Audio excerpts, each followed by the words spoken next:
Chapter 592, Overly Sentimental. Chapter 592, Overly Sentimental. I'm at the entrance.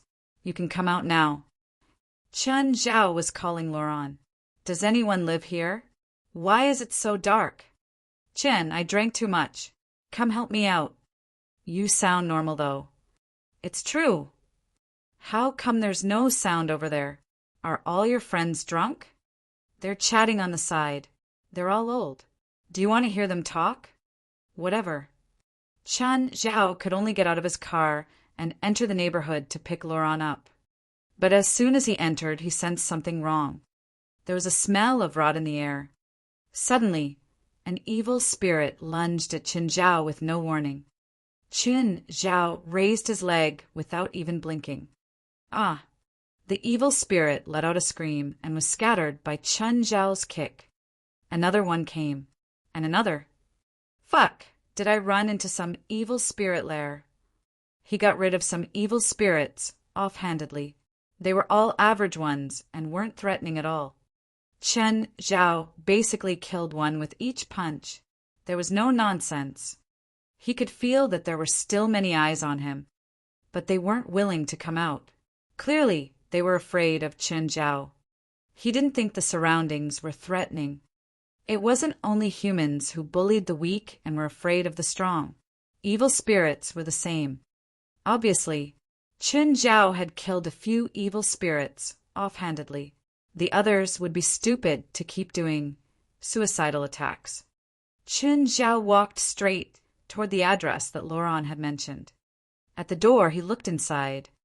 There was candlelight in the room, so it should be here, right?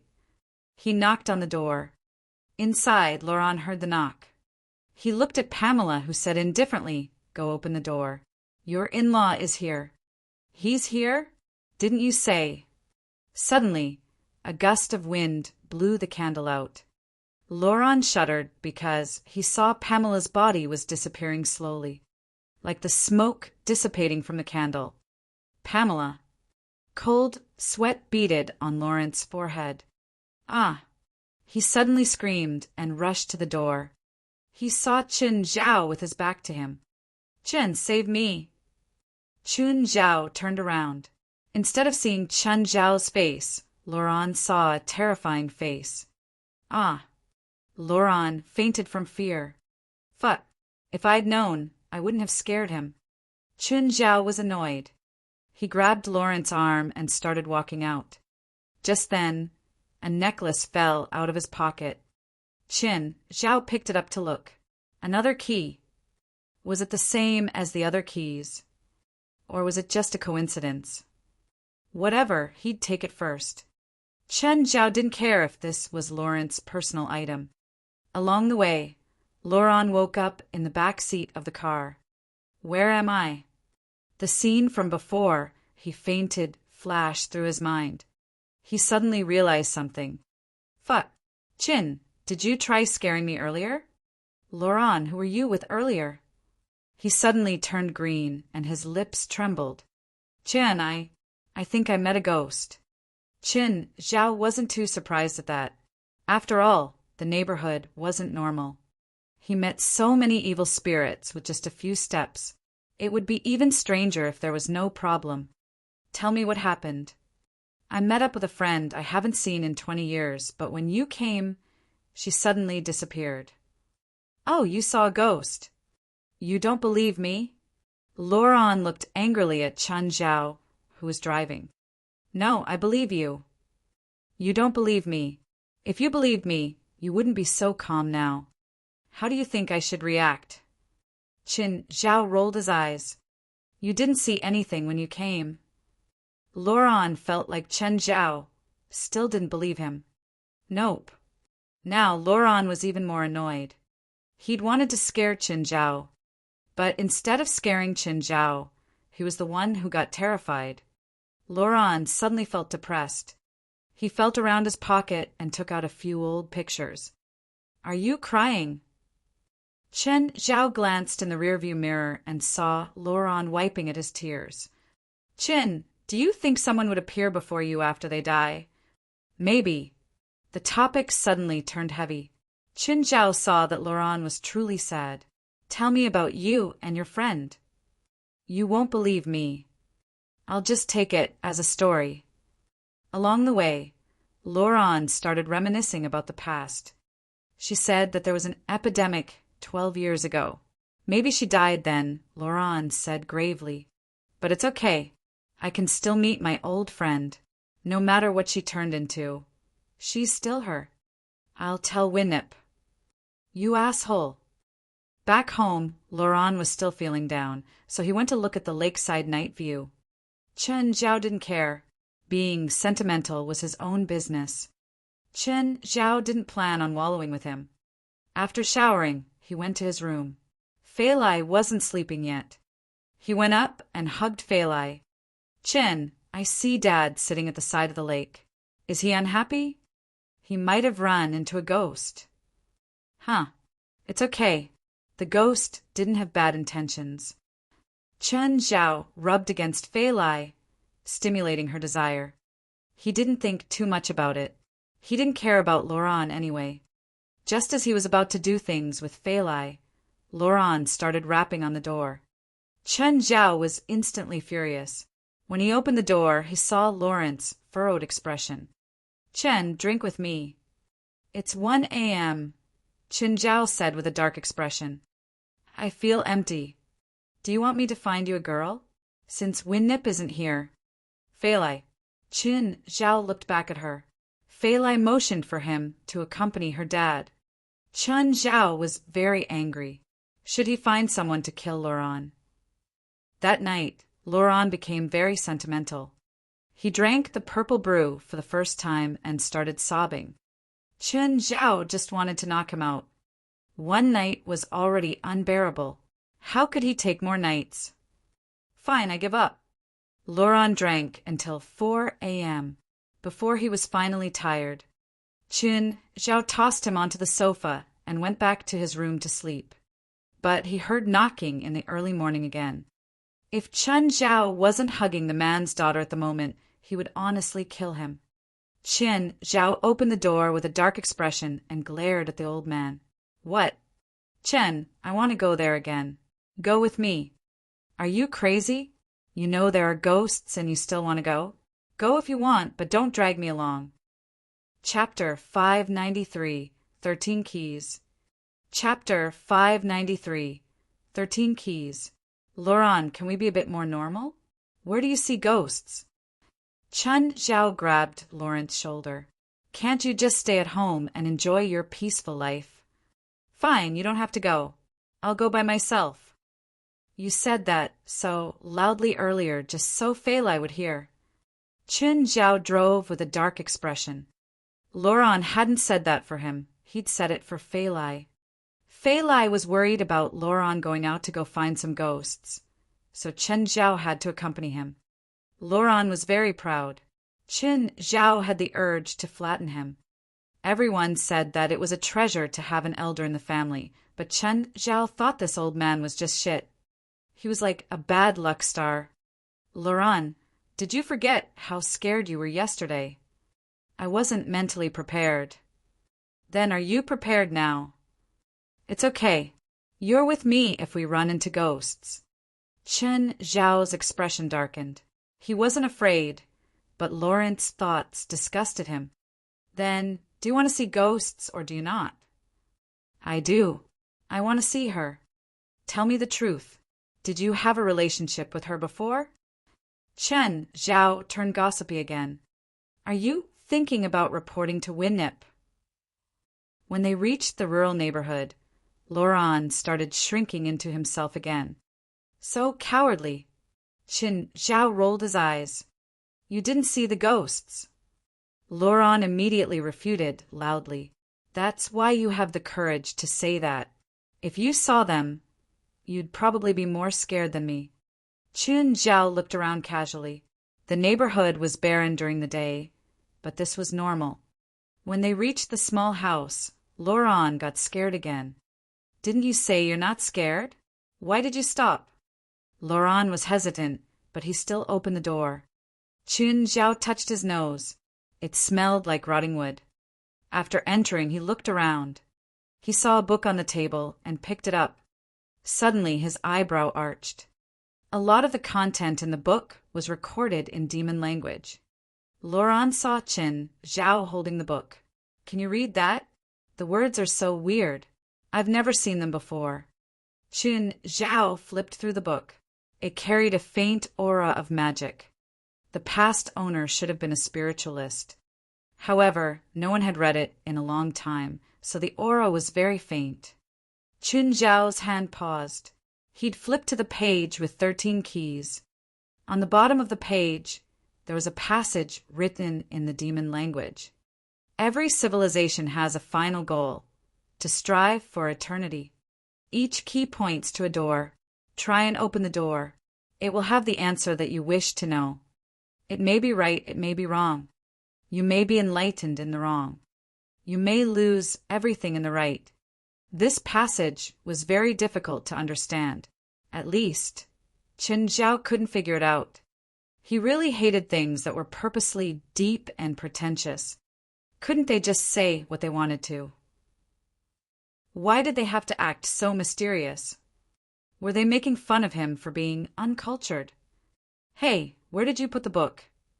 Laurent had seen the book earlier, but when he turned around, Qin Zhao's hands were empty. I put it back on the shelf, Qin Zhao said. You're done, right? We should go. Qin, I saw there's a basement. Let's go down to look. Qin Zhao touched his forehead. You're not afraid of dying. The man was such a scaredy cat, but he insisted on doing stupid things. If you're afraid, you can go back. I'll go down by myself. Okay, go down by yourself. Wait, Qin, I'm giving you the chance to change my impression of you. No, don't change, Qin Zhao interrupted. Otherwise, it wouldn't be you. In my heart, you're a crabby old man. Just like how you don't like me, I don't like you either. Don't make any changes on your own. Laurent's face reddened in anger. If he was able to defeat Qin Zhao, he would definitely punch now. He stood at the basement door and hesitated for a while. Finally, he made his decision. He took a brave step toward the darkness. Slam! Ah! Laurent turned around and saw Qin Zhao. You want to scare me to death. Unfortunately, you didn't die. With Qin Zhao as his companion, Laurent gathered his courage. The basement was long covered in cobwebs and had random things piled around. Ah! Laurent suddenly screamed. Qin Zhao turned around and saw a skeleton behind a block that Laurent had pushed aside. Is this Pamela? That's not your Pamela. Why not? Judging from the bone structure, it should be a man's skeleton. It's at least 85 meters tall. Qin Zhao was a doctor, after all. He could still tell some things. Does this mean Pamela killed someone here? Qin Zhao couldn't answer, but as of now, he still hadn't seen Pamela's spirit. Usually, ghosts only came out at night. But from Laurent's earlier descriptions, Qin Zhao guessed that Pamela had been a witch. If a witch's soul remained in the human world after death, she may become even stronger than when she'd been alive. So, it wouldn't be strange if she could appear in the daytime. But Qin Zhao didn't really care. That witch didn't hurt Laurent. It meant that she didn't have the intention. Qin Zhao cared more about the 13 keys. The passage turned in his mind. If there really were 13 keys, then he should have 4 now. Did he have to collect all 13 to unravel the mystery? But where could he find the other keys? There wasn't a single clue. It was so headache-inducing. For some reason, he also felt like he should go find the other keys. But he didn't even know the use of these keys, let alone have any clues. Why should he go find them? But why did he want to? He felt really conflicted between his logic and impulse. Suddenly, Qin Zhao whipped his head around. A figure flashed past the entrance of the basement. It was a woman. Was she Pamela? Qin Zhao didn't see clearly. He'd never seen Pamela before either, so he didn't know if he saw her. Let's go, Laurent said with disappointment. It seems like Pamela isn't willing to see me. Or she's already left. When Chen Zhao left the basement, he turned around again, looking into the darkness. She'd appeared in the darkness again. Chapter 594. There are no foolproof plans. Chapter 594. There are no foolproof plans. Chen Zhao furrowed his brows. In the darkness, Pamela was also looking at him. You can see me? Pamela watched him. You aren't afraid of me. Chen Zhao rolled his eyes. He waved his hand and turned to leave. Laurent was very disappointed that he couldn't see Pamela again. He'd gathered his courage to return to this place. But he couldn't do anything. Pamela wasn't willing to appear before him.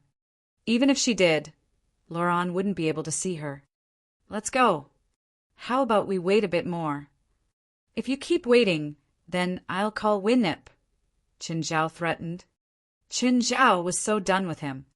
How old was he, and he was still thinking about his crush. He was afraid that Laurent would divorce Winnip and come harass him and Fei Lai. He just wanted to live peacefully with Fei Lai.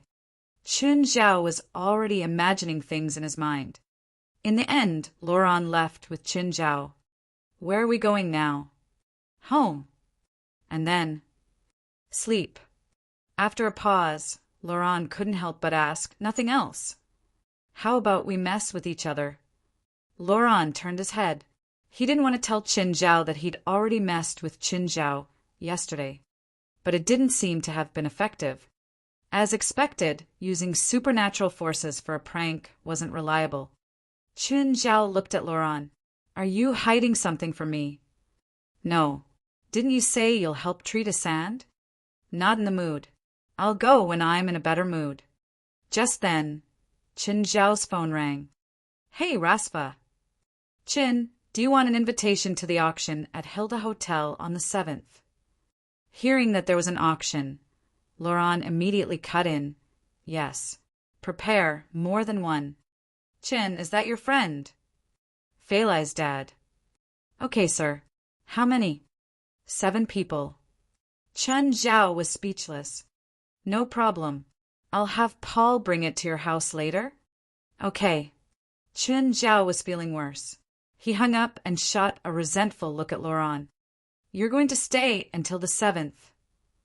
You hate me this much? You already know the answer. And what 7 people do we have? You, me, Fei Lai, Karim, Kane, Howard, and Asand. Then you're in charge of pushing the wheelchair. I'm not going to care about you. Chen Zhao knew that Laurent was just causing trouble for him. Hilda Hotel. A piercing alarm rang through the lobby. Many of the guests there were frightened. The guards and lobby manager hurried over. The manager went to the front desk. What happened? Who set off the alarm? Manager, the alarm is broken. It goes off randomly. Which company installed the security system? Higgs Security Company, the front desk staff said. Call them and have them come check. 20 minutes later, a few uniformed men came to the front desk. Are you the repairmen from Higg? Yes. What is the problem? The alarm went off for no reason. Can you check what's wrong with it? The manager led the repairmen to the security room. The workers started checking the circuits, but there was something wrong with their gazes. But the manager didn't notice their subtle movements. We fixed it. It was just a short circuit. The manager led them out of the security room. After the repairmen left the hotel, they ducked right into a car. Boss, we finished the deployment. On the day of the mission, you just need to press a button and the hotel's security system and surveillance equipment will all be shut off. Good. After this job, all of us will be able to retire. The DK boss nodded in satisfaction. Right, how's Quincy?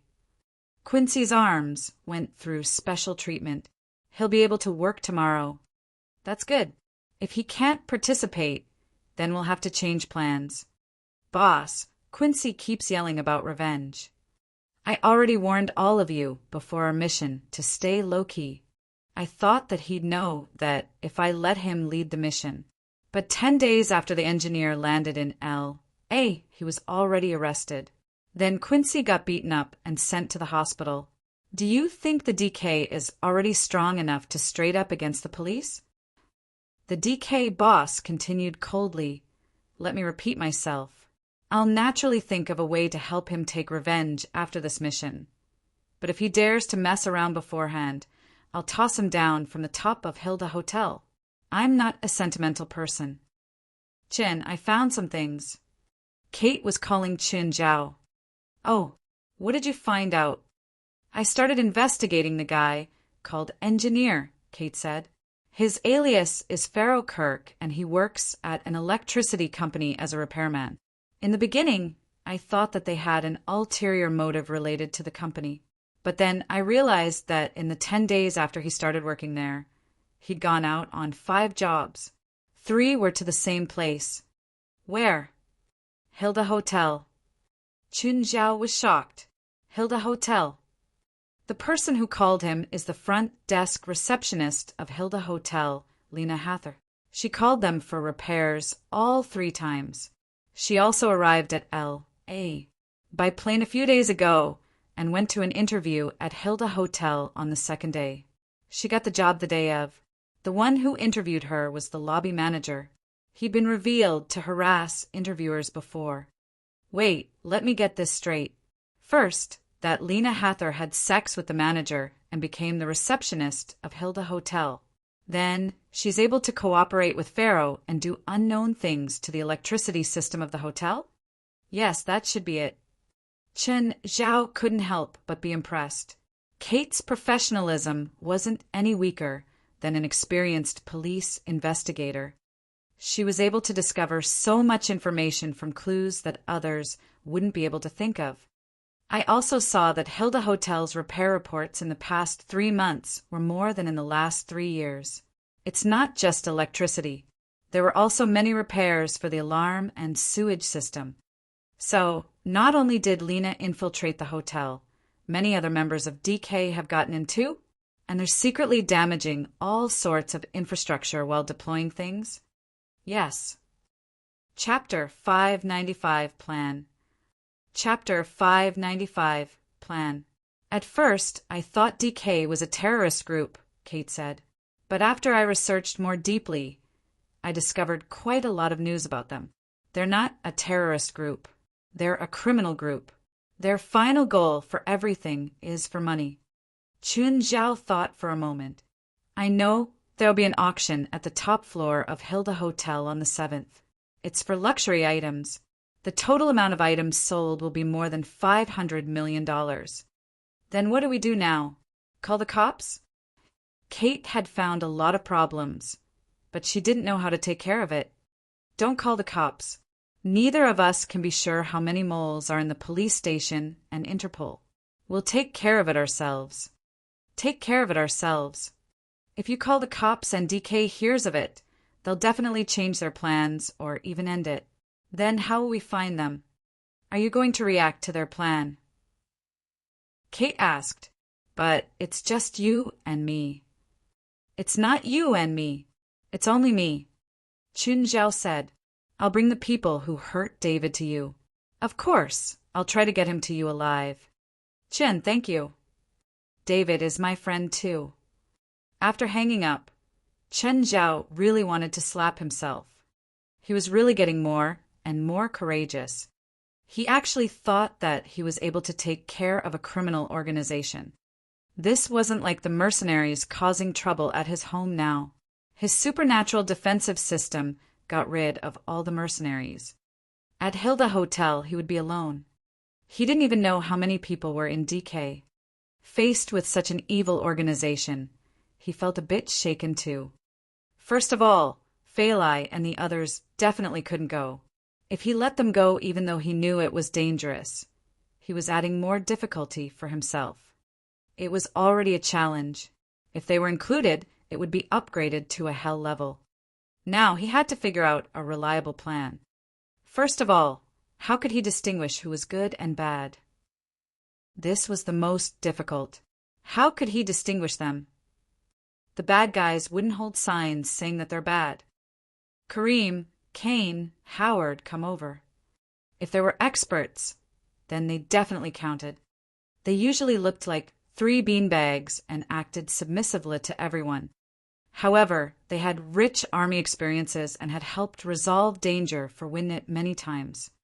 But Kareem, Kane, and Howard were unhappy. These days were their happiest days. Only one person had to stay to look after Asand. The other 2 could run free. Winnet wasn't in L.A.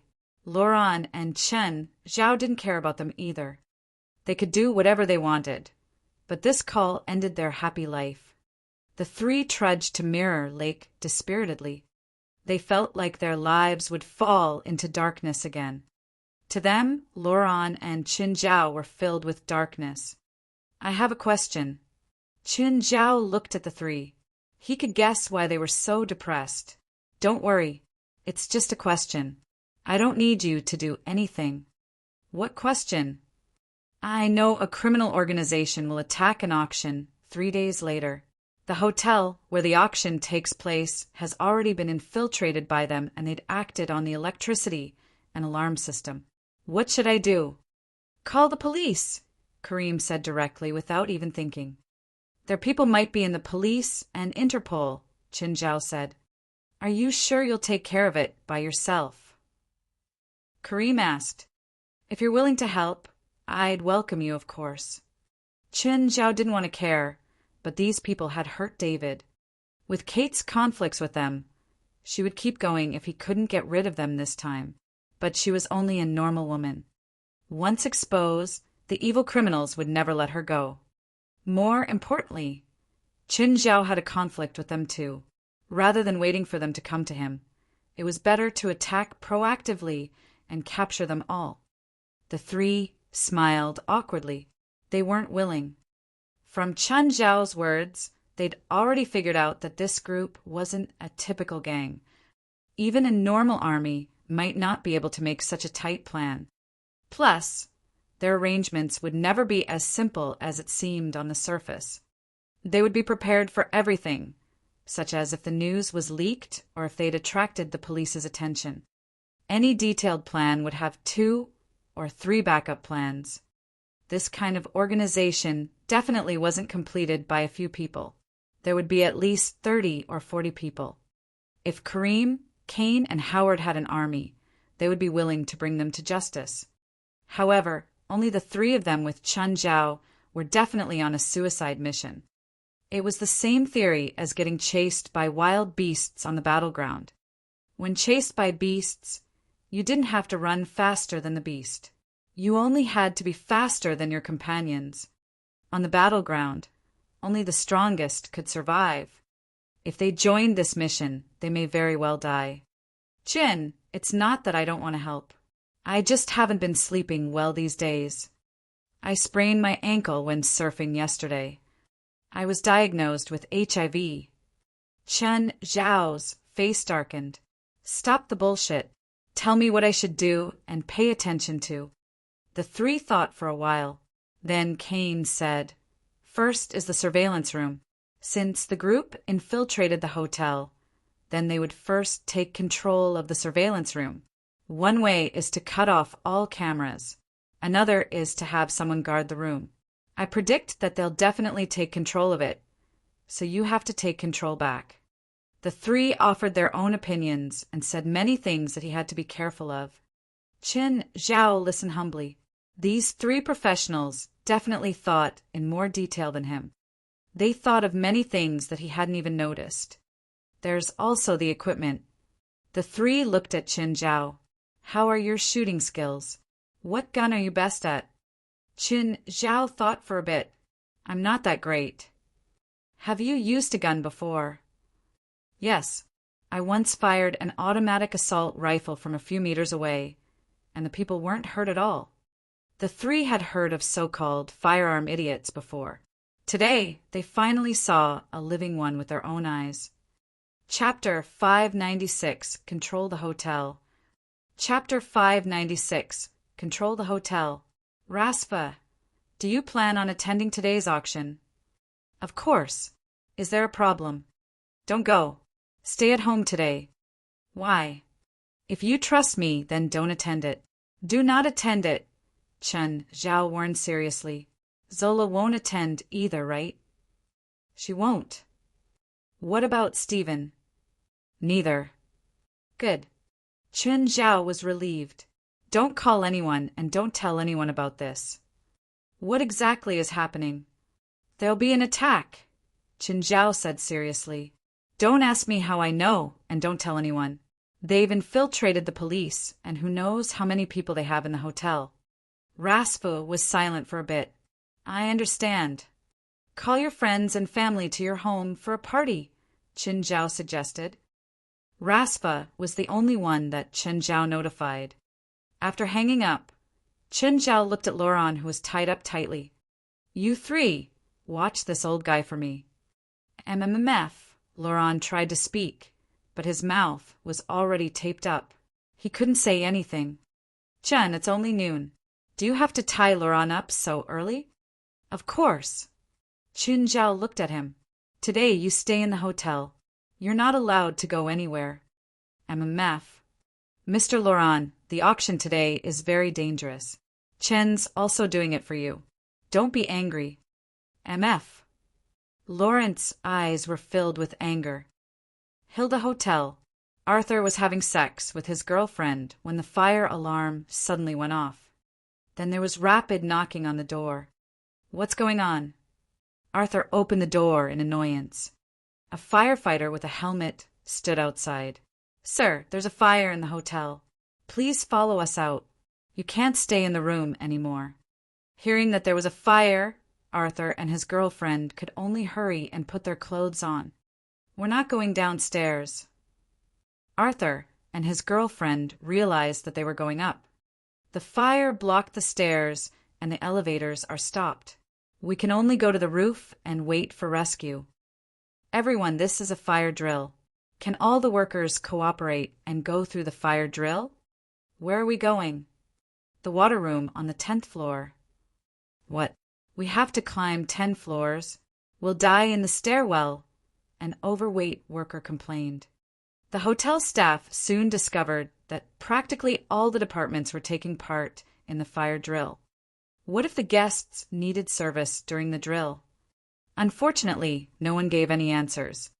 All of the staff were taken to the water room on the 10th floor. This room supplied water to the 10th floor and below. Can someone explain who decided this fire drill? Someone who looked like an authoritative figure asked. Manager, the door is locked. We can't get out. What's going on? Call the cops. Call them now. There's no signal. You guys try. I don't have a signal either. Break the door. Kick down the door. Manager, the door is similar to a bank safe. What's that smell? Under the door. Under the door. Colored gas started seeping in from the crack under the door. So dizzy. Outside the water room, a few DK members were calling their boss, but they used a special frequency channel. Boss, we took care of everyone in the hotel. The front desk is ready too. Okay, don't mess up. Just then, a few people came to the lobby of the hotel. Bach looked around. How come there are so few people here today? A disguised staff member walked over immediately. Hello, Mr. Bach. It's our honor to host your auction today. The guests all have very esteemed statuses, so we did some special arrangements to make it seem like there aren't many people. Oh, that's a pretty nice service. If the auction is successful, I'll choose to host it at your hotel again. The venue has been set up. Oh, are you new here? I was an artistic manager before. I work at the headquarters now, and they sent me here today as the temporary manager. My name is Quincy. Oh, Mr. Quincy, are you knowledgeable in art? I have studied a few contemporary masters of painting. Bach and Quincy chatted heartily along the way. By now, they reached the top level. Most of the people in the auction venue were Bach's men, but they didn't know that the hotel was already controlled by a crime organization. Mr. Bach, is there anything else I can help you with? No. Quincy, you're more knowledgeable about the arts than I thought. If you're interested in working for me, I would be very happy. Mr. Bach, I won't consider that for the time being. My apologies. Ha, it's all right. The guests for the auction streamed into the hotel lobby. Just then, Chen Zhao walked in with a suitcase. Hello, sir. You are? I want to stay at the hotel. Please get me a room, thank you. Sorry, there's a special event in the hotel today. We can't give you a room. Oh, really? It's the auction, right? I'm here for the auction too. Please show me your invitation. Chen Zhao took out his invitation. I'm from another city, and I need a room. Is that okay? The receptionist thought for a moment and smiled, replying, Of course. I'll have another worker help you take the suitcase. Okay, thank you. Also, you're pretty. Can I get your number? Thank you. But I won't discuss private matters during work, the receptionist said with a smile. If there's a chance, we can talk later. Another worker came over, and the receptionist said, Lead this sir to room 1205 on the 12th floor. Sir, I'll take your suitcase. Okay, here's your tip. Chen Zhao gave him $100 bill. When they reached the room, the worker remained standing there. Do you need something? Chen Zhao asked the worker. Sir, you're here for the auction, right? I must bring you there. Chapter 597 Auction. Chapter 597 Auction. Chen Zhao stood in the doorway and smiled at the worker. I know what floor the auction is taking place. I don't need someone to lead me. I'm sorry, sir. It is the hotel's rules. I must take you to the auction. I told you I don't need help, Chen Zhao said coolly. I can walk by myself. Is there a compulsory rule that you have to take me? Sir, I'm afraid that it is compulsory. The worker took a gun out and pointed it at Chen Zhao. He could only raise his hands. Can I take my tip back? Just then, the worker felt pain in his foot. Looking down, he saw a huge colored snake curled up on his leg. The fangs had sunk into his thigh. The worker was on the ground. Chen Zhao walked over and tugged at the man's clothes. Looks like it fits. Chen Zhao organized his collar. With this attitude, I really shouldn't have given a tip. He put on the man's mic and communication device. Then he opened his case. Samuel was in the case. He lay in there, panting. I can't breathe. I never want to be in a box again. It makes me feel claustrophobic. Chen Zhao rolled his eyes. You're a demon king. How can you feel claustrophobic? The security room is on the 8th floor. When Chen Zhao arrived, he discovered 2 corpses on the ground. They wore the security guard uniform of the hotel. It seemed that DK had already gotten control of the surveillance room. Chen Zhao pulled his hat down low and walked towards it. The door wasn't closed. The instant Chen Zhao opened it, the 3 DK members inside pointed their guns at him. Who are you? Ah, the one in the middle was already attacked by Raymond. The instant that the other 2 looked at him, Chen Zhao moved. He didn't hold back at all. He grabbed their necks and twisted. They died instantly. Chen Zhao successfully took over the security room. Samuel, you're in charge of watching this room. Notify me as soon as anything changes. Meow meow. I want that equipment too. Samuel wanted the ear mic and communication device too. He'd seen it on TV before and thought that it was super attractive. However, Chen Zhao felt that it was too weird for a kitty to have all that. Raymond, stay behind to protect Samuel. I need Raymond's protection. Samuel asked unhappily. You can't even defeat a regular person now. Chen Zhao rolled his eyes. Plus, as a commander, you need to have subordinates, right? Fine, that makes sense. I'm the commander. Chen Zhao rubbed his forehead. He put on the Spider-Man mask that he'd prepared and left the room. This was a private auction, so the items wouldn't be taken out in the beginning. The owners would bring them here themselves. As time passed, more and more guests arrived. Instead of an auction, it looked more like a cocktail party. Seeing that most everyone had arrived, Bach pounded the gavel at the podium. Ladies and gentlemen, welcome. Please take a seat. Our auction will begin soon. Bach straightened his collar. Today, 43 items will be auctioned, from art pieces to consumables. I'm sure everyone has seen the auction pamphlet before arriving, so I won't waste time describing them. Sir, excuse me, will the purple brew be auctioned today? Yes, of course. The purple brew is supplied by Mr. Rasfa, but he seems to have not arrived yet. Bach's heart jumped. Didn't Rasfa say that he would come today? How come he suddenly changed his mind? But even though he hadn't come, his item had been sent over. Bach was deeply in love with the mesmerizing fragrance. Unfortunately, it was too expensive. Even he couldn't bear to take a sip. What's the purple brew? You didn't attend Rasfa's wine tasting event. No, the name is so special. Which winery is it from? No, it's a mysterious wine from Asia. It's filled with magic. I can promise. You've never seen such a miraculous wine before. There were still many people at the auction that didn't know about the purple brew. They asked their friends about the wine's background. However, they only received answers that it was miraculous, special, extraordinary, and magical. This made the ignorant guests even more curious about the wine. Those who had tasted or heard about it before were even more excited. They hoped they could taste it again. Many of the guests had come just for the purple brew. I'm sure many of you have attended my private auctions before, so you should know that the items I provide are definitely top art pieces.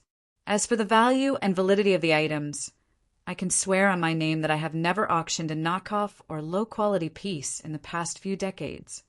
Just then, a dozen people broke in. They all held automatic rifles. Who are you? Bach yelled immediately. This is a private gathering. Sorry to disturb you all. We're here to rob you. The room fell into an uproar, but a gunshot soon silenced them. Do I have to reiterate myself? We're here to rob you. Now you're our hostages. Bach looked at the short man in the front. Who are you? Do you know what you're doing? Most of the people here can make you evaporate from the world. I know, of course. The short man walked to the podium with a smile.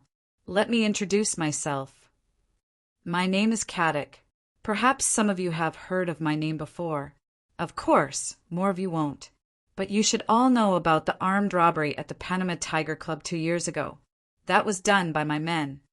The room fell into an uproar again. A dozen wealthy families worldwide had been robbed during the Panama Tiger Club hostage event. In the end, each of them paid $3 million to keep their lives, but 2 of them still died during the case. More than 30 people from the Panama anti-terrorist group had been killed or injured. In the end, the criminals still escaped. It seems like you know my background. Now, I declare that all of your lives belong to me. If you want to live, please pay $1 million. In addition, Mr. Bach, your auction items will belong to me. No, Bach cried. You can't do this. Chapter 598, Counterattack. Chapter 598, Counterattack. Yes, I can. In fact, I'm already doing this. Caddick looked at Bach arrogantly. Kate was in the crowd. She had dressed up as a staff member. She knew it was risky. It was actually the riskiest moment of her life. But she was a reporter. She knew that this might become the peak of her life. Of course, it was only provided Chen Zhao would really appear. Kate had set up 3 cameras in the area. She also had a mini spy camera on her. As long as she could survive, she could bring the videos back. She would then become the queen of reporters. Suddenly, there was another gunshot, which caused some disturbance again. Bach was shot in the head and collapsed on the floor. A lady in tight clothes was holding a small pistol. Caddick slapped his forehead. Kira, he hasn't paid the ransom yet. You shouldn't have killed him so quickly. We've been here for too long. Let's not exceed the schedule. We need to collect the ransoms immediately. Fine. Caddick shrugged helplessly. Now, please remain orderly and take turns to pay $10 million. Holding a POS terminal, a DK member approached a rich man. Sir, please. I don't have that much money. The rich man was clearly unwilling to pay. But all he received was a bullet. There was no hesitation. Caddick sighed, 10 million less for me. Just then, Caddick received a message from his earpiece. Boss, our people seem to be decreasing in number. Richie, Anfer, Luke, and Steve haven't responded for a while. And I've been hearing cat meows from the communication side. Where are the people in the monitoring room? Luke, Steve, and Anfer are in charge of that. We've lost contact with them. Caddick's face darkened at once. Something unexpected had happened. The 18th floor. Arthur was squatting on the floor, hugging his girlfriend. There were about 100 people around them, all of which were guests of the hotel. At the moment, they were locked in the meeting room. There were 2 people holding a machine gun each. There were also people guarding outside the meeting room. Just now, somebody had already attempted to resist, but he was practically shot into a beehive in less than a second. A few innocent people were also killed because of him. Arthur, I'm scared. Don't worry. I'll protect you. Arthur was terrified himself, but he still tried to comfort his girlfriend. Suddenly, they heard loud gunshots from outside the meeting room. It continued for about a minute. Everyone was horrified. Finally, the gunshots stopped. Nobody knew what had happened. Everyone was panicked and uneasy. The 2 DK members were also rather nervous as they pointed their guns at the door. Once they saw anything, they would fire without hesitation. Suddenly, the meeting room door opened with a bang. A person flew in. He was going so fast that one of the robbers by the door was hit and flung a few meters away. The person who was thrown in was also a robber. He smashed his companion to death directly. The other robber was badly shocked. He immediately grabbed a lady from the floor and held her before him. Arthur, save me. Arthur was about to stand up when the robber knocked him onto the floor with his gun stock. Come out. Come out now, the robber shouted, or I'll shoot. Suddenly, someone dropped down from the vent behind the robber. There were more than 100 pairs of eyes staring at the figure, but nobody made a sound. Chen Zhao approached the robber from the back and easily crushed his shoulder. Meanwhile, he pulled the hostage toward him. Who are you? Do you know?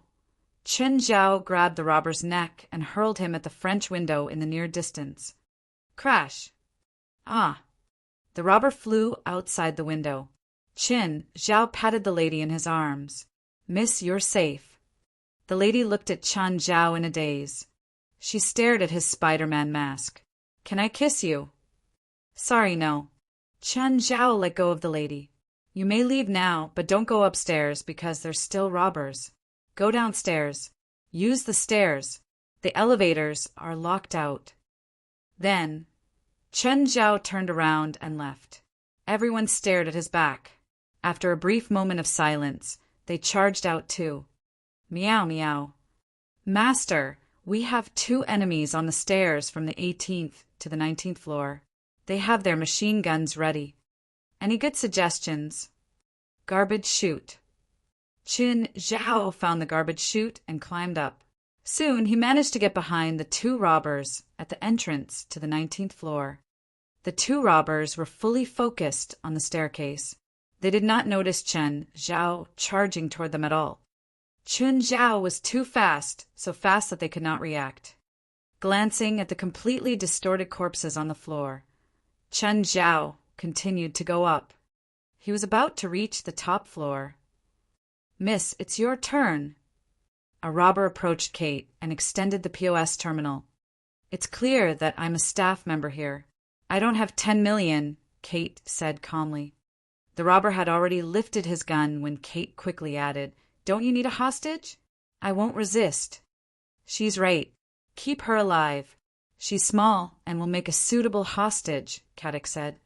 Kate heaved a sigh of relief. Just when she thought that she would be spared, Caddick suddenly shouted, "Wait! How do you know that we have a problem?" "Shit!" Kate screamed in her mind. Caddick's gun was already pointed at her. Suddenly, a loud gunshot was heard from the outside. It was accompanied by a cry of misery. Then, everything went quiet. It was complete silence. There was no sound at all. In the auction hall, a dozen robbers pointed their guns at the door. Caddick's face darkened as he turned around and left. Anyway, he had already taken the auction items. The ransoms from the rich people were merely pocket money. Caddick looked at the box before him, which was filled with the auction items. Suddenly, a low sound was heard from within the box. Then, an intense aroma of wine began to permeate the air. The two robbers beside him started to wipe their tears. Caddick was utterly confused. "What's wrong?" "Dunno. I just recalled a sad memory. That bitch Ella. I have to fuck her to death when I get back." Chapter 599. Are you comic fans? Chapter 599. Are you comic fans? The fragrance of the wine started to spread through the auction hall. Everyone started wiping their tears. Chun Zhao had already entered the hall through the ventilation. Kate held her camera, aiming it at Chun Zhao while wiping her tears. Even though he wore a Spider-Man mask, Kate could still recognize him. He was probably the only one who wasn't affected by the wine. Kate watched Chun Zhao kill. The criminals couldn't fight back at all. The criminal before Kate also turned around with his gun while wiping at his tears. Kate immediately took out the dagger she'd hidden and stabbed the man's neck. Chun Zhao saw Kate and immediately pulled her over. "Why are you here?" "Don't wait, let me cry. I'm so sad." While sobbing, Kate said, "That room. So sad, I'm so sad. There are 3 people in that room. The leader and—" Chun Zhao immediately rushed toward the room that Kate had pointed out. Kate followed behind. So sad. When Chun Zhao pushed the door open, he saw a huge hole on the ground. No one was in the room. The hole led to the lower floor, so Chun Zhao jumped in. Kate jumped down directly too. Chun Zhao grabbed her immediately. "Are you crazy?" "I sob, I want to follow you." "Leave the boss to me." "Meow, meow." Samuel's voice sounded in the earbud. "Master, there are 3 people left. They took the elevator down with the auction items." Chun Zhao looked at the elevator. The number on the display kept lowering. 17, 16, 15. Chun Zhao yanked the elevator door open and looked down the cavern. The cables kept extending. He didn't dare to jump down. This was more than 20 stories high. But then, Kate pulled a pair of big scissors out of nowhere. "Kate, where did you get this from?" Chun Zhao grabbed the scissors and went to cut the elevator cables. Sizzle, sizzle. Sparks flew, and the scissors broke. "Let's use the stairs." The scissors were just regular blades, but the elevator cables were made out of alloy metal. No matter how strong Chun Zhao was, he couldn't cut it. "Do we have time?" "Their escape route is the sewage pipe," Chun Zhao said. "I already got ready." Kate followed behind him. Chun Zhao turned around to look. "You're filming." "I'll cut out your voice." "Keep the hot parts." Chun Zhao and Kate spent 5 minutes rushing down to the first floor. Caddick and his 2 men had entered the sewage tunnel with the case. Caddick never thought that it would be so bloody. DK had never had such great casualties since he'd founded it. Now he only had 2 subordinates carrying the case. The good thing was that he'd gotten the money and the stuff. This ending wasn't unacceptable. Revenge? He would obviously take revenge if he could. But who should he take revenge on? Who exactly was that man? "Boss, there's something up ahead." Caddick halted, his brows furrowing. "Danger. Extreme danger." Right then, one of the men paled. "Boss, my feet." "Bomb." Chun Zhao had prepared this just for them. He'd tossed the bomb from the plane to New York into his spatial ring. After Gaia's transformation, it had turned into an underground bomb. This place was filled with dirty water. Who would have thought that there was a bomb here? Give me the case. Caddick clearly planned on abandoning this subordinate. The man's face darkened. You don't want me to live? Then I... Bang! The case shattered, and everything scattered. The other subordinate was affected and died too. This plan was practically a complete failure. He only had around $100 million of ransom money that could comfort him. Caddick tossed his empty gun and turned to leave. But Qin Zhao and Kate had entered the sewer too. The three of them faced each other. Hello, DK boss. Qin Zhao waved. This is our first meeting, right? Look at the camera and smile. Caddick stared coldly at him. Hey, move aside and I'll pretend this never happened. Qin Zhao turned to Kate. He's joking with me, right? Ha, Kate sneered. Do you remember the police officer you shot 6 days ago at the station? That's my boyfriend. You're not a professional crime boss at all. You don't even have a gun. Caddick squinted at Qin Zhao. Do you know why I named my organization the Death Knights? Because you like comics. Both Caddick and Kate were speechless. Couldn't he be a bit more serious in times like this? Menace flashed past Caddick's eyes. Because I am a knight of death. Snort. Qin Zhao and Kate couldn't control themselves. This line was so childish. The atmosphere was completely ruined by his words. Caddick's expression darkened. He pulled some bottles out and smashed them onto the ground. Black smoke poured out of them. Sensing something wrong, Qin Zhao and Kate retreated to meters away. Qin, something doesn't feel right. I have that feeling too. The two had a short and useless conversation. The black smoke covered Caddick's body, and a layer of black metal appeared on his arms. It was sharp armor, and more of his body was covered as the black smoke spread. Qin, should we turn around and run now? Kate asked, terrified. It's okay. He just looks scary, but he's nothing. Caddick punched the wall, and a huge hole appeared in it. Kate turned toward Qin Zhao. Are you sure he's nothing? I can do that too, trust me. But he does look hotter. Is that all you care about? Kate was speechless. Can't you be more serious? This is clearly supernatural. Caddick had completed his transformation. His entire body was covered in black armor, and he really did look like a death knight from movies. Hey, you're missing a weapon, Qin Zhao said. Then Caddick grabbed in the air, and a black spear appeared in his hands. Kate looked at Qin Zhao. Qin, why didn't I realize before that you like getting yourself killed? That's because you didn't know me well enough. Chapter 600. Come and be our president. Chapter 600. Come and be our president. Die. Caddick clearly did not want to waste more time on chit-chatting. He thrust the lance at Qin Zhao. The next moment, a bronze sword appeared in Qin Zhao's hand. He lifted the sword and struck out. Clang! Caddick's lance was cut into two. Qin Zhao waved his sword again. Caddick's right arm was severed. Caddick was dumbfounded, so was Kate. Qin, you. Supernatural power? As if I don't have it, Qin Zhao said, resting the sword on his shoulder. To be straightforward, Caddick was a wizard. How strong could a wizard be? Qin Zhao had no idea, but he could take Pierce South as an example. Normally, a wizard's magical power would not be too powerful, and his spells would be more limited. Nature had limited their magical powers, just like how the principles of the human world limited demons from hell. This was why Pierce South had wanted the king of the Sun Golden Chalice to increase his magical power.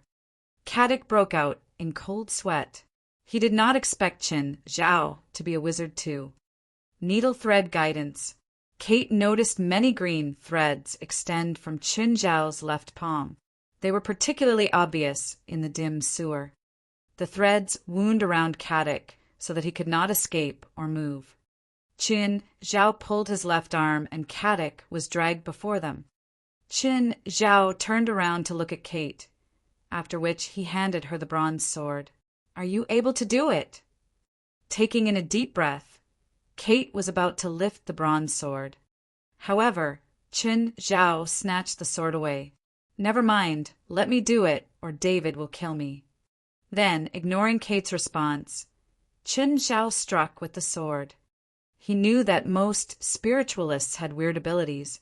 To ensure that Caddick would really die, he severed his head directly. Caddick's armor disappeared as his naked corpse floated in the sewage. "Qin, I feel that you have many more secrets. Go and ask David." "Does David know about this?" "We've been through certain things together," Qin Zhao said. "Fine. Cut this part of the tape. You know, it's better not to publicize supernatural powers. Are you scared that you'll be sent to a lab and cut into pieces? The government knows about us. Even if you upload the entire video, the government will try to cover it." Qin Zhao returned to the monitoring room and destroyed all the hard disks containing the surveillance videos. Soon the police arrived. It was a sleepless night for the whole of LA. It was basically a terrorist attack. More than a dozen innocent people had been killed, half of which were rich people in LA. Dozens of robbers had also died in the hotel. "Hey, Qin, I've heard about what happened in Hilda Hotel." "Okay. Thank you." "No problem. I heard that someone with a Spider-Man hood saved everyone." "Oh, is it?" Rasfa did not continue the topic. "Come and chat when you're free." Just as Qin Zhao hung up, a car in high beam suddenly approached his car. Feeling the dazzling light, Qin Zhao quickly stamped on the brakes. Suddenly, another car came from the back, blocking Qin Zhao's path. Qin Zhao was immediately ready to fight. Someone walked out of the car before him. However, the person walked toward him with his hands raised in the air. What's happening?" The person walked to the window. Qin Zhao looked at him, confused. "Hello, I'm West. I work for the Supernatural Organization of America." "Supernatural Organization of America? What's that?" "Mr. Qin, I know that you're a wizard." Qin Zhao frowned. Unknowingly, his identity had been exposed. Nevertheless, he seemed extremely calm, unlike the past where he would be nervous. "So, are you going to arrest me?" "No, I hope that you can join us." Qin Zhao rolled his eyes. "I'm a foreigner." "If you wish, you can become a citizen at any time." "No, I think the green card is enough." "Mr. Qin, even if you're a foreigner, you can still join us. Is there such an organization in every country? And everyone's been fighting each other secretly?" West readjusted his emotions. "Mr. Qin, you are imaginative. In fact, our organization doesn't take part in any political struggles. It's part of the International Supernatural Agreement." "What the fuck? There's an International Supernatural Agreement?" "Our aim is to protect the common people from supernatural powers. The supernatural organizations in different countries will only cooperate and not fight with each other. It's like the International Space Station, a result of the collaboration between several countries. China isn't involved in the International Space Station. Mr. Qin, has anyone pointed out to you that you're an excellent conversation ender?" West was upset. Qin Zhao shrugged helplessly. "I do obey the law most of the time. Can you just pretend that I don't exist?" "I'm the one who's talking to you right now precisely because you haven't been using your powers to commit crimes," West said. "Can you tell me how you found out about me?" "In the recent month, you have been legally killing people a few times. Today, when you went to Hilda Hotel, we located you with the surveillance system on the roads. If I reject you, are you going to force me to join through a fight?" "Mr. Qin, we're a legal organization recognized by the government and also internationally. We're not illegal, like what you might have thought." "Then I reject. Goodbye." "Mr. Qin, wait. Let me finish. West stood before the car, so Chun Zhao could not drive. We're going to pay you. How much? 200,000 per year. Goodbye. No, don't go. Let's discuss it. I promise it's good for you. Trouble is the last thing I want. Mr. Chen, if you're worried about your nationality, you can return to China to register and then join our organization as an expatriate. Are you really short on manpower? You even want foreigners? West almost cried. You have no idea. We're not just short on people, but all our members are weak as fuck. That did not seem like a good way to describe oneself. We have 12 people in the organization at the moment, and all we can handle are ordinary supernatural events. We can't even deal with those that are slightly more difficult. Please come and be our president. Let me think about it. West grabbed Chun Zhao's steering wheel. Mr. Chin, we can discuss the salary. Please come and be our president. Chun Zhao had a growing feeling that the so-called Supernatural Organization of America was unreliable. West's face was filled with pleading.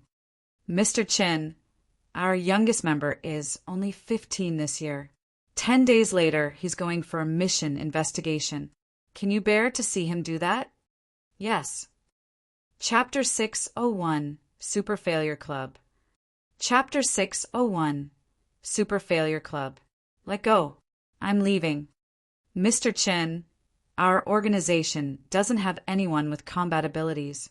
The last leader was a toxicologist from Mexico, but he quit after one mission, and the one before that. West kept complaining. Chun Zhao realized that the leaders of the supernatural organization were all foreigners. Don't you have a local leader? West looked at Chun Zhao with a pained expression.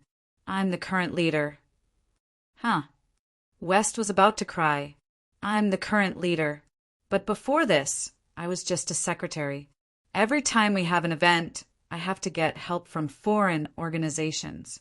Every time, we have to pay a few $100,000. Within half a year, all our budget is spent.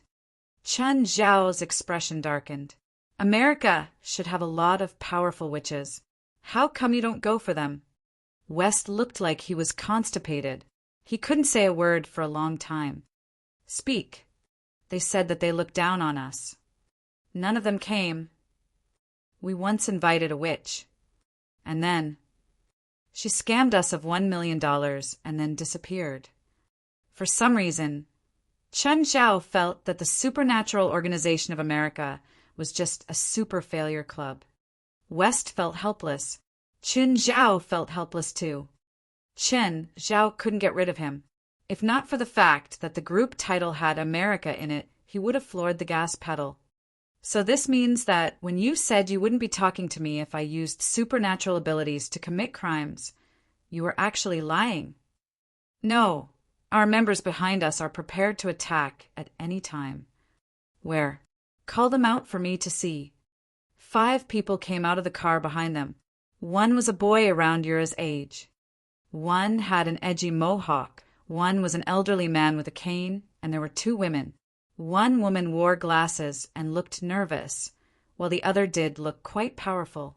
She was probably the one with the most battle intent. These 5 are our main fighting force, Wes said. It might be Chun Zhao's imagination, but when Wes mentioned these 5, he seemed to be a bit proud. Chun Zhao got out of his car. Show me your talent, I mean abilities. Old guy, you first. West immediately waved. Brr, come, show your true abilities. Brr took 2 steps with his cane and then threw it to the side. Arg. Then Chun Zhao watched as the old man named Bill started expanding. He turned into the size of Hulk. But the next instant, Brr started shrinking and fell to the ground.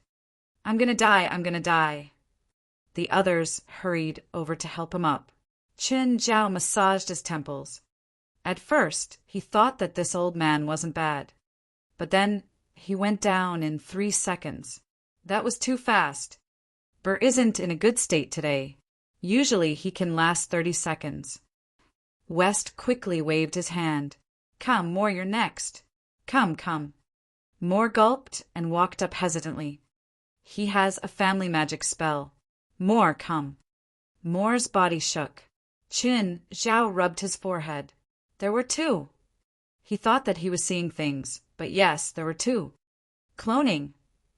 Yes, cloning. And then what? So, he became two. Then what about his combat abilities?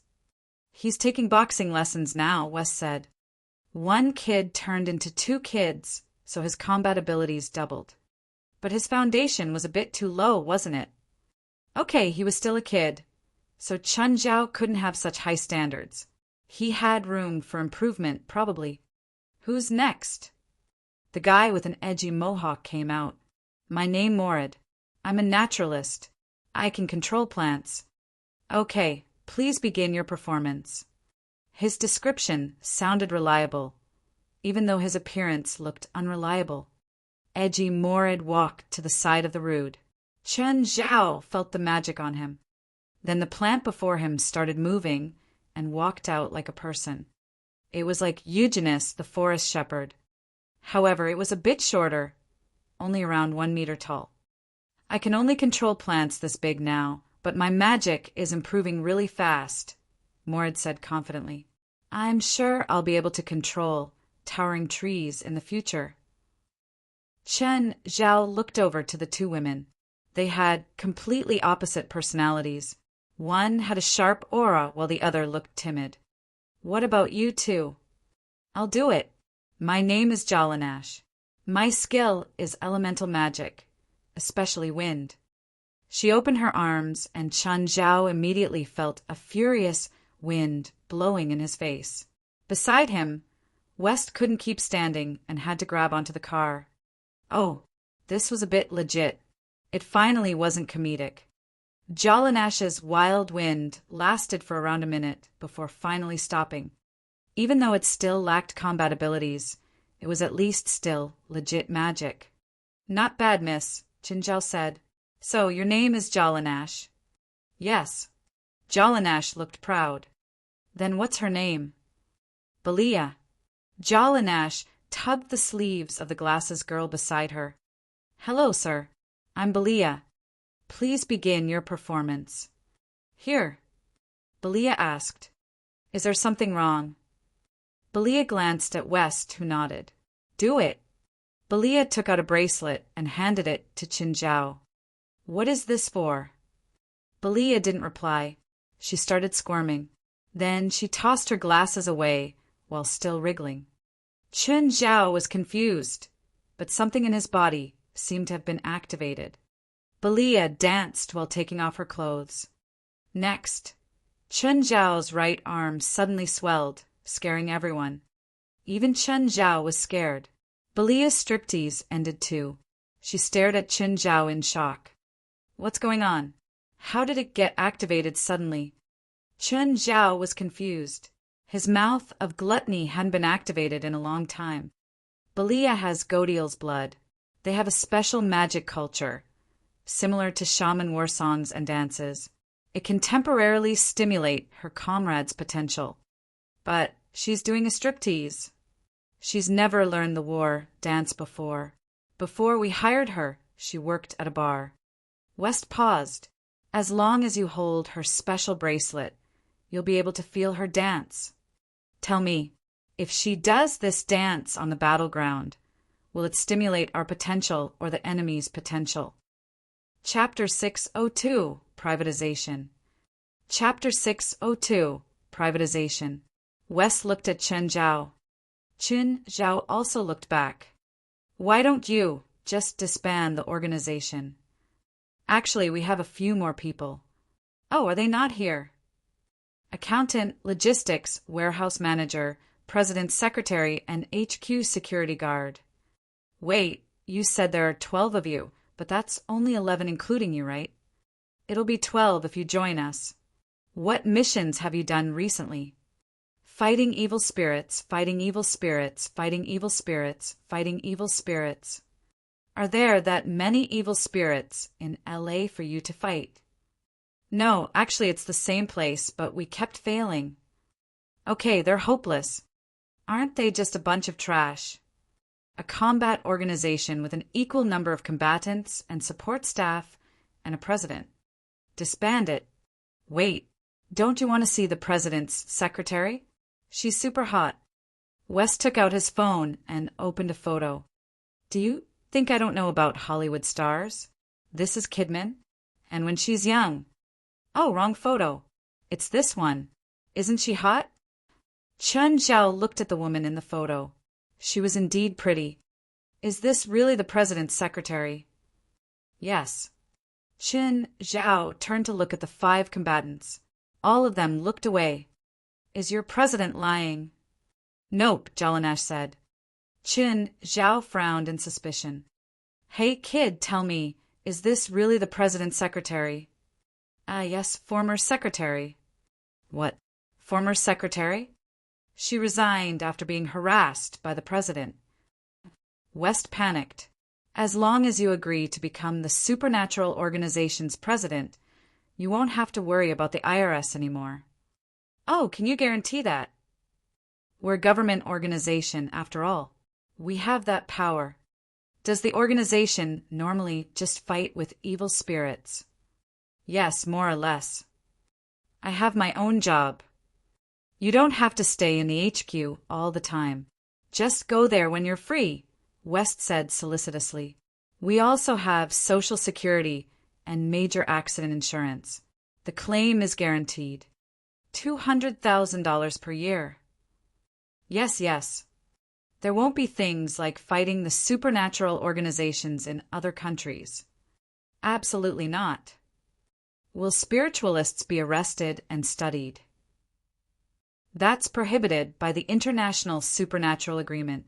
Any country, organization, or lab that conducts inhumane experiments on supernatural people will be punished. Like how? Offenders will be attacked by all the supernatural organizations in the world and have their souls drawn out while alive. Fine, that's very supernatural. What's the procedure to become the president of the organization? Sign on this parchment. Chen Zhao took the parchment and injected a small amount of magical power. Then, the content on the parchment was displayed. The president has no rights to transfer the funds. It's to prevent what happened last time from happening again. My house is here. Do you think I can even run away? Remove this line. As the president, of course I should be able to manage the funds. How about our accountant? If you need anything in the future, ask the accountant to report to me and ask for approval. Change this to, the funds are managed by the president. Okay. And this. All of them have to be changed. Finally, Chen Zhao signed the contract. The Supernatural Organization of America had officially become Chen Zhao's private supernatural organization. Also, since the former president's secretary has resigned, should we hire another one? No need. I'll be the new secretary, West said with a serious look. You're kidding, right? No, I'm serious. No way. I need a lady. We've used all the funds this year. President, are you going to pay with your own money? Chen Zhao was clearly not generous enough to spend his own money. By the way, is there any confidentiality agreement in the organization? Apart from not exposing us to the media, you can do whatever you want. Chen Zhao sighed. He felt that he had been deceived into such a worthless position. Oh, who do I report to? Don't tell me it's the White House. No one. Although we are a government organization. We act independently and monitor ourselves. Will the government give us tasks? Yes, but we have the right to reject them. There was a lot of freedom. Chen Zhao thought about it. It did not seem to be a bad idea. Also, you said there will be a dangerous mission a few days later? What is it? 3 years ago, we received a mission from the government to eliminate the evil spirits in Mapleville. 3 years have passed, but we've accomplished nothing. So the government began to pressure us and demanded that we complete the mission in 10 days. Otherwise, we might not get the funds for next year. Mapleville? Are the evil spirits there powerful? Absolutely. Hundreds of evil spirits gather there all year round. In the last 3 years, we've spent most of the time attacking that place, but we kept failing. Tell me when you're going there again, Qin Zhao said. Of course. This was probably the most pleasant thing West had heard tonight. He had been waiting the entire night to hear this. By the way, what's your ability? Super memory, ultra speed reading. When I cast my spell, my IQ will increase rapidly. Qin Zhao studied West but remained silent. By the time Qin Zhao returned home, it was already early morning. Too many things had happened that night. Just as he entered the house, Laurent charged out with a frying pan, ready to duel. Qin Zhao's fist went straight through the pan. Laurent roared softly, "Asshole, do you know how long I've been tied up for?" "I was only released before Fei Lai came back." "Does Fei Lai know about it?" "No, I didn't tell her." Laurent had also found out about the Hilda Hotel attack from the news. "You should be glad you didn't. If you dare to do that again next time, I'll bring Fei Lai home." Laurent stared at Qin Zhao in anger. "Fine, I won't tie you up anymore. Next time you try to kill yourself, I won't stop you." Laurent turned around and had his back face Qin Zhao. "I mean the risks you took. Before you take any risks, think about Fei Lai. Haven't you always been cursing me to die? I would love that to happen, but Fei Lai would be sad." Chapter 603. Hey, do you see that man? Chapter 603. Hey, do you see that man? Yes, it's true. Spider-Man saved me, a woman said excitedly to the camera on TV. I saw him. I really saw him. He personally saved me from the captors. I saw him too. He wore a Spider-Man headpiece. The witnesses and victims were being interviewed by the media. All of them claimed that Spider-Man had saved them. Of course, anyone with common sense knew that it was someone wearing a Spider-Man headpiece. But some people thought that it really was Spider-Man, that it was Peter Parker. This caused the Spider-Man movies to become unprecedentedly popular. However, the biggest uproar came on the afternoon of that day. Footage from the scene was published. It blurrily recorded everything that had happened, including the masked Spider-Man's fight with the criminals and how he saved everyone. It was just that no one understood why the criminals were crying. It wasn't only them. The captives were crying too. Of course, some people knew the truth. The news came from somewhere explaining why everyone was crying. There was a bottle of wine that was going to be sold at the auction. This bottle could make people think of the past and even remember forgotten memories.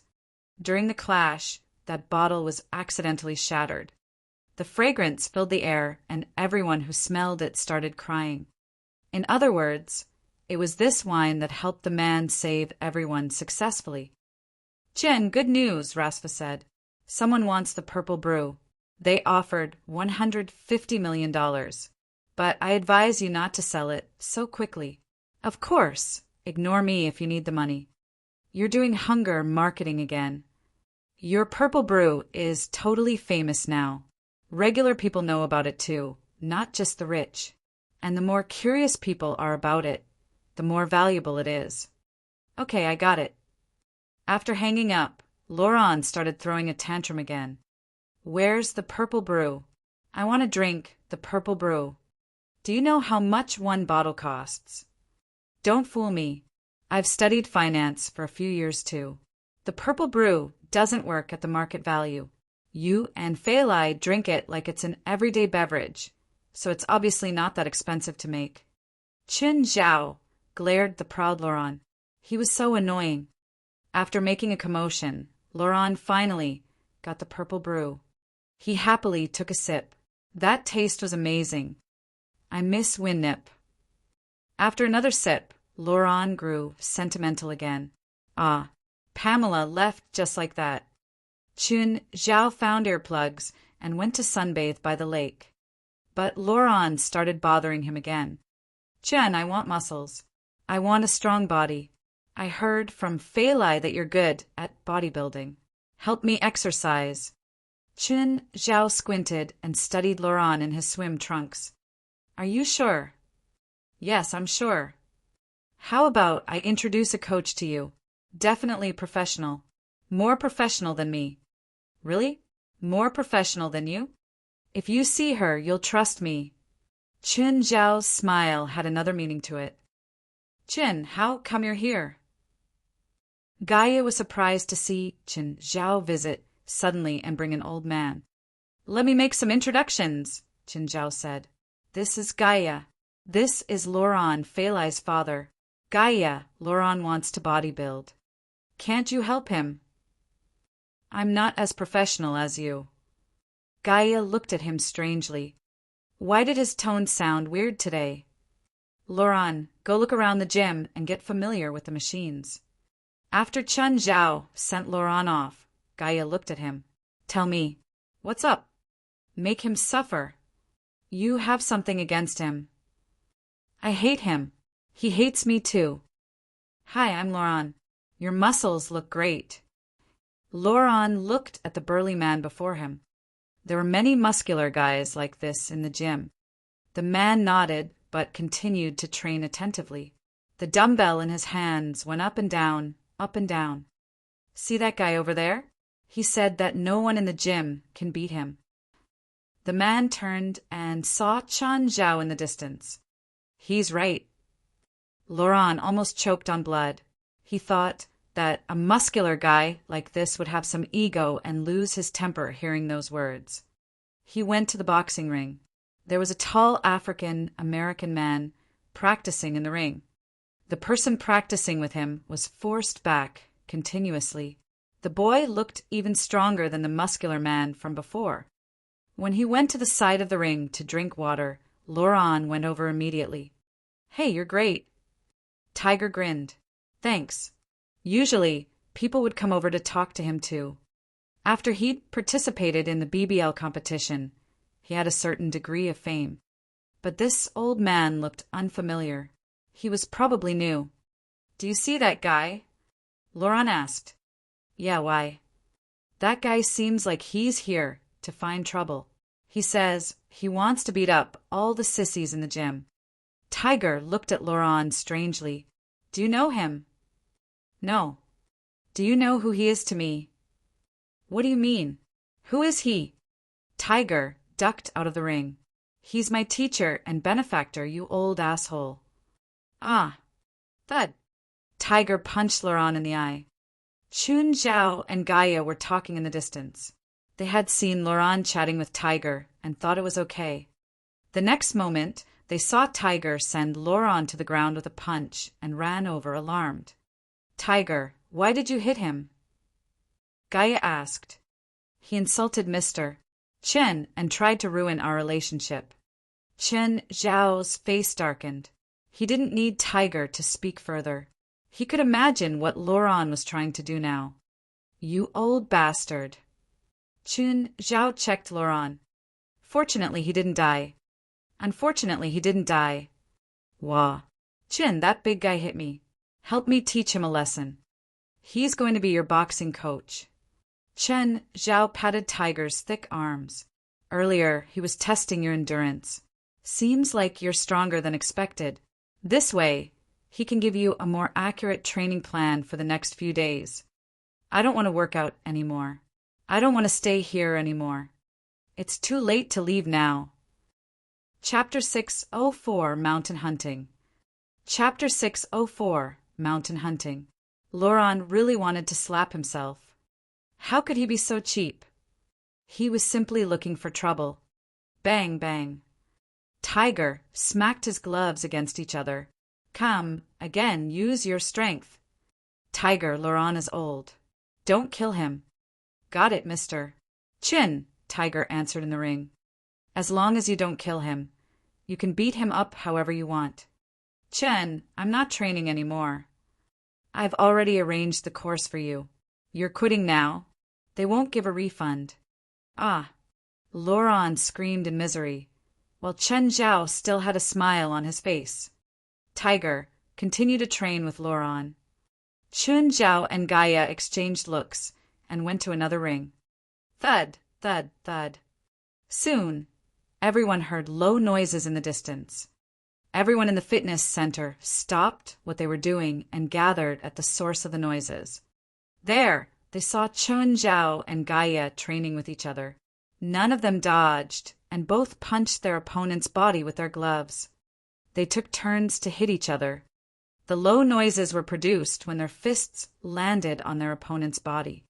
All the onlookers were flabbergasted by the sight.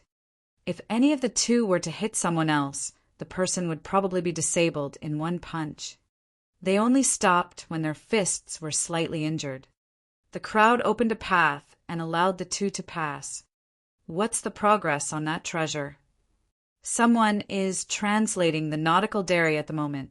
I think he still needs more time. Are you sure the translator won't disclose the information? You're worrying too much. Even if he tells everyone around him what he's translated, it won't matter. Laurent staggered toward Qin Zhao and Gaia and collapsed before them. I'm dying. Do we need to send him to the hospital? No, he won't die. Qin Zhao squatted down in front of Laurent. If you don't get up, I'll ask Tiger to spend 10 more minutes training with you. The sentence was like an elixir. Laurent indeed stood up at once. When Fei Lai returned home at night, she saw the injuries on Laurent's face. Chen, did you two have a fight? But after she gave it a second thought, she knew it was probably not the case. If the two of them really fought, Chen Zhao could have killed Laurent. He wanted to train his muscles, so I brought him to Gaia. Dad, why do you want to train? Forget it, it's already over. Laurent felt like crying. He did not want to talk about it. Fei Lai suddenly had an idea. Why don't we go hunting? Cough, cough. Whenever Qin Zhao thought about the hunting experience he had with Risvar and Del, he would be creeped out. Qin, didn't you say last time that we'll go hunting together? But I meant together with you. 2 people. Qin Zhao turned his head. Not 3. Hunting's great. Let's invite Kareem, Howard, and Kane. Fei Lai grabbed Qin Zhao's arms and stared at Qin Zhao with watery eyes. Can we? All right. Given his promise earlier, Qin Zhao obviously could not reject Fei Lai now. All he hoped now was that Laurent would scram as soon as possible. With such an irritating father-in-law around, he could not even be intimate with Fei Lai. Should I call Winnip and ask her when she'll return? Forget it. If she returns and comes straight to L.A., we'll have more third wheels. The next day, Fei Lai still went to work. Qin Zhao and the others stayed at home, preparing the equipment needed for hunting in the mountains. At some point for Kame, there was one more person. Anyway, since there were already so many people, Qin Zhao would not mind one more. He had long lost hope in having a 2-person forest tour. Qin Zhao went to Risvar's place and borrowed a few hunting guns. The following day, when everything was ready, the group left the house. The wood before the house was connected to the mountain forest, so it was really convenient. However, there weren't any wild animals around. Even if there had been, they would have been eaten by Princess and the rest. Because they were hunting as a family, Qin Zhao had brought many pets with him. Samuel had been cutely begging him, so he had to bring Samuel along. And also Black Ma, White Ma, Walter, and Princess. Even Abitos had learned to act cute, like Samuel. It was actually horrifying to see Abitos act cute. He would roll in the living room, destroying all the things in the way. Qin Zhao was scared that should he leave Abitos at home, he would need to refurbish the house when they returned. He had to take Abitos with them. Fortunately, Abitos was no ordinary lizard. It was difficult for Komodo dragons to move in the forest. On the other hand, Abitos could climb a tree and run in the forest. Qin, help us carry some stuff. Kareem was carrying 20 kilograms of equipment. Howard and Kane had bags of similar sizes. However, Qin Zhao continued to hold Samuel in his arms. I'm carrying a lot too, Qin Zhao said. Laurent, go and help them. Don't you want to train your body? Try walking with weights. Asshole, my belly is already a weight. Kareem, Howard, and Kane almost cried. They had been thoroughly enjoying themselves over the last few days. They originally thought that they could play until the day they returned to Sacramento. In the end, Laurent called them and forced them onto the mountain. Fine, it was just hunting, which was a leisure activity too. However, when they departed, they realized that they were not the ones hunting at all. Laurent's family was hunting. The three of them were here as labor. In the end, Chen Zhao still took a bag from them. They seemed to be carrying too much indeed. In the first hour on the mountain, they found nothing. They did not encounter any wild animals. Chen Zhao wondered how big Black Ma and White Ma's hunting radius was. There, for Fei Lai called softly. She pointed at a white figure in the grass in the distance. It was a white hare. Fei Lai and Four had both grown up on a farm. Thoughts like, how can we eat rabbits? They're so cute, would never cross their minds. For lifted the gun in a skilled and standard manner. She held the stock against her shoulder. After aiming briefly, a gunshot was heard. Several meters away, the hare's head exploded at once. Nice. Laurent's face flushed. Daughter, you're great. The group took the hare and continued deeper into the mountain. A hare was clearly insufficient for so many of them. Very soon, however, they killed a wild goat. This was huge. Qin Zhao envied Fei Lai and Four's shooting skills very much. As for himself, he did not even load any bullets, let alone shoot. He hoped that he would never have to shoot again. All he would receive was humiliation. At something past 1 in the afternoon, the group stopped to rest. Meanwhile, they skinned and roasted the goat and the hare. Just then, another team appeared in their sight. Chapter 605, Refusal. Chapter 605, Refusal. Fanity. Chen Zhao didn't expect to meet her again. Fanity was also surprised to see him here. Hi, Chin. Fanity led her team over to greet Chen Zhao. What a big bear. Is that a giant lizard? What breed is that? Chen Zhao saw that everyone on Fanity's team was unfamiliar. It seemed that she'd built her own team. Don't tell me that you're here to hunt. And don't tell me that you're here for an exploration. Ha, you guessed it. Chen Zhao really wanted to turn around and leave now. There was never anything good when it was related to explorations. Any random monster could kill half of their team. It's just a regular relic this time. Fanity clearly knew that Chen Zhao was worried he would be involved in some monster fighting again. Chen Zhao glanced at Fanity's team. They were much more normal this time. At least, there were only a few who were fully armed. Chen Zhao introduced Fanity to the people on his side. Laurent, Fei Lai, and Four were all curious about Fanity's career. They really were from one family. They had identical interests in this aspect. Are you interested in exploring? This time, we're going to a branch of the Incan civilization. It's not that far from here, just about 20 kilometers. 20 kilometers wasn't far, but this was in the mountains. Traveling 20 kilometers in the mountains could make an adult die of exhaustion. Of course, it was mostly because Chen Zhao honestly hated explorations. Chen Zhao had gone to a relic with our team before. Chen Zhao pulled Kane to the side. Kane, tell Laurent later that they're not good people. Don't get too close to Fanity. Explorations and stuff were the worst. Kane looked at Chen Zhao suspiciously. With what he knew of Chen Zhao, the man would make anyone or anything that he didn't like into something evil. They're really not good people. They don't look bad, though. Some of them look like college professors. The last time I went to explore a relic with them, half of them died. If we don't stop Laurent and the others, and something happens this time, you might be part of the half that dies. This made sense now. When Chen Zhao walked over, Fei Lai and the others were in heated discussion with Fanity. Chen, Vanity invited us to join the expedition.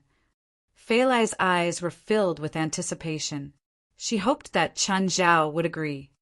Fei Lai, Vanity clearly didn't tell you that in the last 2 expeditions, 15 people in her team died the first time and 20 died the next. Chen Zhao wouldn't allow Fei Lai to take that risk. He wouldn't allow it no matter how great Vanity made it sound. If it weren't for me, all of them would have died. Huh. Fei Lai didn't think that relic explorations would be so dangerous. Chen, I said that this is a regular exploration. The relic has already been searched before, and many teams have visited it. It's not dangerous. Chen Zhao glanced at her. If it's not dangerous, then why does a portion of your team have a gun? You're not hunting, are you?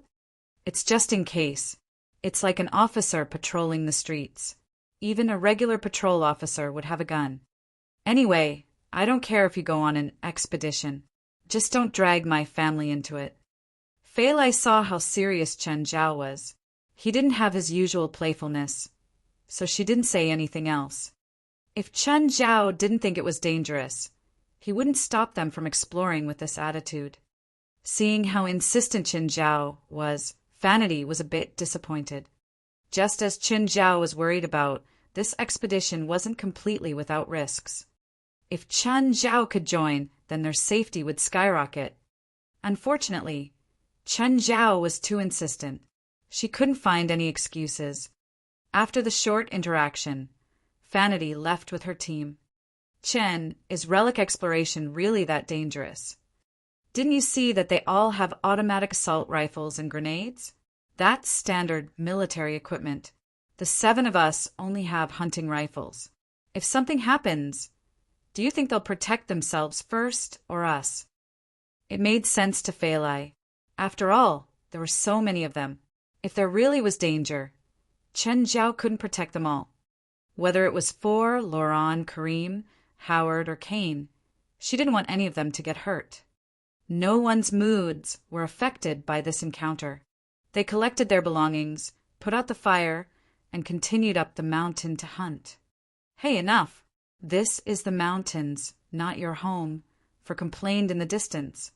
As a single lady, she hated PDA the most. This annoying couple showed their affection no matter when or where. This wasn't Fei Lai and Four's first time hunting in mountains. Chen Zhao guessed that they'd gone hunting very often in Sacramento. Their technique was very well experienced. Of the entire team, only Chen Zhao was empty-handed. Chen, are you okay? Laurent mocked. I'm carrying such a big bag. I can't aim well. Karim, Howard, and Kane are carrying bags that aren't any lighter than you, but look at their prey. Right then, everyone stopped. They saw piles of animal corpses. They'd all been skinned. Did Vanity's team do this? No, not them. Karim shook his head. A poaching team did it. It doesn't look small-scale either. Kane and Howard wiped their grins off their faces too. Chen, we should go back. If we run into them, it'll be trouble. That's weird. There are no valuable animals here. Why would such a big poaching team come? This was a warm forest, but not a rainforest, so all the animals were pretty common. The medium and large animals included bears, wild boars, pumas, deer, and wolves. Looking at their black market price, it wasn't worth it for a large poaching group. Their targets were mostly the Amazon rainforest, African safari, or Southeast Asia. Chapter 606, Poachers. Chapter 606, Poachers. Chen Zhao did not like unexpected events like this. All he wanted was an ordinary tour in the wild, a normal hunting experience. The carcasses were piled up before them. While they had yet to rot, they already smelled extremely unpleasant. In the warm environment, the carcasses were already emitting a pungent odor. Let's go back, Chen Zhao said. Even the death seeker Laurent did not object to the suggestion. However, before long, Black Ma suddenly ran toward them from the front. Master, I smell humans from the headwind, and also the strong smell of blood. Chen Zhao frowned. Headwind, which was the direction they had come from and were currently heading toward. "Stop," Qin said. "What's wrong?" "The poachers might be in front of us," Qin said. Black Ma smelled them. "It's that direction." Everyone was slightly hesitant, but they knew that Chen Zhao's pets were all extraordinarily intelligent. "What do we do now?" "Let's take another direction," Chen Zhao said. "Huh? Human footprints. Quite a few of them in that direction. 5 males and 2 females. That's where we skinned the animals." Milfred Leon frowned. "Boss, what do we do?" "Continue the search. We won't look for them. But if they bump into us, we'll keep them here," Milfred said. "Fuck, that guy's really hard to catch." "If it's easy, it wouldn't be worth 5 million. Poachers were usually also skilled trackers, especially in the woods. They could track their prey using footprints, feces, and even smell. Nevertheless, their prey this time was special. It was an albino cougar. In the black market, a rich person had placed a 5 million bounty on catching the cougar. Cougars had always been a popular pet among the rich. Cougars were also big cats, but their sizes were very different from lions. They wouldn't be that big, so they were less threatening to humans. On the other hand, they were significantly larger than normal cats. Hence, raising a cougar had become a symbol of status among the rich. An ordinary, healthy cougar cost from $30,000 to $100,000. Strangely enough, in America it was illegal to sell cougars, but not illegal to raise them. Due to market demands, the cougar black market was born.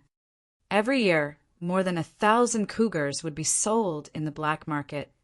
Most of them were captured by poaching teams. As for this particular team, they had skinned the animals only for some extra income. A normal buckskin could be sold for $100. If they did not manage to catch the white cougar, they could at least sell the skins and not make a loss. As a poaching team, their hunting methods were far more efficient than an ordinary hunter. They would set up various traps. Even humans might get hurt, not to mention animals. As for things like ecological balance, they were clearly unconcerned.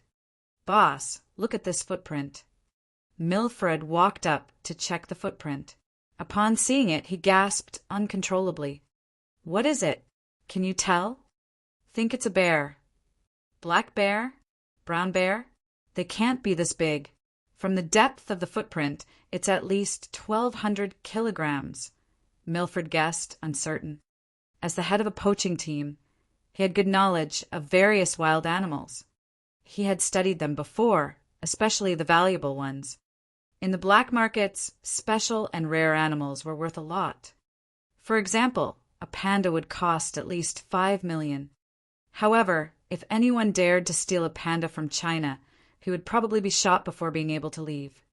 It was riskier than drug trafficking. The panda was a national treasure to China. Clearly, offenders would not be spared. Therefore, even though pandas had high prices in the black market, nobody would dare or be able to get one. Mutated species were worth a lot too. An example was the albino cougar they were tracking at the moment. It was a rare mutant. But now, they seemed to have discovered a new target. An ordinary bear would cost no more than 50,000. However, if it was a mutated bear, the price would increase at least tenfold. From the paw prints, it should be a brown bear, but a few times bigger than a normal one. "Let's get the bear." Milfred licked his lips. It was a delightful surprise. Catching the bear would surely earn them much more money than skinning animals along the way.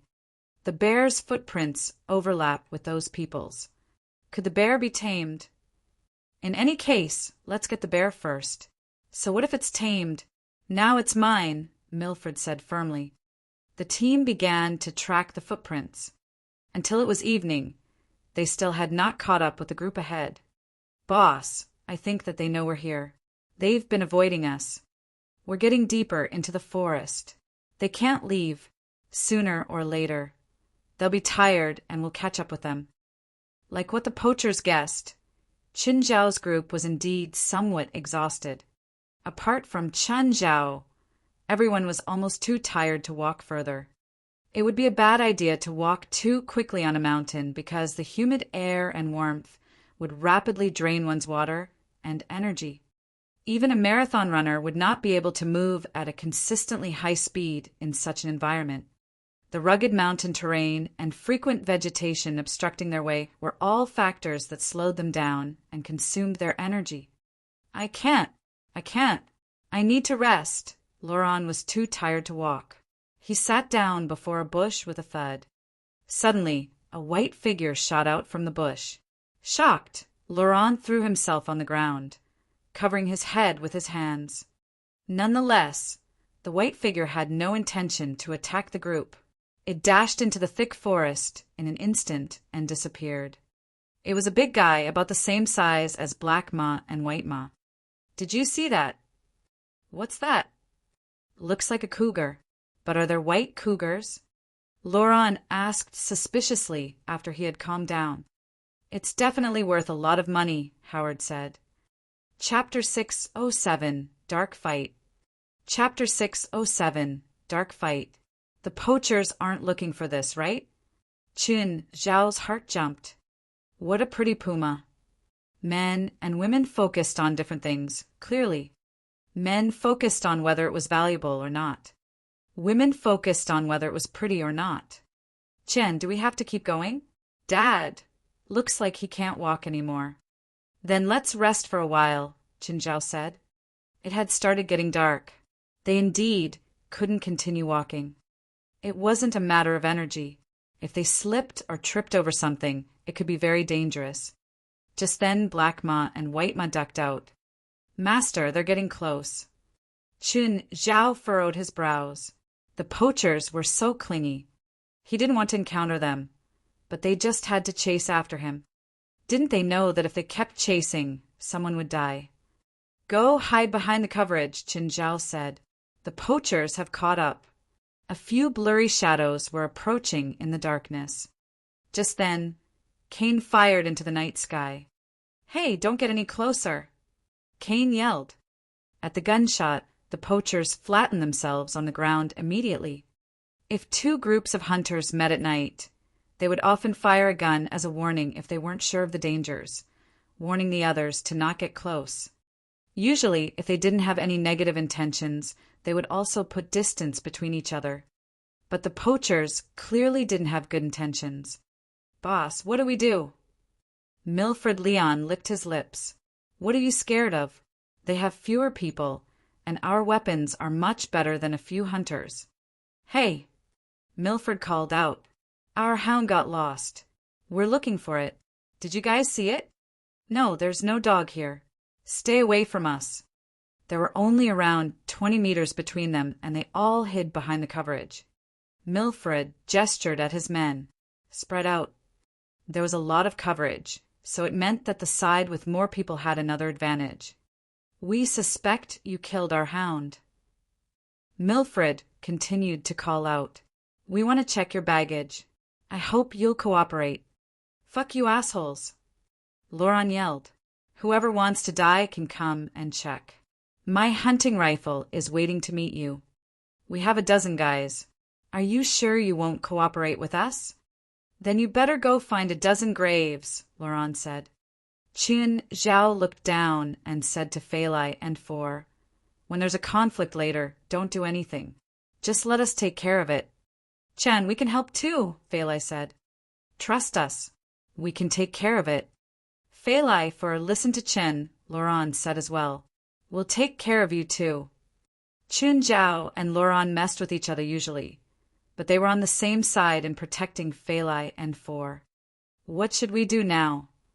Qin Zhao asked. Don't worry, Cain said. We'll hide behind the coverage. Whoever shoots first has the disadvantage. Plus, we don't have a lot of ammo and we have hunting rifles, Howard said. We can't shoot impulsively. But I think they're coming over from the side, Qin Zhao said. Huh. Why didn't you say that earlier? Whatever. You all take care of the front. I'll take care of the side. With that, Qin Zhao crouched down and disappeared into the darkness. Suddenly, Qin Zhao felt that it wasn't just the poachers. There was a third party. Vanity. Her team was here too. At the moment, Vanity and her team were in the darkness. Leader, should we help? Let's see first, Vanity said. She wanted to help, but now wasn't the time. She wanted to appear suddenly when Qin Zhao's group was feeling hopeless. That way, she could make Qin Zhao owe her again. And then she'd be able to ask Qin Zhao for help without shame. Leader, is that Chinese guy really that important? Vanity's current team was all new. They didn't know about Vanity's experiences, let alone know Qin Zhao. She paused for a moment.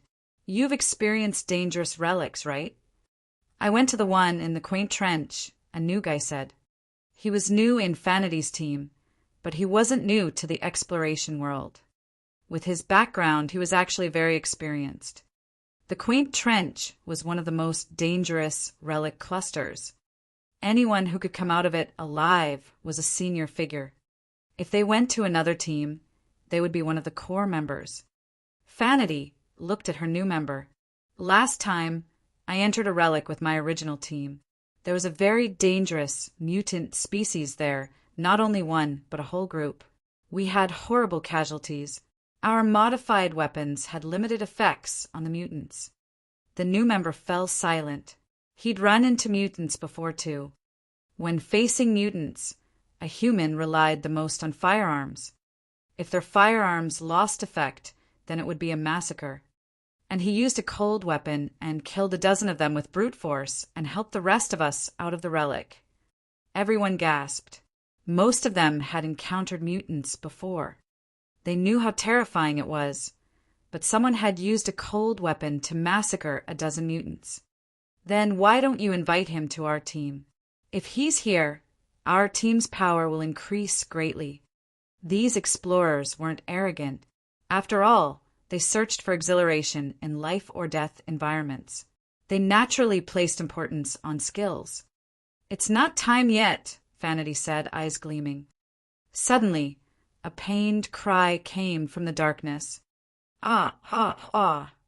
Bang, bang, bang, bang, bang. Pained cries sounded continuously, as if someone was in immense pain. Vanity and her team were all frightened. They didn't know what had happened. Save me, ah boss, save me. The one screaming was a poacher, but because he was in the dark, no one knew what had happened. They could only listen to the poacher's tragic cries in the dark. Thud. Just then, a corpse fell into the group of poachers. Motherfuckers, get out, or else you'll end up like him. Milfred looked down. This was his man, but he was in pieces now, as if torn apart by something. Chapter 6:08 Beast Battlefield. Chapter 6:08 Beast Battlefield. Milfred Leon's face darkened. It must be that bear. Spread out, direct attack. While Milfred was a poacher, he was also a veteran. He knew how to deploy his men in various situations. Their advantages were their number and weaponry. The other party had only a few people and had hunting guns. Hunting weapons were not too strong and had slow reload speeds. Therefore, as long as they spread out and moved forward together, their enemies would not be able to deal with them. Their enemies had a beast hidden in darkness, but so long as they kept their distances, they could protect each other. If that beast dared to show up, they could kill it directly. Bang! Kane fired his gun and accurately shot a poacher. These people were poachers, after all, not soldiers. That single shot was enough to make them panic and lie back on the ground. Suddenly, however, Abidos, who had been hiding on a tree, rushed down and bit a poacher's neck in silence. Then he quietly dragged the poacher up the tree. The poacher was still alive and struggling with his limbs, but his neck was broken. He was not far from death. Then Chen Zhao made some noise on the left side of the poaching team. Alerted by the noise, all the poachers pointed their guns at the place where Chen Zhao was hiding. Black Ma and White Ma immediately charged in from the back and dragged two poachers into the bushes. Ah! Ah! Milfred's expression changed slightly. From various signs, it was obvious that the other party had more than just one beast, probably even more than two. Moreover, the beasts were alarmingly smart. They knew how to divert attention and make a surprise attack. Suddenly, something fell from the trees. The poachers took a glance. It was another badly mutilated corpse. Damn, something's hiding on the tree too. What animal can climb a tree and also drag a human up there? Everyone was creeped out. The place was scary. They felt as if they had entered the hunting ground in a monster movie. It was like an alien movie where the aliens would strike in darkness. Gather, gather. Milfred did not dare to be careless anymore. If they kept spreading out, they would definitely be eaten by the hidden monsters one after another. They had to gather while they still had the upper hand. Just then, a white figure flashed past. Ah! Another person was dragged into the darkness. Bam, bam, bam. The albino cougar had actually also been hiding around here, looking for a chance to counterattack the poachers. The albino cougar was obviously larger than an ordinary cougar. It could easily defeat an adult human. Chun Zhao noticed that the poachers were gathering together, which would make a situation more difficult. After all, even Princess would get hurt should she charge up rashly and be focused on. Chun Zhao scanned around him and saw a huge rock. It seemed at least a few 100 kilograms heavy. Chun Zhao grabbed the rock and threw it into the air. Careful! Startled by the falling rock, the poacher's formation was destroyed at once. Even though the rock did not hit anyone, it did throw the poachers into confusion. Chun Zhao found another rock in the darkness and threw it hard at them. The poachers could not do anything other than run for their lives. Stop! Don't panic. At the moment, Milfred was the only one who was still rational. But it was useless. Everyone else was in chaos. Another rock fell right beside Milfred. Now, even he had to lower his head and dodge. Finally, Princess Abido's Black Ma, White Ma, and the White Cougar stormed into the crowd and began a massacre. There were gunshots, but they were short-lived. The poachers' screams of misery were more obvious. What the fuck? Vanity and her teammates were dumbfounded. They had night vision devices, so they knew what had happened on the battlefield. They saw how the beasts had managed to kill the poachers. It was like a horror movie. The poaching team originally had a proper formation, but for some reason they kept getting assaulted and harassed. In the end, the team was flung into a mess. When their only advantage vanished, all that remained was a slaughter. Vanity once again experienced for herself how scary Qin Zhao was. Not just Qin Zhao. His pets were as terrifying too. Having been to Qin Zhao's house, Vanity had seen his pets.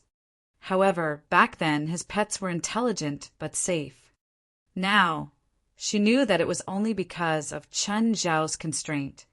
When Chun Zhao released them, they would become true night killers. Let's go. They won't need us. If he discovers us, there might be a misunderstanding, Vanity said.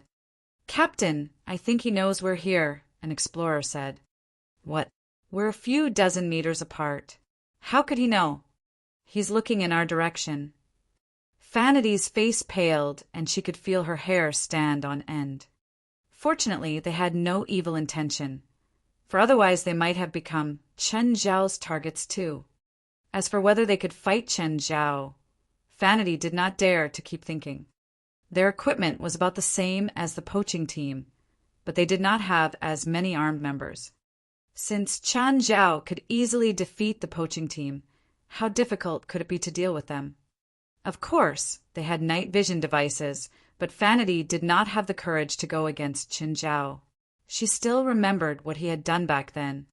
It was really unwise to battle him. Let's go, Vanity said again. They had to leave now. Compared to Vanity, who had escaped, Lauren, Kane, Howard, and Kareem were much more upset. They were ready to have a bloody battle to protect the two girls. In the end, they did nothing. Cain at least shot a poacher. The rest did not even move their guns. Qin Zhao and his pets alone killed all the poachers. Chen, can we come out now? Yes. Qin Zhao answered in the darkness, leaving the cover. The group walked to the corpse-filled battlefield, while Qin Zhao checked his pets.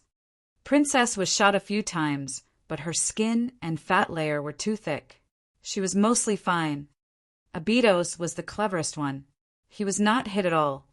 Black Ma and White Ma were hit once and twice respectively, but their injuries weren't too bad either. Huh. Fei Lai suddenly exclaimed. Chapter 609, Bring Back Home.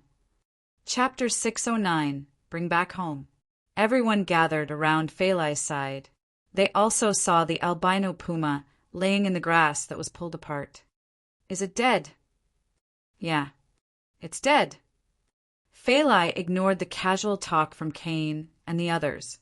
She looked at Qin Zhao. You don't have to say anything. I know what you're going to say. Qin Zhao cut Fei Lai off. I knew you the best.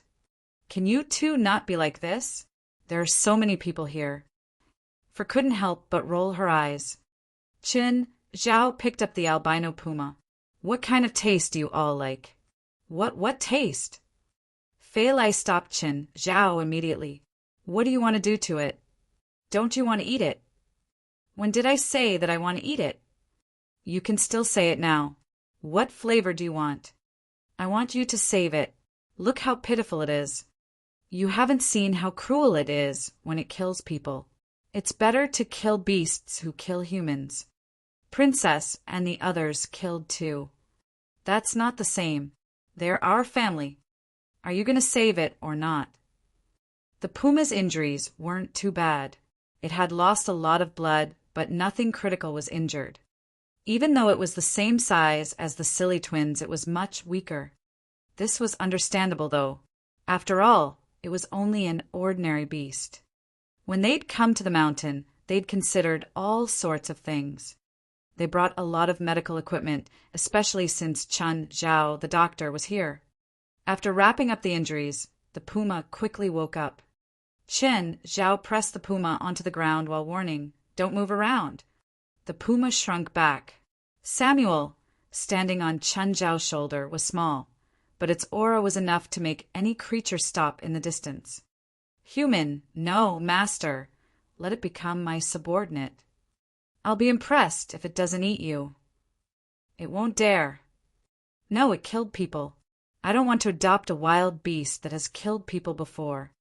Just then, Fei Lai walked over. Chen, can we keep it? Sure. Samuel.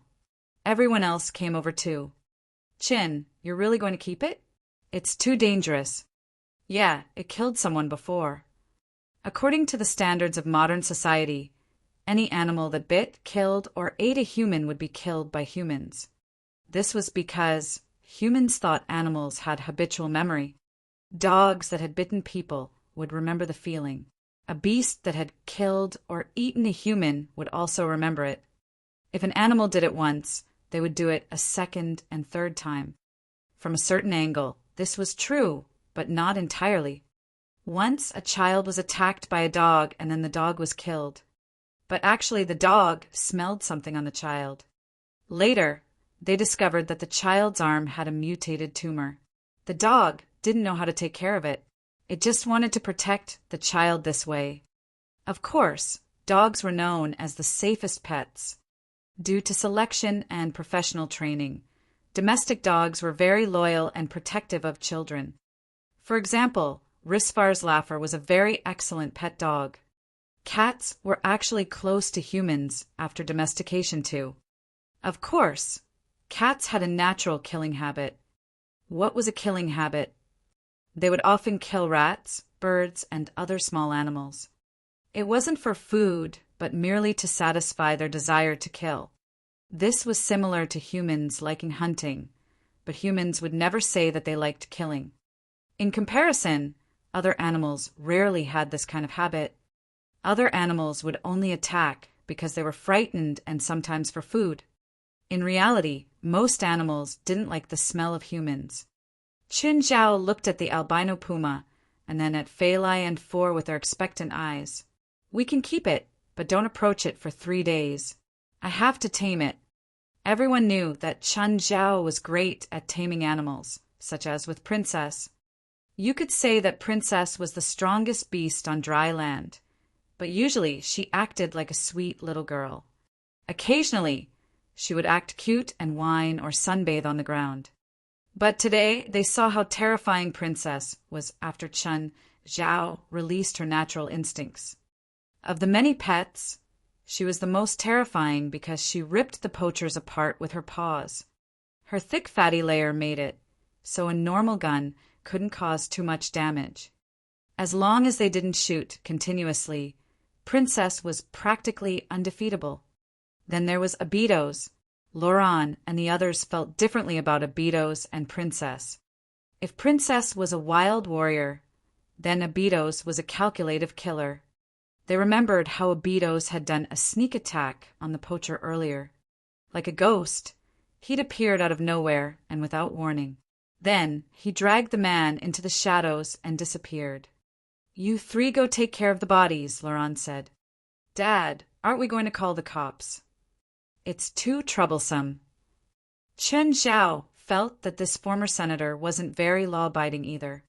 Everyone was in bad shape tonight and had a few injuries, especially the albino puma. They set up camp on the spot and rested for the night. The next morning, everyone hurried down the mountain. When they reached home, they were just in time for lunch. But when Laurent, Karim, Kane, Howard, and Four saw the feast of a lunch at home, they were all stunned. "Jen, who cooks in your house? Do you have servants?" "No. How come we've never seen them before?" "Then what's with this food?" "It's people in town. Usually, when Fei Lai and I are too busy, we'll have a restaurant prepare food and bring it here." "He has your key." "He knows where I hide my key," Qin Zhao said. "Aren't you afraid of them stealing things?" "There's nothing valuable here. They can't move the most valuable thing anyway." "Dad, let's hurry and eat. Everyone's tired," Fei Lai urged. She didn't want everyone to get caught up on this either. "Oh, what should we name the puma?" Before he finished, a car pulled up outside. West stood outside the door. Qin Zhao looked at him and furrowed his brows. Walking to the door, he stared at West. "What do you want?" Chapter 610, A Visit to the HQ. Chapter 610, A Visit to the HQ. "President, don't you think you should visit the HQ? Did you deceive me into becoming the president so that you can lure me to the HQ and then kill me?" "President, can we be serious, please?" "Fine, but come in first. I just returned from the mountain. Let me rest for a bit." West entered the living room and saw the group around the dining table. When Qin Zhao returned to the table, Fei Lai asked, "Is that your friend? Ask him to come and eat with us. He's not hungry." Fei Lai widened her eyes. "Aren't all Chinese people hospitable? That's clearly false. Where did you hear that from?" Qin Zhao rolled his eyes. Qin Zhao did not want to entertain West, but Fei Lai would not allow it. She took some roast meat and poured a glass of purple brew for West. "Sir, please help yourself." "Thank you. Ah, it smells so good." Fei Lai realized that West was not really affected by the purple brew. He must have little love experience, Fei Lai guessed. West was also a spiritualist. Although he was not a combatant, he possessed magical power. The purple brew would only cause normal people to cry. The stronger one's magical power was, the weaker this effect would be. Nevertheless, the purple brew was not completely useless to spiritualists. As West drank some purple brew, he immediately felt energized and filled with magical power. His magical power even increased slightly. It was not a lot, but it was obvious. West gasped. Had Qin Zhao always been treating his guests with such luxuries?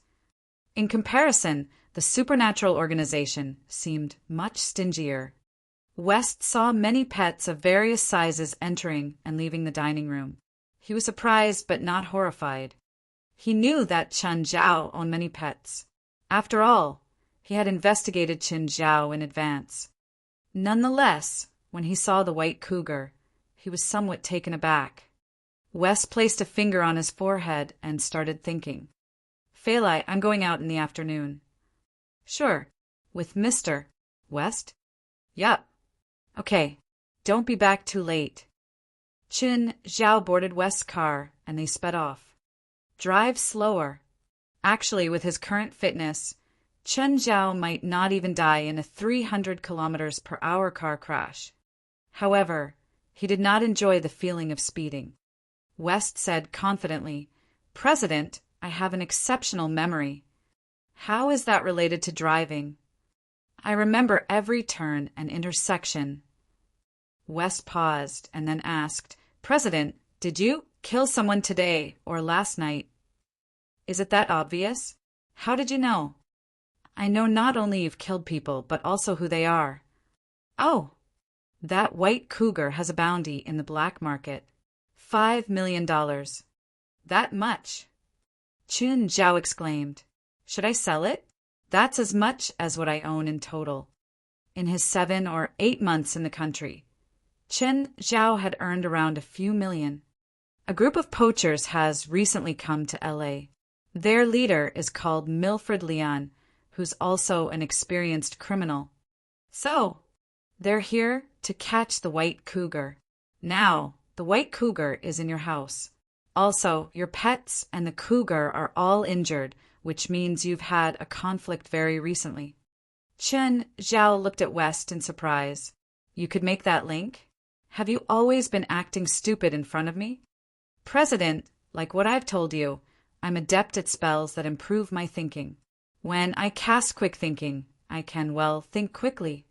Why didn't you think of the consequences before you harassed the former president's secretary?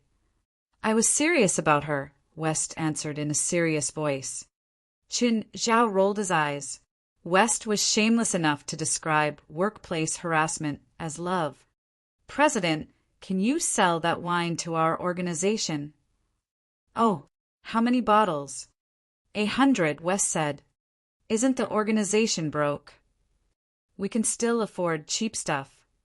All right then, $150 million. Thank you for your patronage. Screech. The car came to an abrupt stop. President, is that extortion? Extortion? You didn't even know how much my wine costs. Chen Zhao rolled his eyes. How much can your wine cost? Have you heard of the Purple Brew? Of course, wait. That's the Purple Brew? Yup. The market price is $1.5 million per bottle, so $150 million for 100 bottles. I think that's correct. Ah, you mean I drank 500,000 just now? West looked as if his family had just died. He couldn't think about it without feeling hurt. It was 500,000. He had, of course, heard about the famous Purple Brew. Everyone on the streets had been spreading various rumors about it. He would never have guessed that the wine he had drunk was actually the renowned Purple Brew. The Purple Brew had almost become a legend. The masses longed for a closer look, while the rich longed for a tiny sip. President, don't even think about it. I've already condescended to become your president. Do you want me to spend both effort and money? Chen Zhao rejected West without hesitation. He had not even received a single penny from the job. Why would he make any contributions? Was he stupid? Chen Zhao began to ignore West. The car drove into the slums. The more prosperous a city was, the more likely it was to have slums. The world-renowned city Los Angeles also had world-renowned slums. Did you arrange a Last Supper for me? President, can you please think like a normal person? But you're at least the prestigious Supernatural Organization of America. Why would your HQ be here? It seems more likely that you've arranged a few gangsters who'll shoot me after I alight. Even the government can go bankrupt. The organization sometimes has a very tight budget. President, please understand. Qin Zhao sighed. How tight is the budget? Actually, sometimes I really envy China. Why? Is the organization in China very powerful? Qin Zhao felt proud. No, but at least you can pick up trash and sell it for money there. Stop, I'm leaving. I don't want to be your president anymore. What did that mean? Is the organization so broke that they have to pick up and sell trash? Then what am I as the president? Chapter 611, President's First Hell Meeting. Chapter 611, President's First Hell Meeting. West settled Qin Zhao with much difficulty. For this, he even activated quick thinking and used all his persuasion tactics.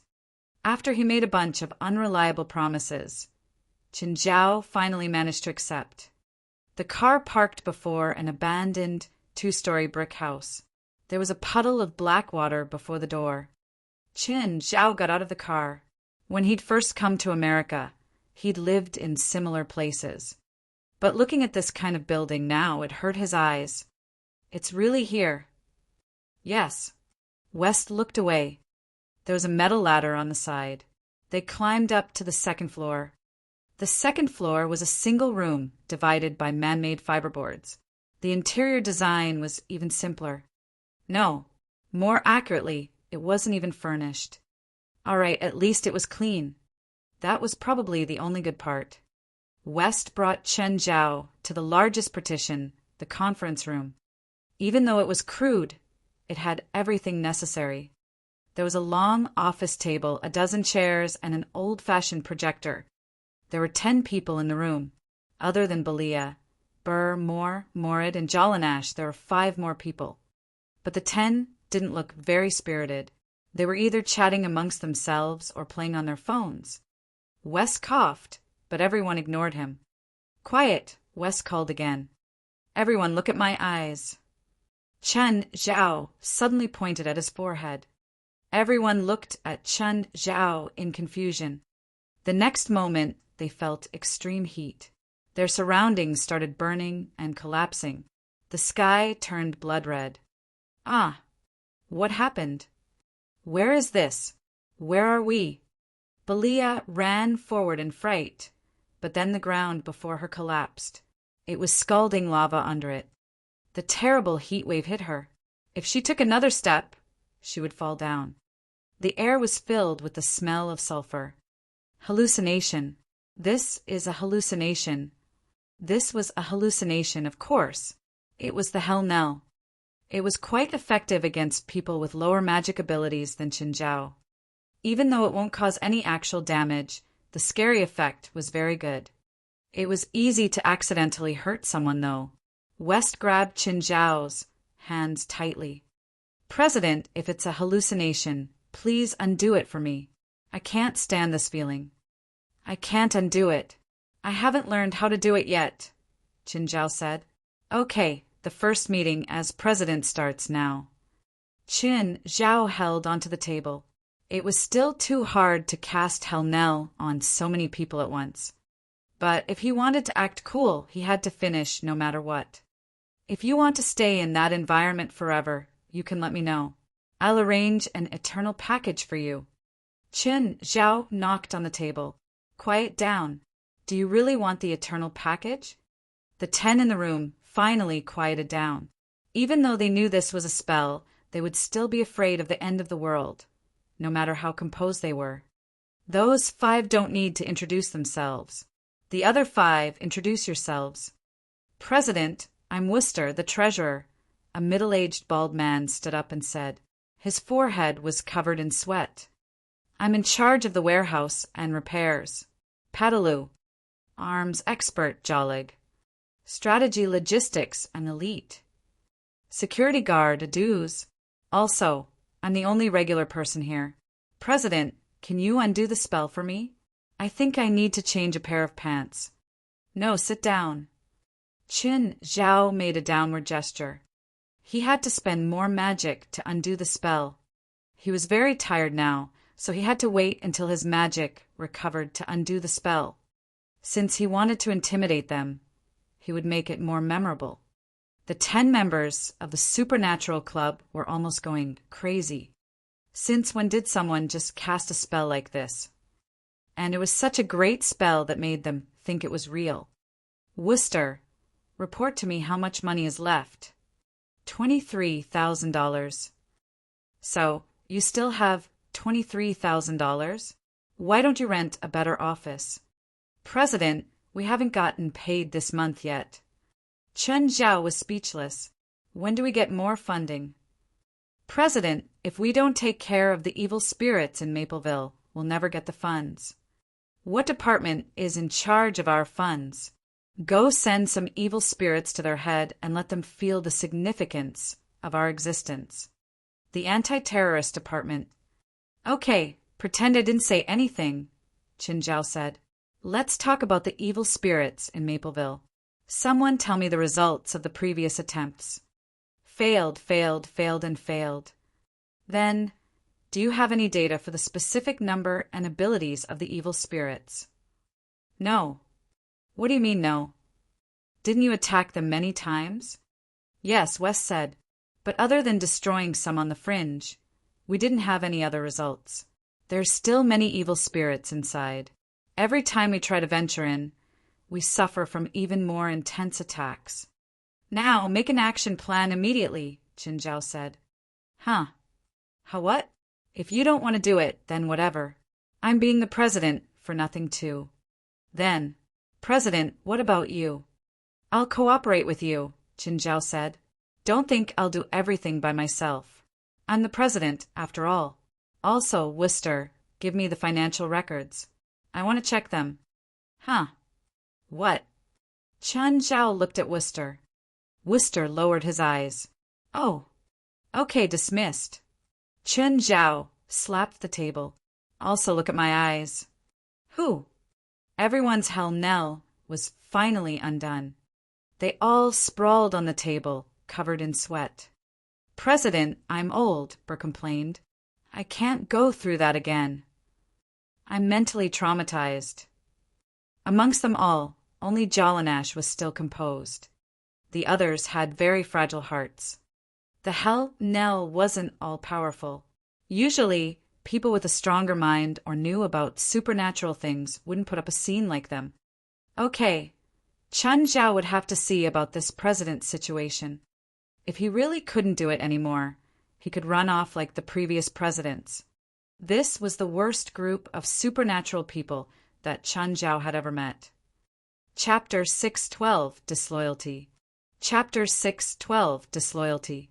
Jalanash, Worcester called out to her. Wait, I have something to say. Jalanash stopped and looked at him. What? Jalanash, you don't like that Asian either, right? Worcester asked. She studied Worcester. You want me to mess with him? No way. Go if you want, but I'm not going to commit suicide. Jalanash was proud, but she wasn't stupid. She wouldn't go up against Qin Zhao just because of Worcester's provocation. Anyone in their right mind would be able to see that Qin Zhao was very strong. He's a wizard. You're a witch. What are you scared of? Don't you know that there'll always be one or two special people? Jalanash asked indifferently. Worcester clenched his teeth, eyes flickering. He'd already gotten pissed earlier when Chen Zhao said he'd take over finances. Qin Zhao had just come and was already going to check the budget. Wasn't this forcing him to a dead end? Menace flashed in Worcester's eyes. The supernatural organization was a mess, but as the accountant, there was a lot of money to be made. The others didn't understand finances, so he could just mess around and easily make one mission cost a few $100,000. In actuality, it was only a few thousand. The rest went into his own pocket. After these few years, he'd already become quite wealthy. Even though this year's funds still weren't given, the government wouldn't disband the organization. They would still have to give them funds. By then, a large amount would go into his own pocket again. This president, who'd just arrived, actually wanted to cut off his source of income. Worcester obviously couldn't bear this. Fine, Jalanash wasn't willing to help, but that was okay. In the end, she was only a regular witch. If she was able to do well outside, she wouldn't have joined this group. The truly powerful witches viewed the supernatural organization with disdain. Wooster picked up his phone and called a number. "Hi, is this Witch Rupert?" "Yes, it's me. I have a job, $100,000. Will you take it?" "Sure. What job?" "Kill someone." "I'll do it if you multiply by 10. "Then, how about you just disable him, or make sure he'll never appear before me? Send me the target's info first." Soon, Rupert got the info and she scanned it. She almost threw her new phone onto the ground. "Fuck, are you messing with me?" "What?" "Go die." "Fuck you, fuck." Rupert hung up. Wooster was confused. What happened? Hadn't they made a deal? How come she turned on him so quickly? Whatever. He'd find a professional. "Hi, I want to hire a witch assassin." "What country are you in?" "Which city?" "America, L.A." "Okay, there's a very powerful witch assassin in L.A. right now, but she's quite expensive. It'll be at least $1 million. "That expensive?" "Of course. Or, how about you wait a while and we'll send a cheaper one?" "Whatever, this'll do." "Then I'll give you her contact info." Wooster received a text. It was only a phone number. "Hi, are you a witch assassin?" "Yes, I am." "I need you to kill someone." "I'm quite expensive." "I know. $1 million. "No, it's not just 1 million. That's the base. My price will change according to your target. Your target is a wizard." "I need his info." "I'll send it now." 10 seconds later, the other started cursing him out. "Fuck, you want me to die?" "I won't do it even if you give me $1 billion. With that, they hung up. Wooster's expression changed. What was going on? Was that Asian really so scary? L.A. Witches knew him. Even witch assassins knew him. The two had the same tone, too. It was as if the new president was as scary as a demon. But how come Wooster had never heard of him before? No, if this was the case, then he had to get rid of the man. If he really was so scary, then Wooster would be dead meat if he found out that he'd messed with the finances. What should he do? Local witches didn't work. The witch assassin didn't work either. The assassin also said that they wouldn't do it even if he paid $1 billion. He couldn't afford that either. It seemed that he couldn't use an outsider. It was even more impossible to get rid of the Asian with the failures in the organization. They didn't dare either. Suddenly, Wooster thought of an idea. Didn't that Asian want to clear out the evil spirits in Mapleville? He could use this chance to make the man die in there. Wooster had personally taken part in the missions, so he knew how scary the evil spirits there were. Wooster believed that the evil spirit group of Mapleville could definitely kill this new president. "Hey, Chen, it's Rupert." "Oh, how come you're calling me today?" "Someone just called me to give me a job. Wanted me to kill you." "Oh, don't you think that I helped you by telling you? So does this count as you owing me?" "Who's the guy that wanted to kill me?" "I don't know. I didn't see him. It was just a call." "You don't even know who it is.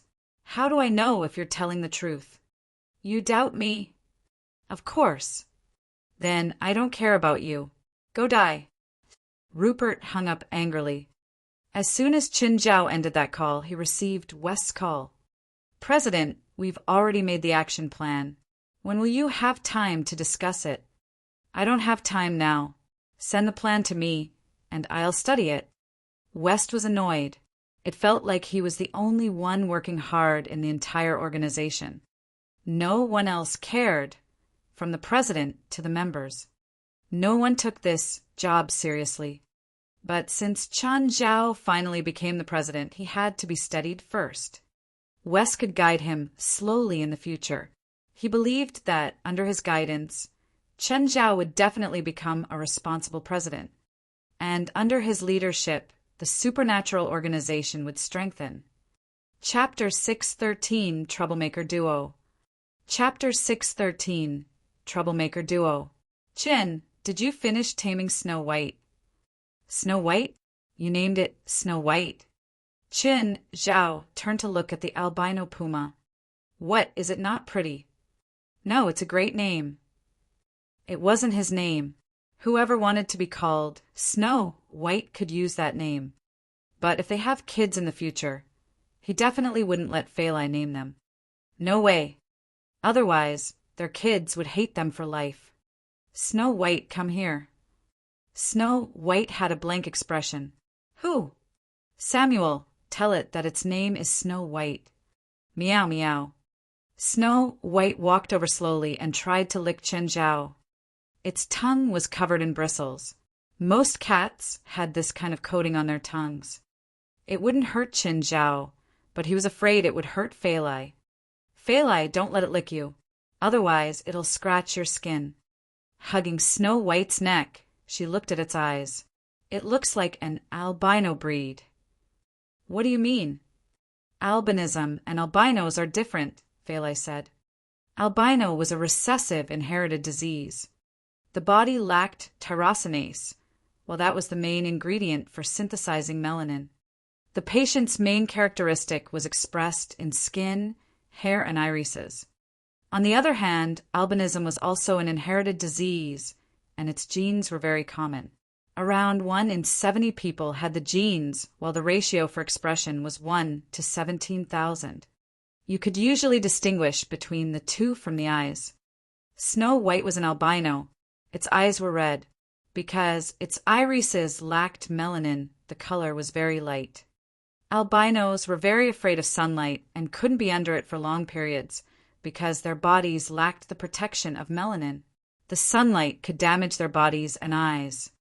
Snow White and Princess seemed to match well. Unfortunately, they were different species and of the same sex. It's so soft. Phalai was petting Snow White. It didn't actually feel that great. It was just because it was new. When Princess had just arrived, she'd also been spoiled. But the feeling faded as time passed. But because they were so familiar, like with people, they became more casual with each other.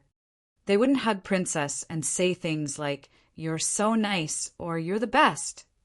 Princess was like their family. Now, Phalai was curious about Snow White. After they became familiar, it would probably be like with Princess. Phalai played with Snow White while Chen Zhao sat outside, studying the plan that West had sent. The plan was very simple. They would take advantage of Jalig's magic bombs. It could cause large-scale destruction in an instant. Even spirits wouldn't be able to avoid danger. In addition, there was a magic flamethrower. The fuel contained magical phosphor and was also effective against spirits. But someone had to enter Mapleville first and lure the evil spirits out into the trap. The person who went to lure them would clearly be in danger. Chen Zhao wasn't afraid, but he wasn't willing to go. He was the president. Why did he have to do this stuff? If he accepted this mission directly, he would be a pure idiot. Of course, the plan overall was quite reliable. Oh, is Laurent not here today? He went to drink with an old friend. Without a doubt, he'd gone to find a sand. Old thing again. Laurent and a sand were at a small pier, completely drunk. They were surrounded by cans. No one knew how much they'd drunk. Gazing at the sunset on the horizon and the beautiful flaming clouds could fill people with fantasies. Oh, if only those other guys were still alive, Asan said, sighing. Asan, do you know about Pamela? Pamela? After she quit, I only know that she got married a decade ago, and then we lost contact. So do you know that she died? Died? How is that possible? She's even younger than you. She got some disease, Laurent mumbled. Asan sat in his wheelchair and didn't speak for a long time. Would you believe me if I said I saw Pamela's spirit a few days ago? Cut the crap. It's true, Laurent said. I went to where she lived before she died. Technically, she contacted me first. Don't ask why a ghost called me. Where did she live? I think it's called Mapleville, but that place is kind of scary. Fuck, I don't believe in ghosts. How about we go now? Laurent asked. We might be able to see her. I'll go if you dare to go. Then let's go. It doesn't seem far from here. Laurent pushed Hassan's wheelchair toward Mapleville. When they reached there, Laurent gulped. The cold wind along the way had woken up his senses. It's here. Do you dare go in? Fuck, I haven't lived in a lot of places these years, but I did live in these abandoned slum places. There's nothing to be afraid of.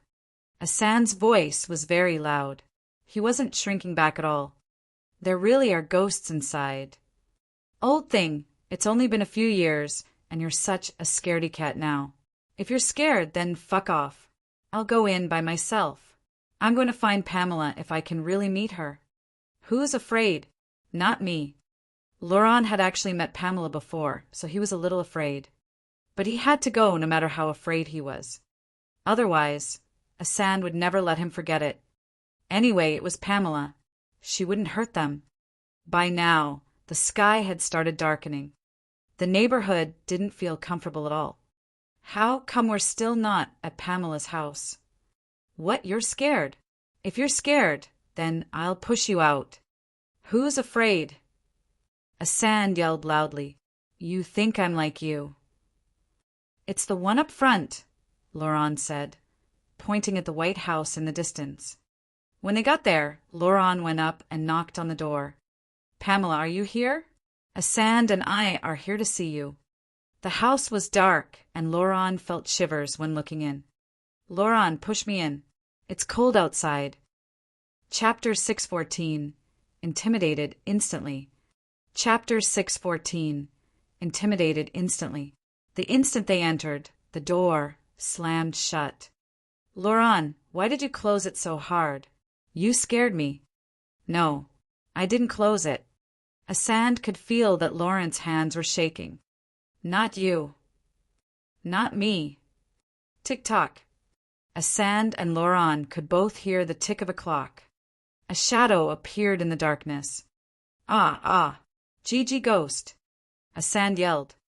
Laurent stiffened and froze as he looked at the figure that walked out of the darkness. It was none other than Pamela. Push me away, push me away. Fuck. Why did you two old bastards come here? Pamela's tone was like she was disappointed. She really was pissed at these two old guys. She really is a ghost. Laurent could feel clearly that his hair stood up when Pamela walked closer. It was an instinctive reaction. Why did you come here? To see you. Why didn't you come during the day? Don't you know how dangerous it is? Huh. Stop joking. Laurent, you and Pamela planned this to fool me, right?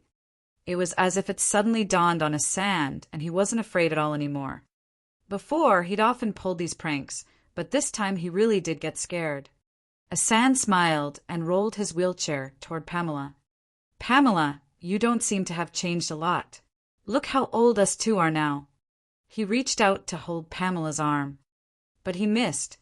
Pamela was still standing there, but he couldn't grab her hand or touch her body. Hassan's expression froze, and he turned his neck stiffly. Laurent, I think she really is a ghost. Laurent's smile was stiff too. I told you. Fuck, I thought you were joking.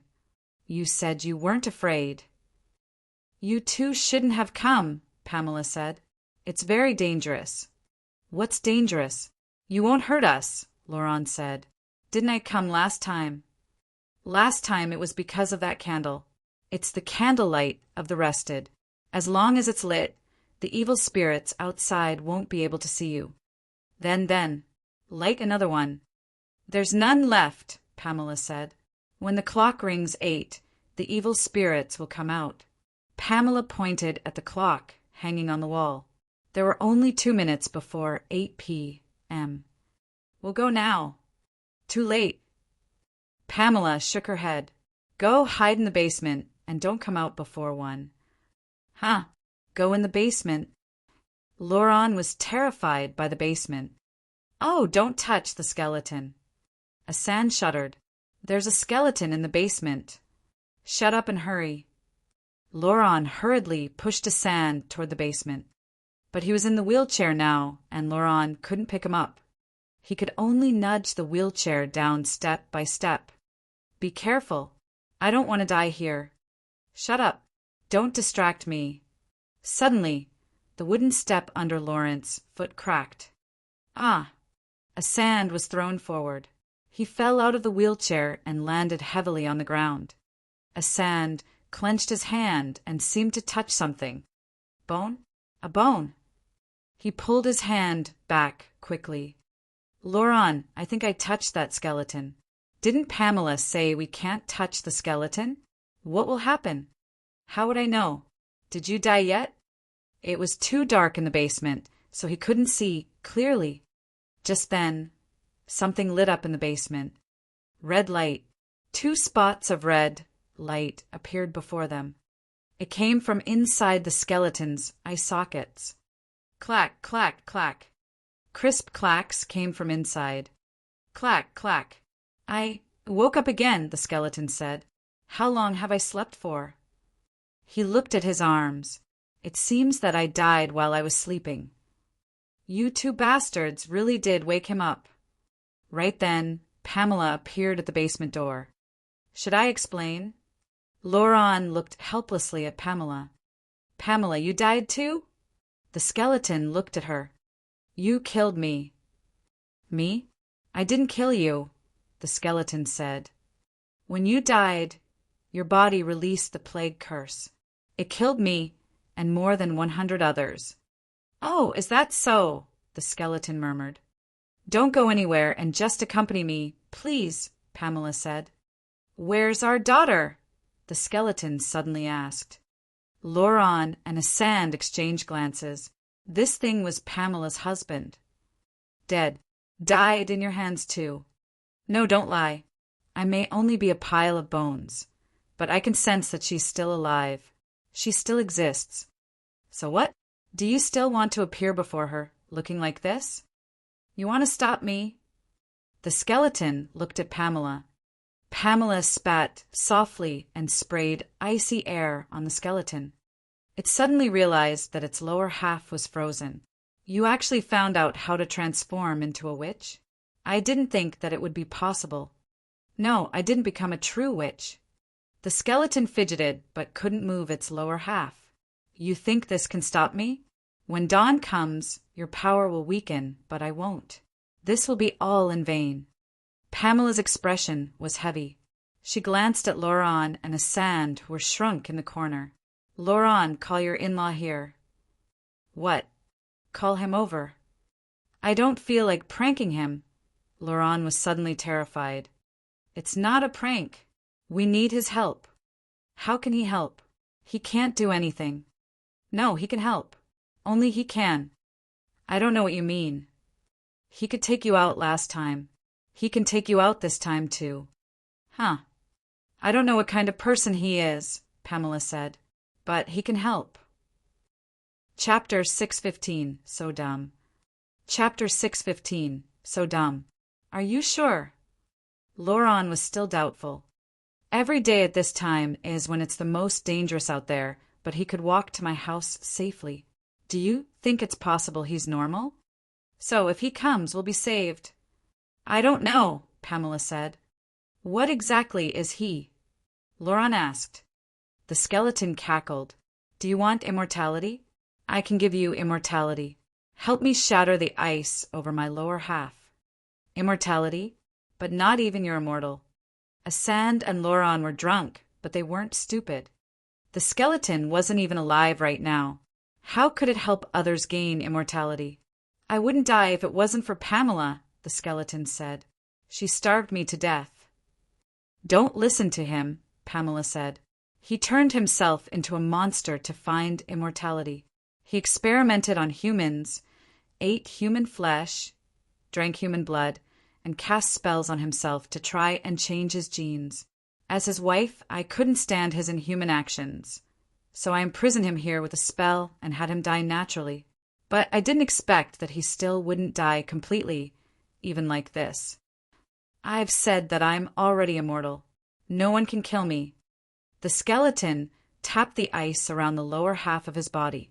A melted hole appeared, but it wasn't very big. If he wanted to undo the ice entirely, he had to tap a few hundred times. Pamela, seal him in ice again.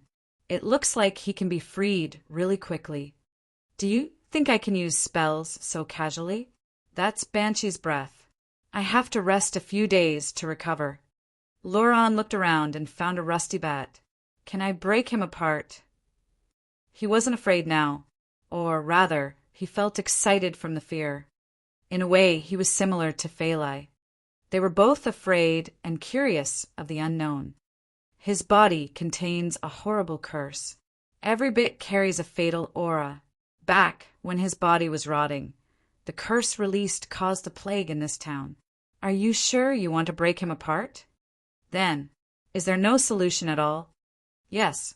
Find some strong witches to seal him entirely or destroy his soul. Can't you do that? I can't even stop him right now. Suddenly, the skeleton spat out some acidic liquid onto the ice. The ice melted even faster. Laurent and Asand immediately smelled the foul scent. No, go out. But Pamela's warning was too late. Laurent and Asand felt their heads getting heavy and they couldn't keep their balance anymore. Laurent took out his phone and dialed with difficulty. But before he could say anything, the phone already fell onto the ground. Then he lost consciousness too. By now, most of the hard ice had melted. The skeleton applied pressure and a huge chunk of ice disappeared. A few more times later, the skeleton was completely freed. Seems like you still can't stop me. The skeleton sauntered out of the basement. Jerry, you've already committed a huge sin and now you're dead. What more do you want? Pamela followed the skeleton. She couldn't stop him now. Of course, the skeleton couldn't do anything to her either. Since I've already attained immortality, then let me pursue life again. I'm filled with so many ideas right now.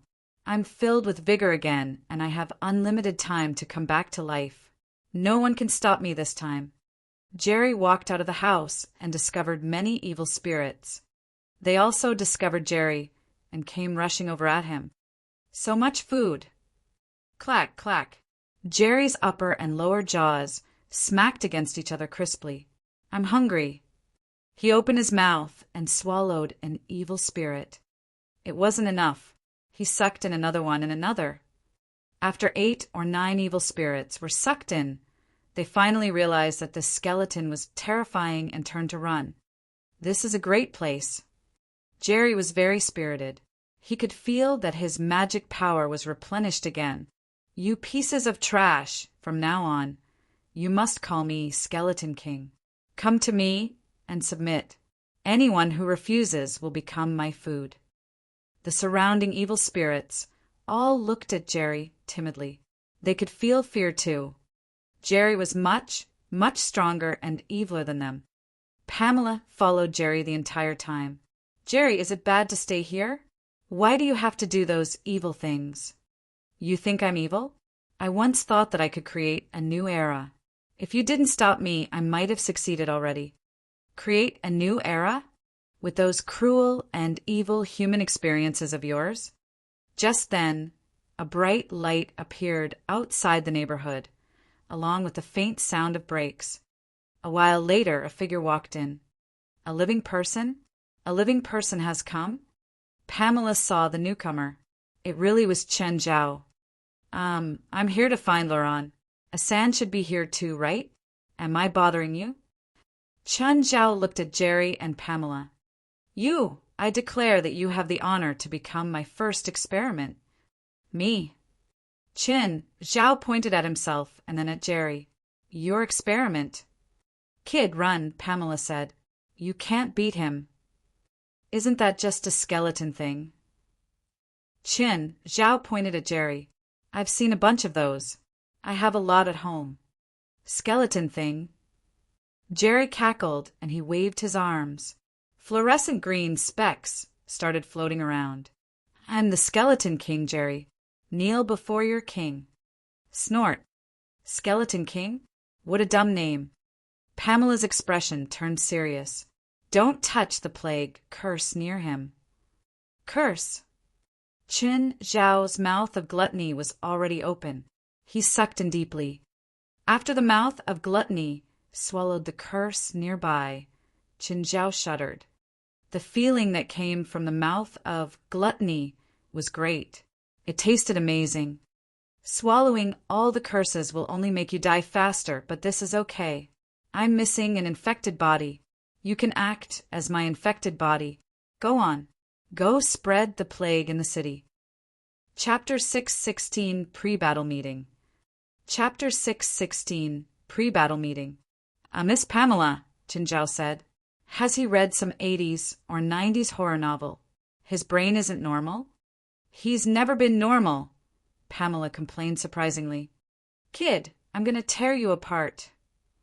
Furious, Jerry lunged at Qin Zhao directly. Qin Zhao's right arm swelled and bit down on Jerry's left side.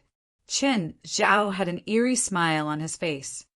Your body tastes pretty good. Me? Tastes good? Crack. The mouth of gluttony already bit off half of Jerry's skeleton. He lost balance and fell to the ground. His bones were about to come loose. Why aren't you affected by the plague curse? Sorry, can you release some more? Qin Zhao stood before Jerry with a gentle smile. I didn't have enough. It's rare for me to eat such a delicious curse. Pamela was stunned. Was he eating the curses and Jerry like food?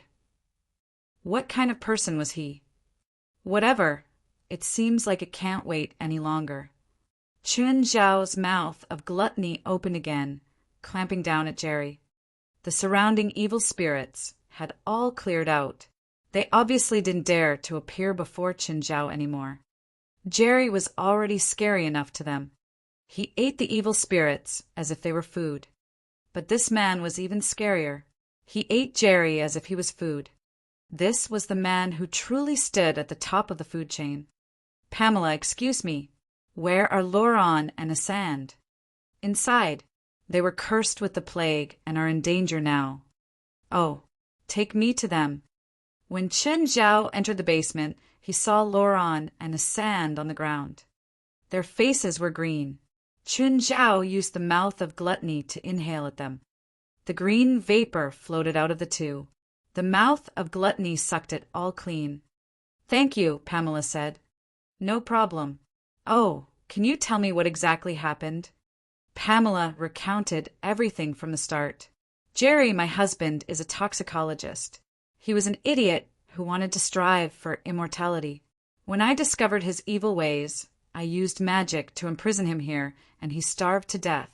But the plague he released when he was about to die killed me and the hundreds of people in the neighborhood. I remained to guard him in case he woke up one day and continued his evil ways. It's solved, so I should go now. Okay. Oh, Laurent actually isn't bad. I refuse to accept that. Goodbye, Pamela. Achoo. I forgot again. Such a glutton. Should we attack? Maybe we can kill him. Maybe he already spent up his mana while fighting that skeleton, and he's hiding in the room to rest now. Let's break in and kill him. I'll count to 3, and we'll break in. 3, 2, 1. The door suddenly opened. Qin Zhao walked out with Laurent and Asand in each hand. His nose itched. The mouth of Glutton itched even more. Achoo! Boom! Pamela's yard and the house across the street were flattened instantly. A dozen evil spirits were ripped apart too. I feel much better after that sneeze. Qin Zhao's mouth of glutton had gone back to normal. He touched his nose. It was more comfortable too. Qin Zhao didn't encounter more evil spirits along the way. No one dared to come forward. Laurent woke up with a start and saw that he was in his own bed. I'm back. He touched his body. It was all normal. He rushed downstairs and saw Qin Zhao sunbathing outside. Qin, you brought me back. The police called me. Honestly, you two are so old and one is confined to a wheelchair. Can't you two calm down? Running to the sea to drink. Were you tired of living and wanted to get buried in the sea? You mean a sand and I got drunk by the sea last night? No shit. You can't remember? My brain is in a mess right now. Qin Zhao glanced at him. You two weren't quiet drunks. You kept screaming about seeing Pamela. Lawrence's head was muddled and his thoughts grew disorganized. He didn't know what was true and not. Want some? To sober up. Laurent took the medicine and sipped it. His mind, indeed, cleared up a bit. But there were still many confusions that he couldn't resolve. Right then, Qin Zhao's phone rang. Hi, West. What's wrong? President, we're planning the strategy right now. Would you like to come over? Fine. Qin Zhao glanced at Laurent. I have to go out. When he arrived at the Supernatural Organization's headquarters again, everyone arrived at the meeting room instantly. This time, no one dared to be relaxed before him. Okay, who'll explain how we'll attack the evil spirits of Mapleville? An elite stood up now. As the support and strategist person, he was the main planner this time. President, after researching and discussing, we realized that the evil spirit group is very powerful and large. With the numbers we have, we obviously can't win if we go straight up against them. My plan is to set up a trap first. We'll lure the evil spirits out and then deactivate the trap. What about the specific procedures? Jalig is the main guy. He'll create magic bombs and flamethrowers. If they can meet our requirements, then this plan should be quite successful. Jalig, do you have any problems? Qin Zhao asked. Neither the bombs or flamethrowers are hard in theory or production. I just need enough resources. No problem, Worcester said. I'll provide Jalig with enough resources. Then that's that, Qin Zhao said. President, there's a problem, West said. What? Who'll be the bait? Everyone lowered their heads. No one was willing to be the bait. Anyone in their right mind knew how dangerous being the bait was. No volunteers? Then I'll call someone out. Qin Zhao glanced at them all. President, look at my old limbs.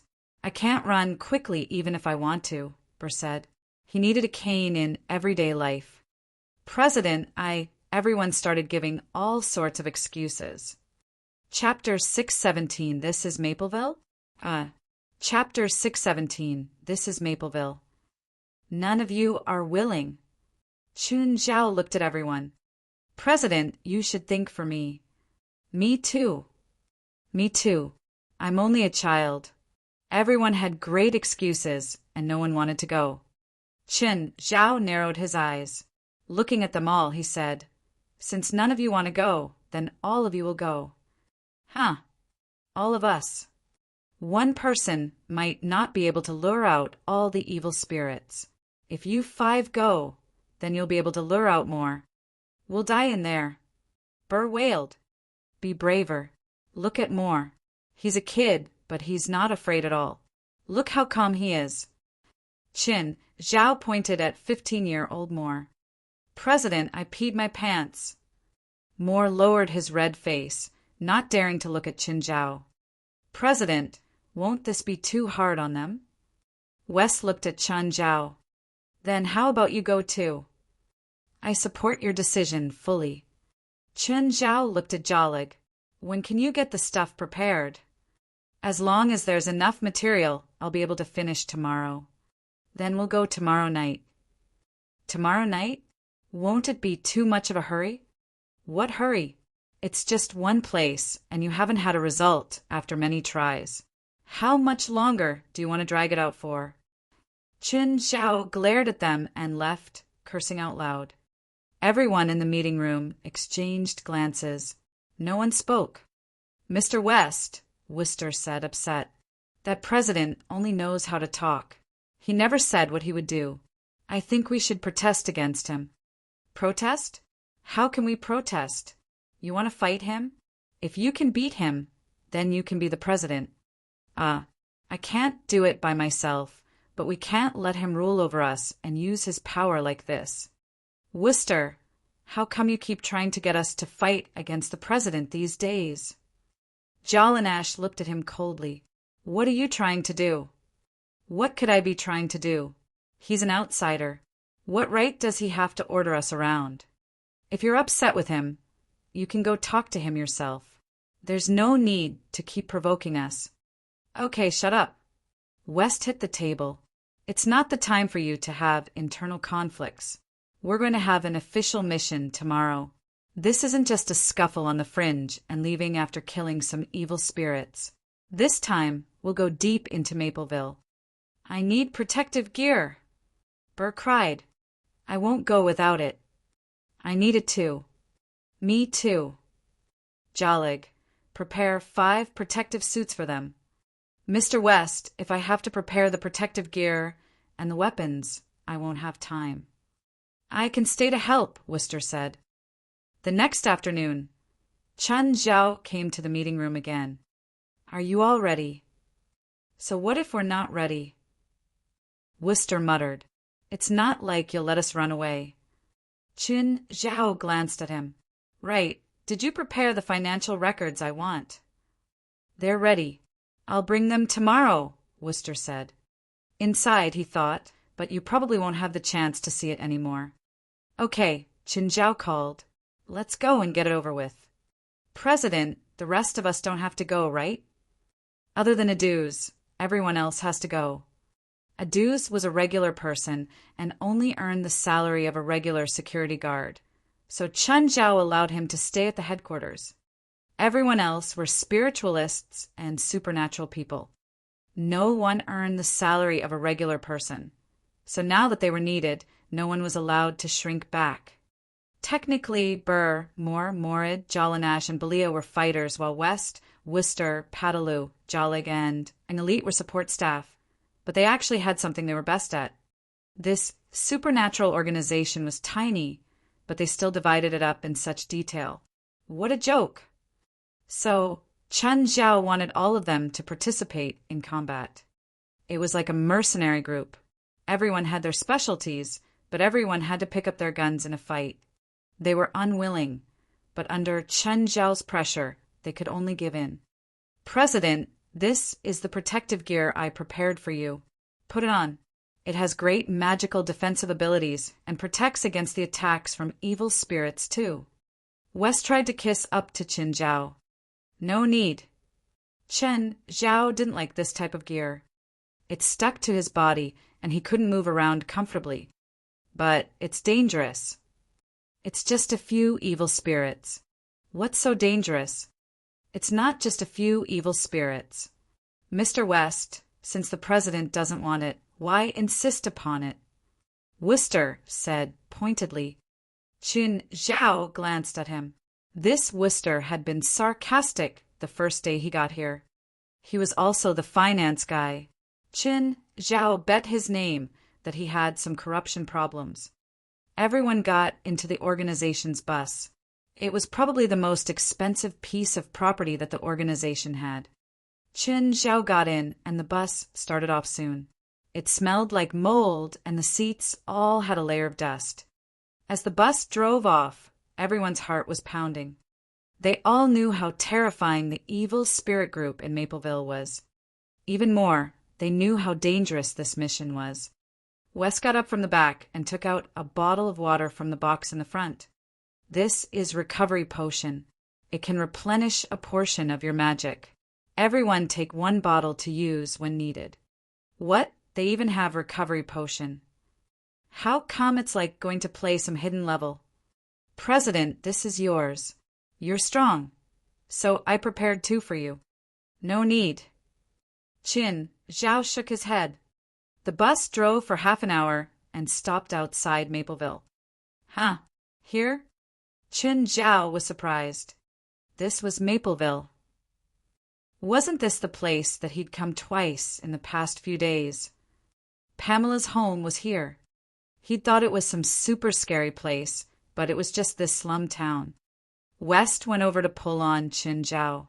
President, we're here. Oh, coming. As soon as he got out of the bus, Worcester bumped into Chun Zhao. Something in his hands splashed onto Chun Zhao. What are you doing? He flicked at the liquid on him. It was odorless, but it felt sticky. Sorry, President, Worcester quickly apologized. I didn't see you get out. Chapter 6:18 Mission. Chapter 6:18 Mission.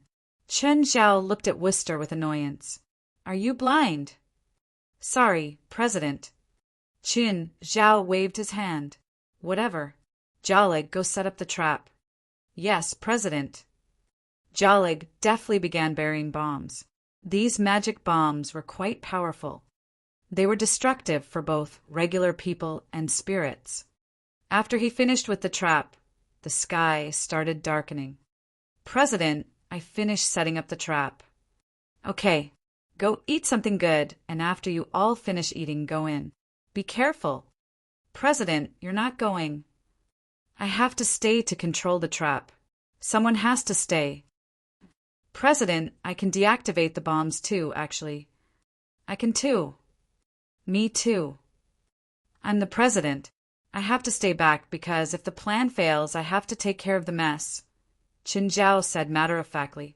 Have any of you seen the big boss at the start of the game? Everyone grumbled inwardly. Qin Zhao made it sound honorable, but it couldn't change the truth. He was scared. He wanted to shrink back like a turtle. Qin Zhao looked at the time. It was already past 7. Okay, go on in. President, I'll miss you. West latched onto Qin Zhao. Fuck off. Qin Zhao kicked him aside. By now, the sky was already dark. The entire Mapleville was pitch black. Everyone entered the neighborhood. Okay, West said. Everyone spread out and throw a flash bomb at a house and then run. Flash bombs were the best at infuriating a spirit. Not only were they useful against humans, they also worked for spirits. After the spirit lost vision temporarily, they'd regain their vision gradually and then become furious.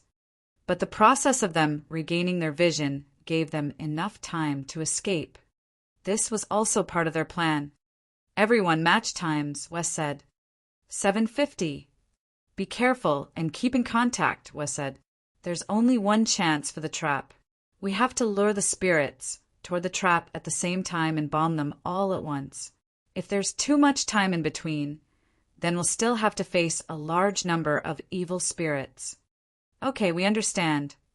West looked toward Burr. Burr, you're the slowest, so you take this area. It's the closest to the exit. If you don't have time, use your strength magic. Moore, you take that area. You can use your cloning to attract attention. West was quite experienced, so he assigned tasks for everyone. West, I think you should keep being the president, Worcester said. Instead of finding a coward who doesn't do anything. Everyone agreed now. West furrowed his brows. Okay, everyone has their own area. Spread out and start at 8 o'clock sharp. It's them again. Are they here to look for death? Pamela saw the supernatural organization through her window. She wasn't unfamiliar with them. Even though she hadn't interacted with them before, she knew that they'd come to Mapleville many times and fought with the evil spirits. However, they were just average. It was a feat if they could kill 1 or 2 evil spirits each time. They fled immediately if there were more. Tick, tick. When 8 o'clock arrived, Belia smashed something into the window. What's that? Boom.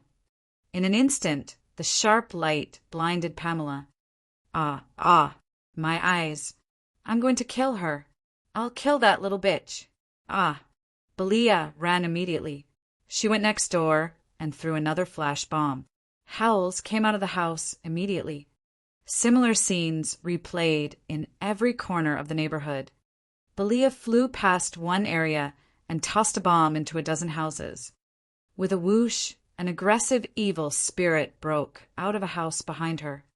Bitch, I'm gonna kill you. This evil spirit was 2 or 3 times bigger than usual. He was like a small giant. Ah. Belia ran back in fear.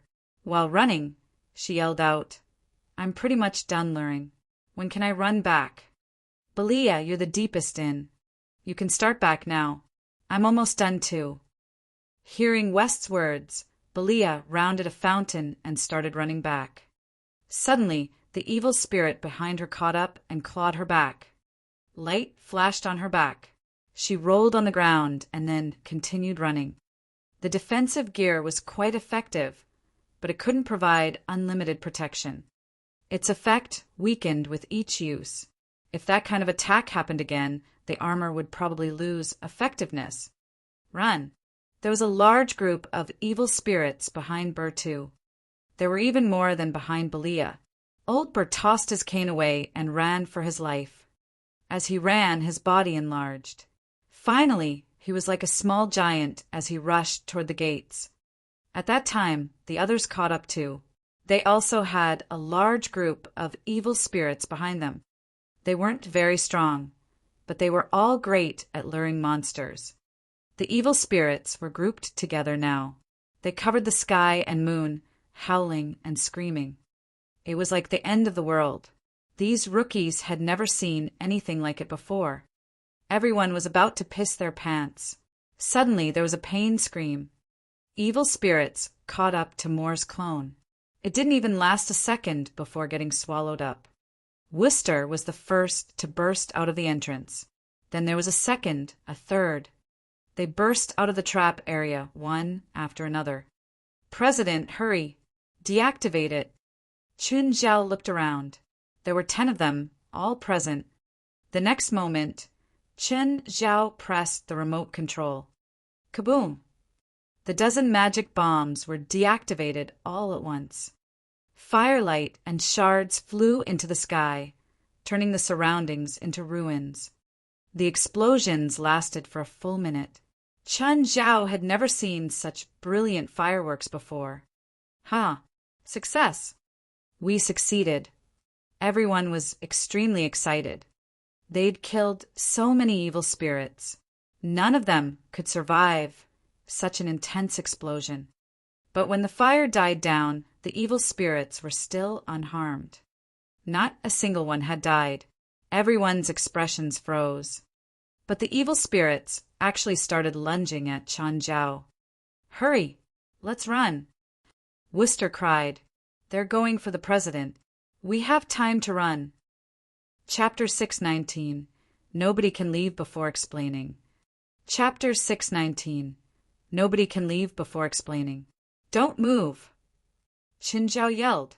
He was livid. The entire plan was carried out perfectly, but the end result was so poor. Not a single evil spirit was killed in the intense explosion. This clearly wasn't normal.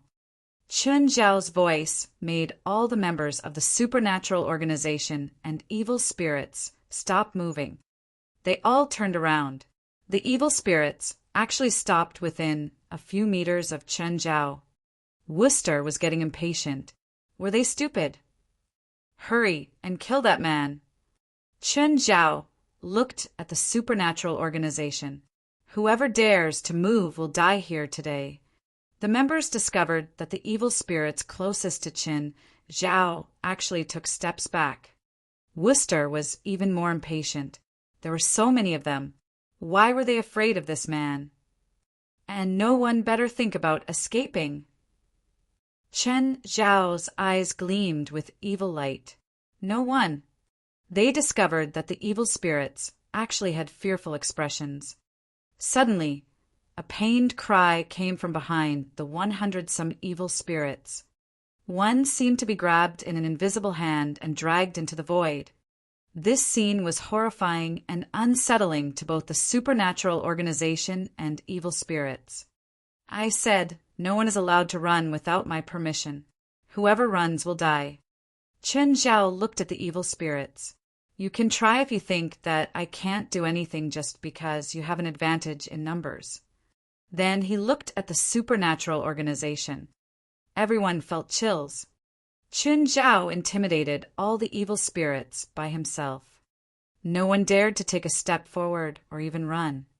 I'd wanted to give you failures a chance. If you succeeded in this plan, I would help train you all, but you've disappointed me too much. Chun Zhao looked at the 10 members. Jolig, why were the magic bombs ineffective? Give me an explanation. If you can't explain, then I'll feed you to them tonight. I don't know. I made the bombs according to the standard ratio of gunpowder. They can't be ineffective unless— Jollig suddenly looked at Wooster. Unless the material you gave me had problems. Bullshit. Don't blame me. What does this have to do with me? Wooster immediately yelled nervously. It's your own problem. Don't drag me into this. Chun Zhao glanced at Wooster and then at the evil spirits. Then, why did you all run toward me? Is it because I'm ugly? Asians don't fit my beauty standards. Some nameless evil spirit said that, and Chen Zhao's eyes shone with murderous intent. A few other evil spirits were affected too, dragged into the void by that invisible hand. Who can give me an answer? Chen Zhao yelled. Speak. Are you all mute now? Mr. Chin, let me answer your questions. Pamela knew that Chen Zhao was strong, but she didn't think he was this terrifying. She didn't even understand how Chen Zhao had killed those evil spirits. He didn't have any magic waves or even do anything, but those evil spirits were swallowed up. Okay, speak. You have an aura that's full of life, Pamela said. To the dead, that's the most luring smell. We were attracted by that, and that's why we all swarmed to you. Chun Zhao looked down at the part of his shirt that got wet from the liquid. He took off his shirt and tossed it to Pamela. Smell it. Is it this smell? Yes, this is it. Chun Zhao looked at Wooster. Seems like we have an answer now. Wooster turned to run, but someone stuck their leg out and tripped out. Who eats meat? Come out. A few evil spirits walked out and went to stand behind Chen Zhao. Everyone got chills and subconsciously moved away from Wooster. Wooster was on the ground. President, I messed up. Please forgive me. They didn't know how strong this new president was, but they knew that he was definitely more than 100 times scarier than the other presidents. Why did you do this? Chen Zhao looked at Wooster. Because you want to check the records. It suddenly dawned on everyone. No wonder he tried to provoke everyone whenever Chen Zhao wasn't here. It was just because Chen Zhao wanted to check the financial records. Did that mean that Wooster had stolen most of their budget? This infuriated everyone. At first, they thought that Wooster had something personal against Chen Zhao and even sympathized with him. But it was actually because he used their budget. How much did you take? A few $1 million. Be more specific. I don't know. Wooster lowered his head. Where's the money? Here, with me. Wooster was a sniveling mess from the fear.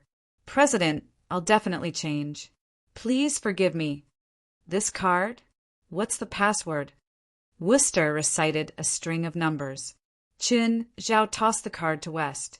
Check how much money is in here. West took out his phone to check. $455,000. Only 10% of a few million is left? Where's the rest of the money? Gone. Gone. I spent it. Great. Chun Zhao sneered. Rip him apart. No. West couldn't take it anymore and took a step forward. President, you want to speak up for him? How about you get punished in his place? West took a step back. No one else spoke. A while later, Wooster was a lump of ground meat. Chen Zhao looked at the evil spirits. Now, as the president of the supernatural organization, I'm issuing the final order. If you don't leave Mapleville in 3 days, I'll have to evict you all. Mr. Chen, we have nowhere to go, Pamela said. If we leave and scatter, we'll bring more danger. At least, she knew Chen Zhao and was the strongest spirit here. She still had a voice. Then I'll destroy you all. Right then, West got close to Chen Zhao. President, how about we take them in? Take them in. Chen Zhao glanced at him. Are you sure? Yes. They aren't entirely without use. They can become our supernumerary members. Chen Zhao looked at Pamela. Are you willing to become part of our organization? If you're unwilling, you can tell me now, and I'll send you off. Another cry. Blackie was too fast. All of the evil spirits were speechless. He didn't give them a choice at all. Who dared to say no? Chapter 620 Relic. Chapter 620 Relic. West, when we go back, help me write up some rules. In the future, we'll do things according to the rules. The first one is to listen to the president's orders no matter what. Everyone was speechless. Did he have to be so blatant about giving himself more power? If he said so privately, they wouldn't have been able to do anything even if they found out. But now that he was saying it in public, they still didn't dare to say anything. But they felt depressed inside. What did it feel to have more than 100 evil spirits stuffed into a minibus? Even though spirits didn't have a tangible body, there were still 100 of them stuffed in there. It was still very terrifying. Is there room for us to keep so many evil spirits? We have money now, West said with flushed cheeks. We can move locations. Move? Did I agree? Qin Zhao glared at him. You want to move just because we have some money now. Do you think the organization is yours? Sorry, President. I didn't think carefully. It's okay this time. Next time, remember to report to me. Chen Zhao was sick of this area too. It was a complete insult to his status as the president. If anyone asked him who he was, and he said he was the supernatural organization's president, and they asked where he worked, it would be too embarrassing to say that it was some ghetto. President, do you have any requirements for the new headquarters? First, it has to be big, at least big enough for so many new members. There needs to be a kitchen, Jalanash added from the front seat. A shower room, Belia said. Everyone looked at her. They'd all seen Belia strip, or dance before. They shouldn't overthink. And a playground, Moore said. No, Qin Zhao said without hesitation. How old are you, and you still want a playground? Reject, Wes said. We'll get you a seesaw at most. Okay, notify me immediately after choosing the location for the new headquarters. Qin Zhao looked at Pamela. Pamela, you're an official member of the supernatural organization now. Help watch them for me. Remember to tell me if anyone causes trouble. Pamela was a spirit, but her abilities and knowledge of magic were definitely the highest of the group. If she became an official member, she could help manage the evil spirits too. These horrible evil spirits were as tame as lambs before Qin Zhao, but they might not be so obedient before the other members. Qin Zhao couldn't watch over them every day either. Thus, if Pamela watched them, no big problems would occur. Pamela had to agree and submit to Qin Zhao too. If she said no, Qin Zhao might plaster her to the wall. They didn't have a close relationship, after all. The ancient and weather-worn cave painting was made up of crude lines and paint, but the story that it recorded was true history. This relic seems to be worth the hike. The professor touched the painting with a gloved hand. Fanity wasn't very interested in the relic's paintings. This relic was half public. It wasn't fully public, but it didn't forbid exploration or research teams. Fanity walked deeper into the relic. Suddenly, a strange sound traveled out. It was like a child's laugh. This kind of relic obviously shouldn't have any children's voice. But Fanity heard it clearly. She didn't think that it was a hallucination. But when she turned around, she didn't see any child. The other team members were still taking pictures and studying the cave paintings. Fanity's eyes flickered, and she looked back at the tunnel leading into the depths. From the information that she'd received, this relic had already been explored fully. Many other teams had come before. There weren't any forgotten corners at all. But with her professional senses, Fanity felt that there was a mysterious aura around here. Ring. Suddenly, Fanity's phone rang. The sudden ringtone shocked everyone in the relic. Fanity answered the call. Hello, is it Fanity? Yes, it's me. Professor Pitts wanted me to send some information to you. Can you give me your email? Sure. Where is Professor Pitts? He went out to sea. See? Why? Vanity was confused. She'd worked with Pitts for many years. Pitts had come to this relic before too, and then kept egging her on to come to look. She might have some special discoveries. Now that she'd come, Pitts went out to sea. Didn't he hate going out to sea? Why did he go now? Sorry, I don't know either. I'm just his student. But Professor Pitts said that you'd understand. Understand? Understand what? Vanity was utterly confused. After she ended the call with Professor Pitts's student, she received the information sent to her. She opened it. How come it was all pictures of this relic? What was this for? Mr. Steelen, can you come here? Steelen was a very knowledgeable scholar on her team. A friend sent this to me. Can you help me see what it means? Steelen took her phone. There are pictures of here. Yes. This picture seems to be of that side. Steelen compared the relic to the pictures. It looks weird. More specifically, the painting inside it. What's weird? In Incan records, they worship the sun and sky, so most of their paintings look up to the sky and sun. But look at this picture. Steelen pointed at the painting on the wall. This tall man is looking at the ground. Are there no Incan paintings looking at the ground? There are, but very rarely. Looking at the ground symbolizes death. If someone in the painting is looking at the ground, it means that he's about to die. I still don't understand what's strange about this. Why can't it symbolize death? Vanity, look at this row of paintings. This man is like a hero of a fairy tale. He accepted 3 missions, killed a hungry man-eating wolf, defeated a crocodile in the water, and the bear king of the forest. He's walking on the path of becoming king. The path symbolizes glory too. He should be looking up at the sky when he's becoming king. Incan kings wouldn't look down even up until death, but he's doing that when getting crowned.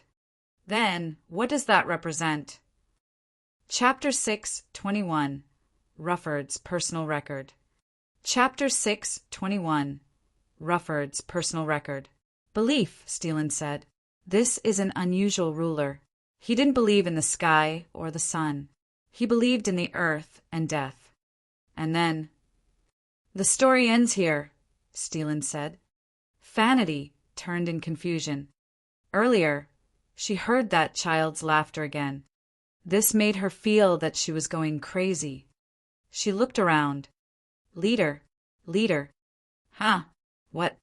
What's wrong? Are you okay? No, I'm fine. Vanity shook her head. Can you tell what the significance is of these pictures my friend has sent me? It should be the key point of this relic. What key point? After I came in, I sensed that this relic isn't complete. I suspect that a portion of it isn't here. I still don't understand. The relic was cut apart by someone and moved to another place. The wall paintings here actually point to where the other part is. Moved to another place? How can such a big relic be moved? Rather than move, you could say that it was built elsewhere, Steelen said.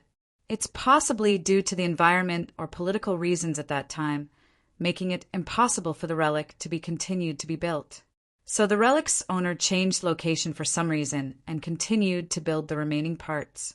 As for the reason, I don't know. Steelen paused before continuing. But judging from the various phenomena, your friend has already found the other half. He sent you an invitation. If you can decode it, then you'll qualify to explore more secrets of the relic with him. Chen, come walk with me, Laurent said. Go by yourself if you want to walk. Why do I have to go? We don't have that great of a relationship. Chen Zhao rolled his eyes. I'm going back to Sacramento tomorrow. Oh, is Winnet back? Chen Zhao celebrated inside. This old bastard was finally leaving. He could have his 2-person world with Feilai again. Suddenly, Chen Zhao felt like the world was sunny and fresh again. The entire world had become beautiful. I want to walk around Pamela's neighborhood again. Come with me. This old bastard was such a coward, so why did he insist on going there? Although Mapleville wasn't dangerous anymore. No, go by yourself. If you don't go with me, then I'll tell Phalai that you hit me. If you tell Phalai, then I'll tell Winnip that you're looking for your old lover. Loran was furious. I'm so pissed. Why would Phalai fall for someone like you? I'm curious, too, as to how an asshole like you can make someone like Phalai. I'll go alone. Loran left with Qin Zhao's keys. Qin Zhao picked up his phone. There was a notification. American athlete Rufford won first place at the Tokyo leg of the Diamond League for men's 100 with 59 seconds. This broke his personal record and also made him become the first contestant to break 6 seconds. The current world record holder is Usain Bolt. But compared to Bolt, Rufford still has a lot of room for improvement. Bolt is already 32 years old, while Rufford is still in his prime. He is still improving quickly. In the past year, he'd run under 7 seconds many times. In the last national championships, he'd run 6 seconds. This was his first time attending the Diamond League, and he'd outdone himself again. Will he be able to maintain this level in the second leg in London? Or surpass his own record, or even the world record? Even though the world record of 58 seconds is already very hard to break, Rufford still has hope. Qin Zhao slapped his forehead. Rufford's Diamond League competition had already started. He remembered Rufford saying that the 6th leg of the race would be in New York on June 21st. He'd also promised Rufford to go watch the race. Qin Zhao called Board. Hey, Board, it's me. Mister. Qin, can I help you? Is Rufford training? Yeah, he's training now. Where are you two? We're in London right now. We came early to get used to the track environment. Oh, Rufford's condition is pretty good recently, right? Very good, Mr. Qin. You saw the news of him winning Tokyo, right? Yeah, I saw it, Qin Zhao answered. Tell him that I'm happy about his current condition. Okay, I won't bother you anymore. The more successful Rufford was, the more he earned.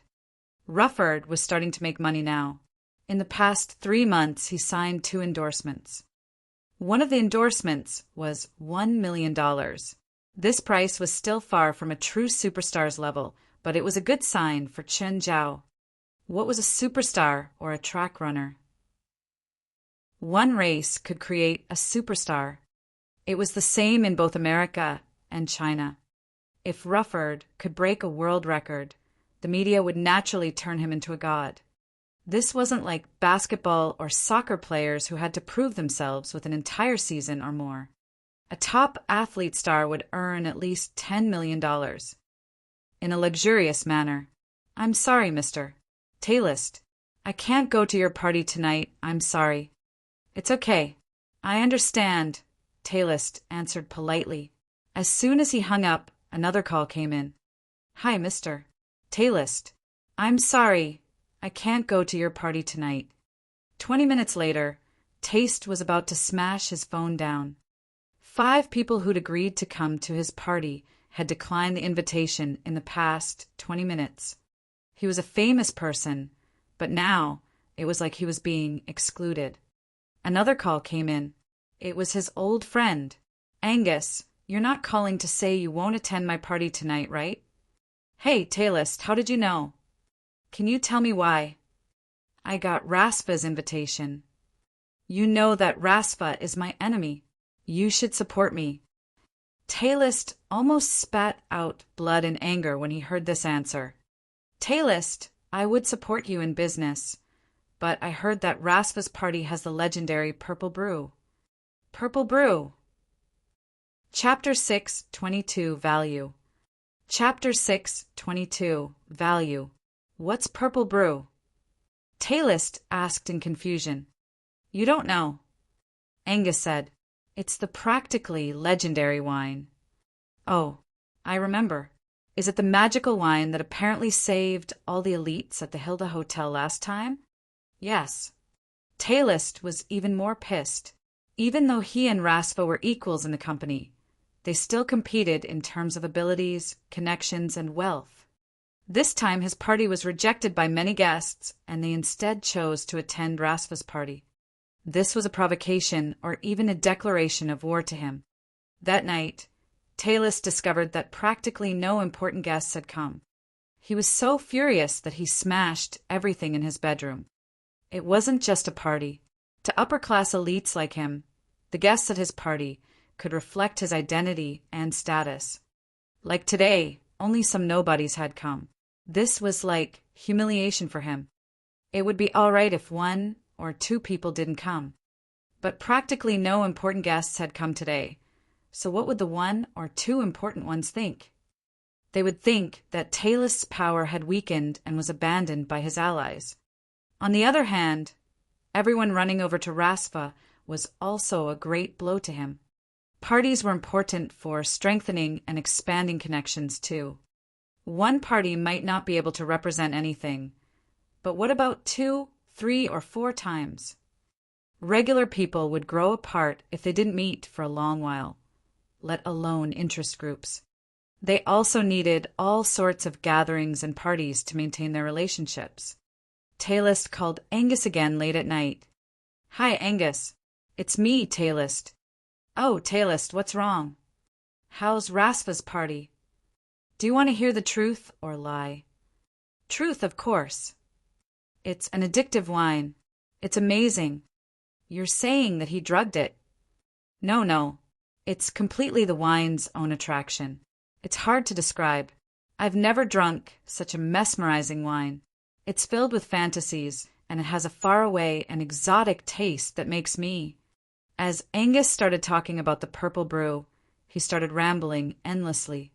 Angus grew even more furious. "Enough! I don't want to hear your bullshit. Why are you yelling at me?"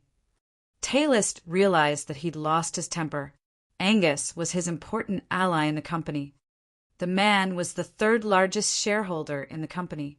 Talist was able to compete with Raspa in the company due to the support of Angus and other shareholders. They didn't have a vertical relationship. He didn't want to lose this ally due to this.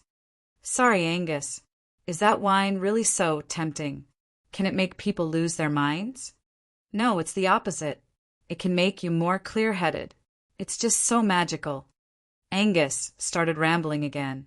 He could feel Talist's feelings too. "To be honest, if Raspa provides this wine again and you hold a party too, I'll choose him too. Sorry, this isn't about interests. The wine is just unforgettable." Talist wasn't stupid. If Angus kept attending Raspa's party, who could be sure that he wouldn't lean towards Raspa? "Do you know the wine's background?" "No. I asked him too, but Raspa wouldn't answer. The others answer vaguely too. They say that it's from an Asian winery clan." "That damn Scrooge," Talist growled through clenched teeth. "Is there any way to get information about the wine from him?" "I can't. He's really guarded against me, as you know." Soon, there was a trending line among the wealthy of L.A. "Don't hold a party without purple brew, or else it'll be very boring." It was an incredibly proud thing to be able to host a party with purple brew, even if each person could only get 1 glass. Raspa's friend pulled on him with a livid expression. "Raspa, you've already thrown 3 parties. Each time, you say you ran out of purple brew, but then you can take 1 bottle out for the guests. You're obviously lying to me." Nelson had come to all 3 parties and drunk 3 glasses. But he grew even more obsessed. Each time, he would pull on Raspa and try to get information about the purple brew, or try to get the actual wine. But Raspa kept his lips sealed about the purple brew and any information. Nelson wished he could tie Raspa up and pry his mouth open. Yesterday, Nelson also held a party, but he discovered that many guests were a bit disappointed. One friend even asked why he didn't have purple brew. Nelson almost exploded. Why didn't he have purple brew? Didn't they know how precious that wine was? Nelson didn't lack money. His company's total value was 20 times that of Rasfa. He also had a small portion of the film industry. But Rasfa, someone who worked in entertainment, had something that he didn't. This was an insult to Nelson. Nelson, I got this bottle today, and I hurriedly called everyone here to taste it. Doesn't this show my sincerity? Being invited to taste the purple brew was completely different from having one's own bottle and inviting friends to taste it. Rasfa, just tell me, what price are you willing to sell it for? Nelson, I really don't have any more. I heard that your company will screen a movie in July.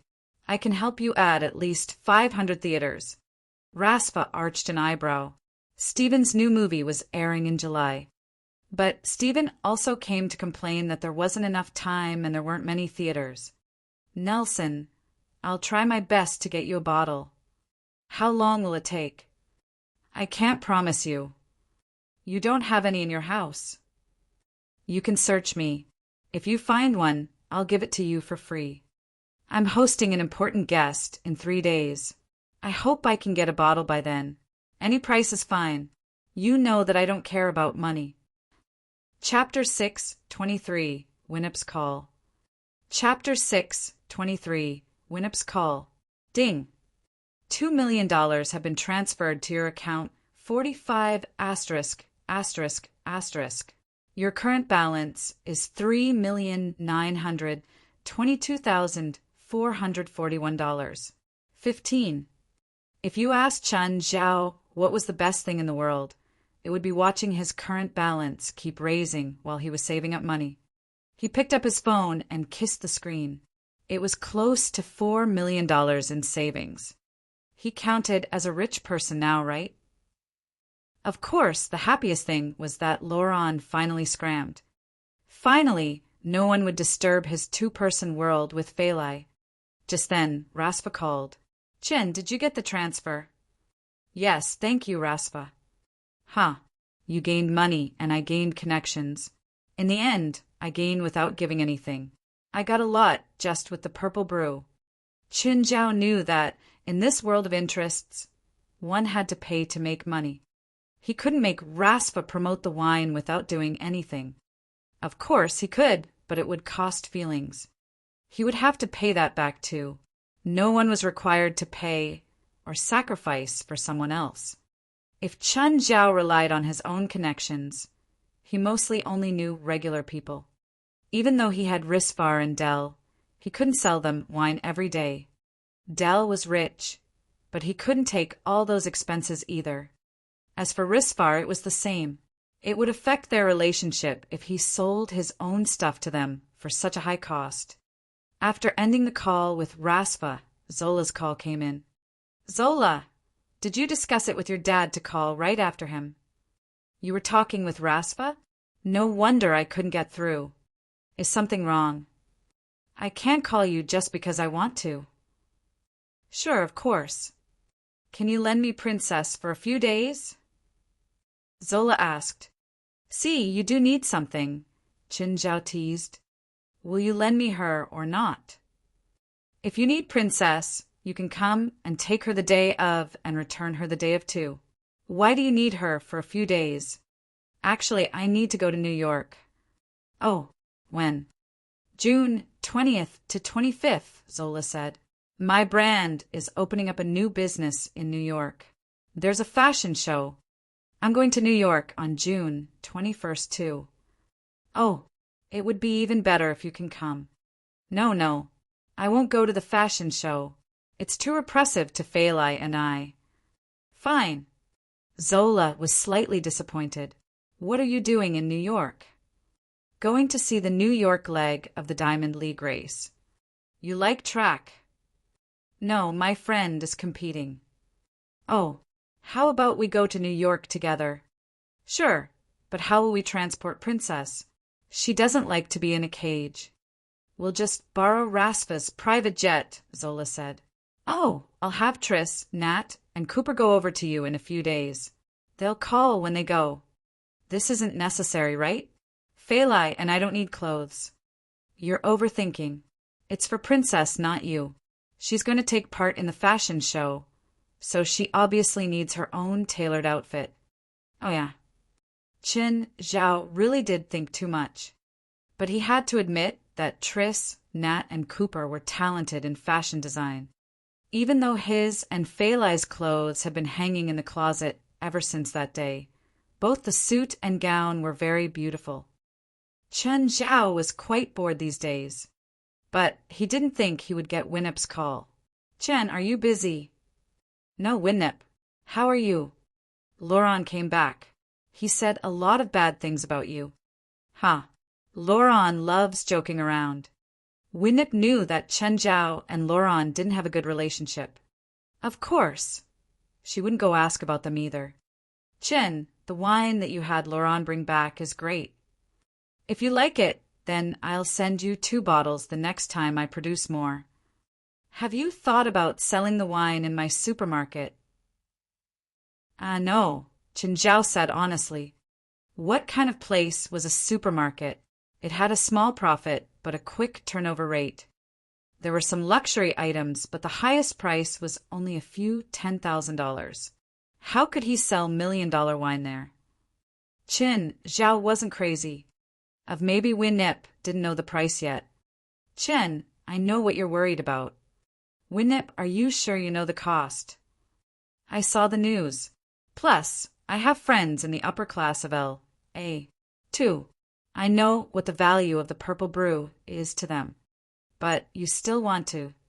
I considered 3 points. First, this allows regular people to learn about the purple brew.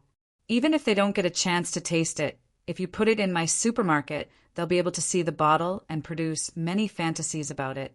Second, it'll obviously attract more customers. Third, it's the most direct benefit. You'll supply my supermarket a collector's edition of the purple brew and set a price that no wealthy person would buy. This would produce an even bigger uproar. Qin Zhao considered it. You said to set a price that no wealthy person would buy. What price is that? $99,999,999. $100 million. No wonder Winnip said no one would buy it. Even people he knew, like Rasva or his own mother, wouldn't pay for that. Instead of something to be sold, it was more like an artifact. But then, Chen Zhao got another idea. What if he combined the purple brew with the spring of youth? Would that combined effect qualify for that number? He could try the effect first. Winnip, I can't give you an answer now. I have to modify the wine. I can't just change the label and multiply the price. Chin, no one will buy it anyway. But what if someone does?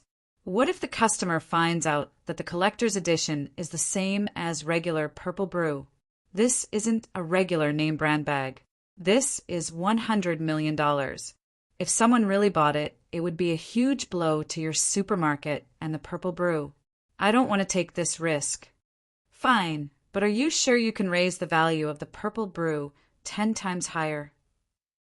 Chapter 624. Wine worth $100 million. Chapter 624. Wine worth $100 million. Chen Zhao went straight into the river map. Old Turtle, take out the oldest wine. Old Turtle looked at him. The 100-year wine? Even you probably can't take it. Chen Zhao only used 10-year brews now. Wine that was put here for 10 days were basically all 10-year brews. For regular people, 10-year brews could make one shed tears. But it wasn't very effective for people with magic. Last time, Chen Zhao took a sip of a 50-year brew and slept for 20 full days in the river map. Regular people didn't have to drink it. They could get drunk with just a whiff. As for the 100-year brew, Chen Zhao wasn't sure what would happen if a regular person took a sip. They wouldn't die, though. Plus, the spiritual qi in the wine was very beneficial for the body. Old Turtle took out a bottle of 100-year brew and placed it before him. Chen Zhao didn't even drink it. Just smelling the fragrance made him feel like he was floating. It wasn't like getting drunk. He felt truly awake and clear-headed. The moment he opened the lid, the fragrance poured out like a fountain. Qin Zhao grew dizzy and fell to the ground, asleep. "Hey, wake up!" After a while, Qin Zhao was woken up by Old Turtle. "How long did I sleep for? How many days?" "If you want to sleep, go outside," Old Turtle said. "Don't sleep here." Qin Zhao pursed his lips. After waking up, he felt refreshed, but also like he didn't sleep enough. If Old Turtle hadn't woken him up, he could probably sleep for another month. "Old Turtle, put in a drop of this." Qin Zhao took out a few drops of the Spring of Youth and placed it on the lid. Then he ran 100 meters away so he wouldn't get affected by the wine again. "Do you have to run so far away?" Old Turtle looked at the Spring of Youth on the lid. "Hey!" This combined the essence of the mountain and shine of the sun and moon. "It's quite a nice treasure." With that, the Old Turtle opened the 100-year wine. Even though Qin Zhao was 100 meters away, he could still smell the heavy fragrance. He started getting dizzy and had to run back some more. But after Old Turtle added in the Spring of Youth, a gust of almost tangible spiritual qi poured out. "Great wine, great wine." Old Turtle poured the wine into his mouth. Qin Zhao was in pain. That was the Spring of Youth. He'd already used up a lot and only 1/3 was left. Old Turtle drank it all in one gulp. He smacked his lips. "This wine is indeed incredible, but a mortal can't drink it. What will happen if they do? Their spirit will be washed clean by the spiritual qi and become an empty shell." Qin Zhao was shocked. "That's serious." "Yeah. What did you pour in earlier?" "Spring of Youth." "The Spring of Youth is quite effective, but you can't mix it with 100-year wine," Old Turtle said. "Even you can't drink it, let alone regular people." "Then what can I do if I want to improve the wine's quality, but still have regular people accept it?" "Easy." Old Turtle took out another internal alchemy stone. He didn't know how many house-sized internal alchemies he actually had. He scraped the thing, creating a layer of powder. He mixed it into the wine and shook it. "Now, add another drop of Spring of Youth." Old Turtle added in a drop. "Done." "That's it. What more do you want?" Old Turtle rolled his eyes. "This wine is the best thing in the world for most people who are in a slump. If you use it often, it can nourish your body. You won't age, and a regular person's ailments will all disappear. There are no side effects other than sleeping for 3 days and nights." Qin Zhao took a sip of the 100-year wine. He started swaying, but it didn't hit as hard as the wine earlier. The wine was quite intense, but it was still acceptable. "Why did it weaken after you put in the internal alchemy stone?" "The spiritual qi in the wine was absorbed by my internal alchemy stone, so it won't affect the body. After you drink it, the internal alchemy powder will nourish your body, so it's like magical wine to regular people." Old Turtle got a segment of purple bamboo and poured all the wine into it. Purple bamboo can repel demons. It's also a treasure. Qin Zhao felt that this was enough. To be honest, he hoped it could sell, even though he knew that it was impossible and just a daydream. Suddenly, Qin Zhao had an idea. "How about we call it Daydream?" "Not bad, quite interesting." Old Turtle's finger moved, and he carved some ancient-looking words onto the bamboo. "Purple bamboo, Daydream." After exiting the river map, Qin Zhao called Winnip. "Winnip, have Kareem, Kane, and Howard come to L.A. and take the wine I made back." Qin Zhao didn't dare to ship the wine to Sacramento. If anything happened along the way, he would cry. "Is there something special about it?" "It's good for your health," Qin Zhao answered simply. He didn't dare to tell Winnip directly. If Winnip herself was tempted and wanted it, Qin Zhao wouldn't be able to supply her. After all, it contained the Spring of Youth. "Okay, I'll have them. 3 go to L.A." After Qin Zhao hung up, Wes came to his house without warning again. Qin Zhao came out of the door. How come you're here again? President, we've decided on a location for the new office for the supernatural organization. Please come take a look. Okay, let's go. Qin Zhao got into West's car, and he drove Qin Zhao to the suburbs. It's this far from the city. President, we have more than 100 evil spirits now. It's inconvenient to stay in the city. Okay, that makes sense. After driving for more than an hour, a forest appeared. Qin Zhao frowned. This far? We're almost there. As soon as he spoke, Qin Zhao saw a huge gray building deep within the woods. The building looked quite old. It was like the foreign buildings in Shanghai from the 1920s or 30s. President, this is our office from now on. What do you think? How much is the rent? Rent? President, I bought this place. Chapter 625, Our Own Standards. Chapter 625, Our Own Standards. You bought it? How much did you spend? $400,000. West shrunk back, voice turning smaller. He spent $400,000 to buy this ancient thing. Qin Zhao was speechless. Glancing at West, he said, You already signed the contract? Can you destroy it? How about we send some evil spirits to terrorize the seller? President, we're a legit government department. Fine. Qin Zhao's heart felt dead. President, there are a lot of caves in the mountain behind it, West explained. It can act as a residency for the evil spirits. They can help train our members and also participate in our future missions. Fine. Qin Zhao was annoyed. His plan to get himself a pretty office was ruined now. This place is really big.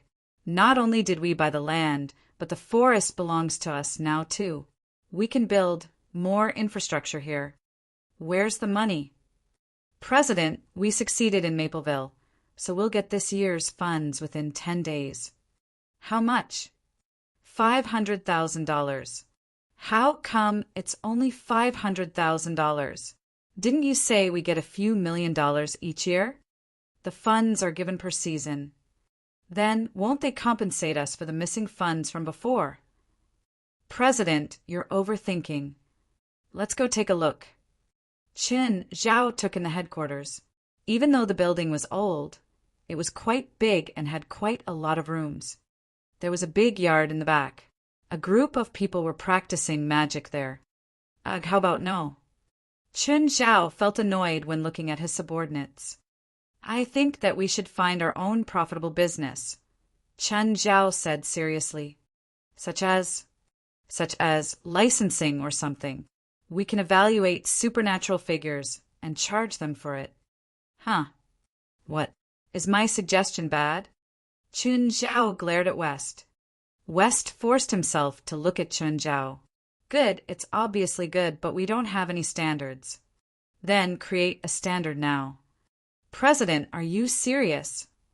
Yeah, do I seem not serious? No one had ever evaluated supernatural figures. West found it weird. Plus, their committee wasn't a really authoritative organization either. How could they rate others? Jolig, come here. President, you're calling for me? Can you make a tool for measuring magic? Huh. What? Can you or not? Jolig thought about it and said, Technically I can, but I've never tried it before. Then try it. I need material, Jolig said, looking at Qin Zhao. Take whatever you need from the warehouse. If you can't find it, have West buy it. Sensory rockwood. Why do you need sensory rockwood? That thing's expensive. West immediately showed his stingy side. It can sense magic. If I use that and connect it with some circuits, I can create the simplest tool for measuring magic. Do we have any in the warehouse? Qin Zhao asked. Yes. Take it out. West unwillingly took out a thing that looked like wood and rock, but also like neither. It was the size of a fist. It was gray and pitted all over. Jawleg took the sensory rockwood and started creating the magic tester. He needed some more material too. Chin Zhao and West just looked on from the side. They didn't know what Jawleg was messing around with. Finally, after half an hour of work, a crude magic tester was completed. It was like a scale, but with an extra-sensory rockwood ball. It also had a dashboard. President, Mr. West, it's done. Do you want to try? How does it work? Put your hands on the ball. The sensory rockwood can sense the user's magic. West walked over and held the ball. The needle on the dashboard started jumping. But there were only tick marks and no numbers. Why aren't there any numbers? President, I don't know the standard for measuring magic. We'll set our own standard, Chin Zhao said. Call the others over. We'll discuss it together. West saw that Chen Zhao seemed to be pretty serious. He didn't look like he was joking at all. After everyone gathered over, West explained to them. Chen Zhao suddenly thought of something. Aduz is a normal person. Does he have magic? Everyone looked at him. He felt speechless. I can't have magic, right? Come try. Aduz held the ball with both hands, and the needle moved slightly. Regular people have magic too, but it's very weak. How about we use Aduz magic as the standards one? Chin Zhao suggested. No one had objections. Chin Zhao was right no matter what. Everyone was quite interested too. They wanted to know what level they belonged to with their skills. Jawleg made some slight changes to the tool and quantified it. Finally, after the second revision, Mana Tester 1, 0 was officially complete. Aduz's measurement was 1. He would also be the standard. The full name of the quantified magic value was Aduz Standard Mana 1. Who'll try first? Chin Zhao looked at everyone. I'll go first, Jalanash said. She walked forward and held the ball. The needle shot up instantly and finally stopped at 75. Jalanash looked around. She wasn't sure if her mana was high or low. Belia was second. Her mana was 95. Jalanash wasn't happy. Someone had higher mana than her. However, Belia wasn't a fighter and her combat abilities weren't as high as her, so she could manage to accept this. Third was the old man Burr. His mana was 102. Jalanash's face darkened, but okay. He was old, so it was normal that he had higher mana. Fourth to test was Moore. His mana was 74. Fifth was Morid. His mana was 76. West, 85. Jawleg, 58. Padalu, 40. An elite, 99. Aduz, 1. Jalanash was unhappy. She realized that her mana was only second tier. But now everyone looked at Chan Zhao. Chapter 626, Mana Classes. Chapter 626, Mana Classes. Chin Zhao glanced at everyone and held the spear with his left hand. The pointer shot up at once. It stopped at 205. The party was somewhat bewildered. They thought that Chen Zhao's mana would be significantly higher than them. But 205 was lower than what they had expected. Why is it only 205? Weird. Chen Zhao's combat power was unquestionably much higher than theirs. But his mana was not. President, try using both hands. After thinking, Chen Zhao put his right hand there too. Immediately, the pointer jumped and reached the limit of 500. Everyone was wowed. Indeed, Chin Zhao was much more powerful than them. President, I'll modify it again. That's not urgent. Since we can obtain a precise value for our mana, we can now come out with a grading system, Chin Zhao said. Then we'll produce certificates or badges that show which classes we're in. Let's have 5 classes. A, B, C, D, E, West suggested at once. Those below 100 mana will be in the lowest class, E. For every 100 mana increase, the class will increase by 1. The president is of course in class A. In this case, apart from Chen Zhao, only Burr would be in class D. Everyone else in the supernatural organization would be class E. Nobody minded, but Jalanash was very displeased. She had always viewed herself as being superior, but in the end, she was in the lowest class like the others. Sounds great. Let's do that. Qin Zhao did not mind to. He just wanted a standard, any standard. How should we indicate that? Using cards? West asked. No. If we use cards, when spiritualists meet next time, they won't be able to see each other's identity and class directly. Do you want them to take out their cards and be like, "Hi, I'm a Class D spiritualist. Hi, I'm a Class B spiritualist. Nice to meet you." Don't you think that's too awkward? Then how? Brooches? Isn't that awkward too? Rings, Qin Zhao said. Rings? If we use ordinary metal, it'll affect the release of magical power, but it's too expensive to use magic metal. Qin Zhao had an idea.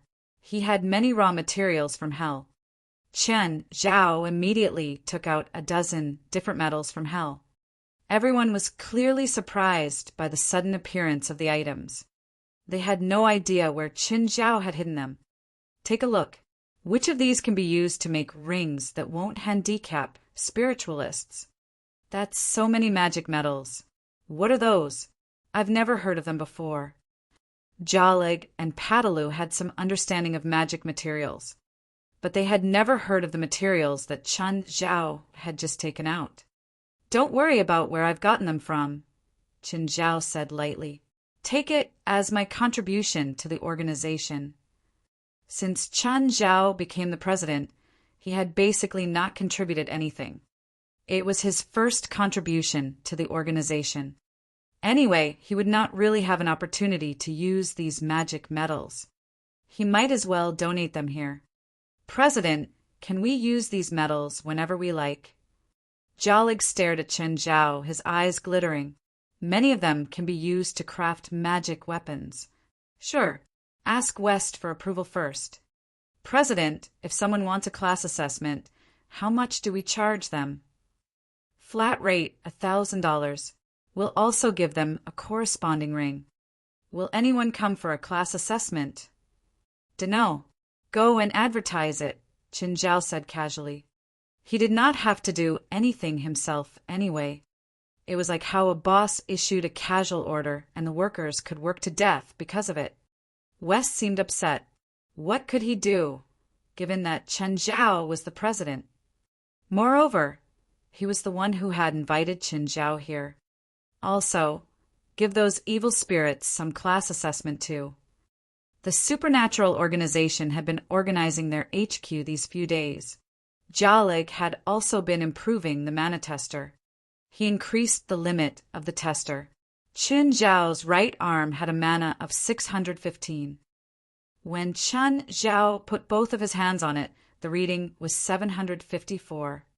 Of course, the strength of one's magical power was not the sole indicator of one's combat power. An example would be Jalanash. She was in Class E with 75 mana, which was mediocre in the organization. But her combat power was really outstanding among all the members. Also, Burr was the only Class D member. But he was only a 10-second man. After 10 seconds, he would become a burden. Moreover, he would habitually sell the wine before its time. Sometimes he might be done in 3 seconds. Qin, I have an ordinary client for you.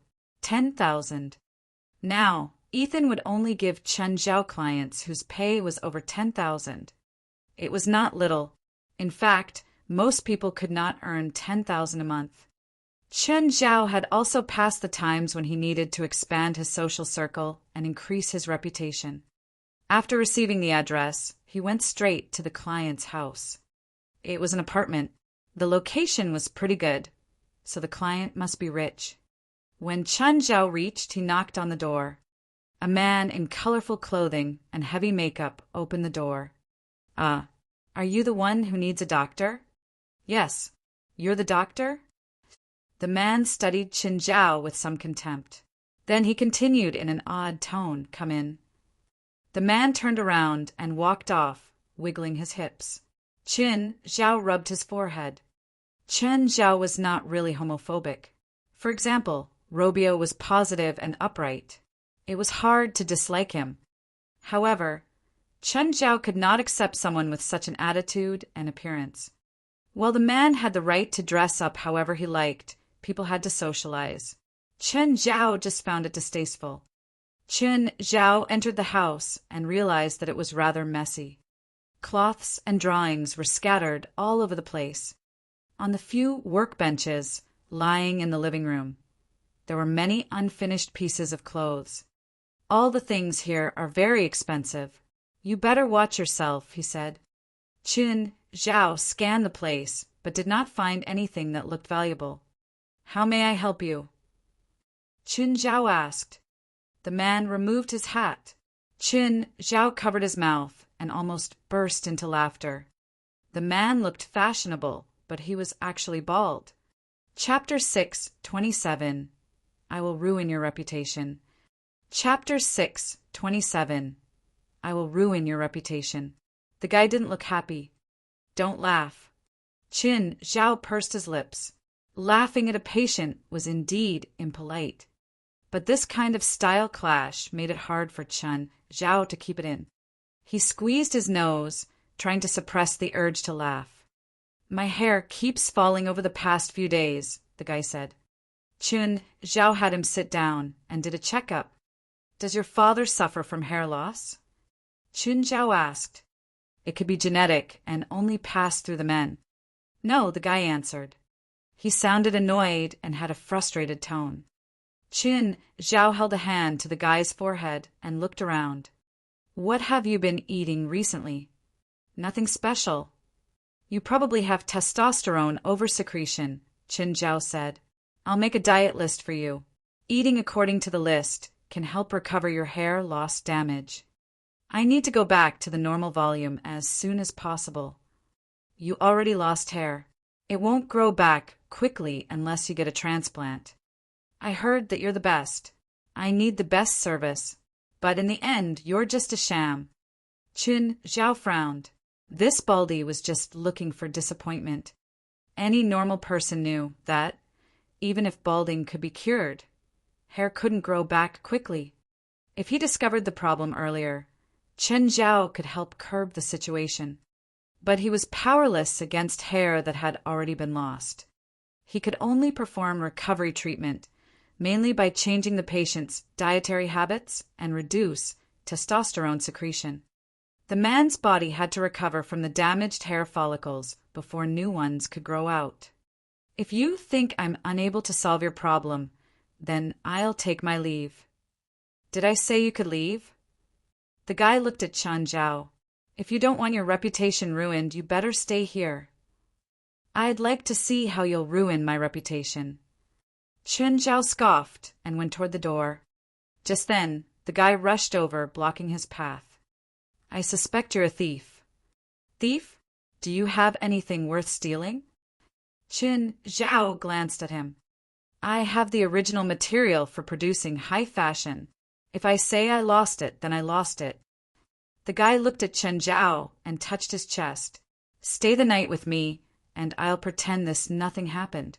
Otherwise, I'll make it impossible for you to stay in L.A. Chen Zhao knew that some people were perverted, but he didn't think that he would meet one and get sexually harassed. Crack. Fuck. Chen Zhao slapped the man. Stay away from me. He never imagined that he would get sexually harassed one day. But as soon as he went downstairs, he saw a few policemen walk toward him. Chen, it's you? David looked at him in surprise. Sharon was beside him. What do you mean? You're here for me? We received a call that someone broke into a designer's home and hurt him. Just then, the elevator behind them opened. The guy rushed out holding his face. Officer, arrest him, arrest him. He robbed me and hit me. I need an ambulance, I need an ambulance. I need to get my injuries recorded. David looked at Chen Zhao. He could only extend his hands. What could he do? He couldn't attack the police, right? David handcuffed Chen Zhao and took him to the police car. Chen, what exactly happened? Chen Zhao was annoyed. You know what I do. I went to give him treatment, but he wanted me to stay the night with him, or else he would defame me. I slapped him. So is this troublesome? David obviously trusted Chen Zhao. Don't worry. It's not troublesome. Someone like him must have done this before. We'll just need to look at the past records, and it'll be easy to get things clear. He won't dare to go to court either. After all, this is a completely unplanned trick. Chen Zhao didn't need to explain too much with David. He'd already learned from Kate what Chen Zhao had done for him. To take revenge, Chen Zhao had destroyed an entire criminal group. Just this made it worth it to help Chen Zhao no matter what. As for saying Chen Zhao broke in to steal, it was nonsense. David knew that Chen Zhao had a high personal worth. It was obviously impossible for him to go rob someone in broad daylight. Chen Zhao wasn't worried that he would get sued. He was just unhappy. He was harassed by a pervert and then framed. At the police station, Sharon started laughing at Chen Zhao. Chen, I didn't think you'd end up like this one day, getting handcuffed by David. She didn't believe that Chen Zhao would rob someone either. She didn't like Chen Zhao, but it was mostly due to his frivolous actions. A while later, the guy came out of the confession room. His face was wrapped in gauze. Seeing Chen Zhao, his eyes filled with hatred. He sat before Chen Zhao.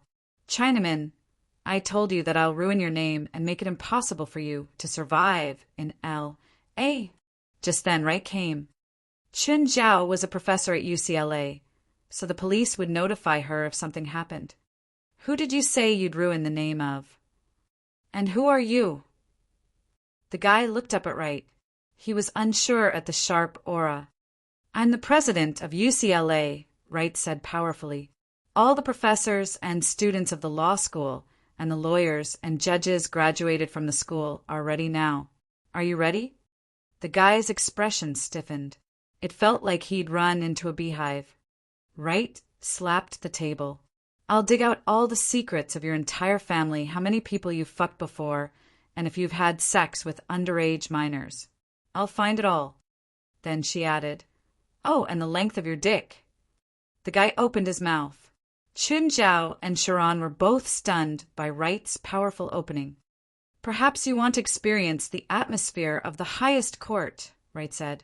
I'll make you regret it for the rest of your life. The guy's face was gray. He didn't think that framing Chen Zhao would make the principal of UCLA pop out.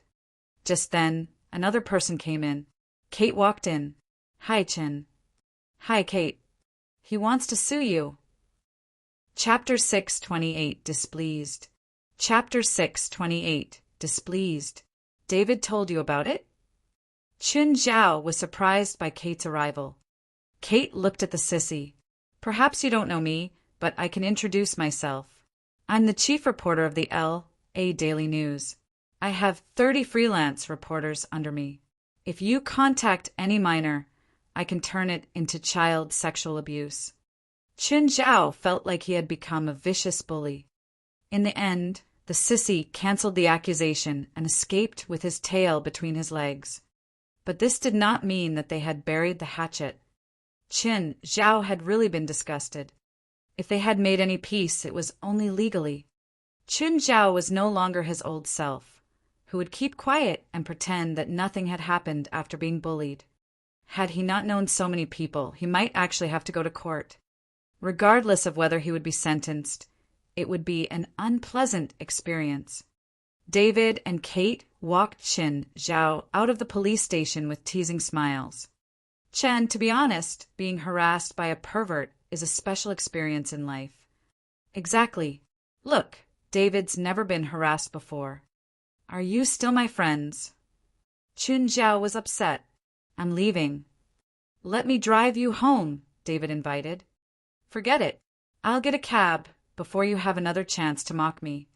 Since David got injured last time, his relationship with Kate had been improving. Chen Zhao was pretty glad. At least he did not have to worry about them suddenly breaking up. Once Chen Zhao returned home, Fei Lai came to comfort him. Fei Lai, why do you know about this too? David told me. Fei Lai was the last person Chen Zhao would tell the incident to. It was simply embarrassing. He was harassed by a sissy, and then arrested by the police. Fine. Fei Lai just wanted to comfort Chen Zhao. But very soon the atmosphere changed. Because even she found it hilarious. Chen, don't be sad. At least this proves your charm. You can even attract men.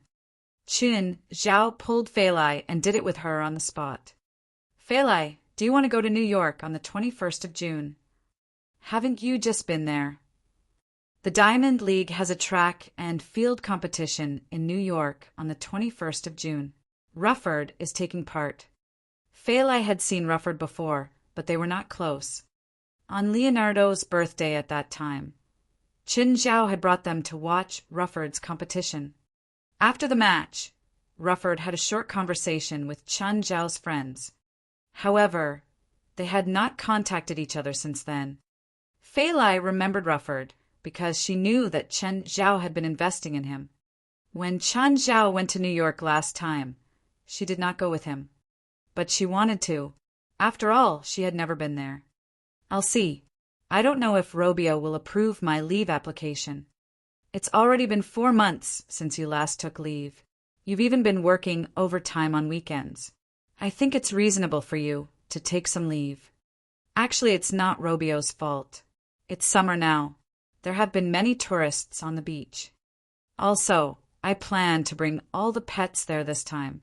I can't take care of them by myself, Chen Zhao said. Since he returned from New York, Samuel had been throwing tantrums. As the most prosperous city in the world, New York was the most featured city in Hollywood movies, especially disaster films. It was as if a disaster would be significantly less catastrophic if it did not involve New York. Chen Zhao suspected that Samuel was planning to start world destruction with New York. Black Ma and White Ma had also been complaining about why Chen Zhao had only brought Blackie there. In fact, Chen Zhao did not even enjoy his last trip. He could not play with Yura and Cheryl around. I'll try. No, you have to. We've never been to another place together.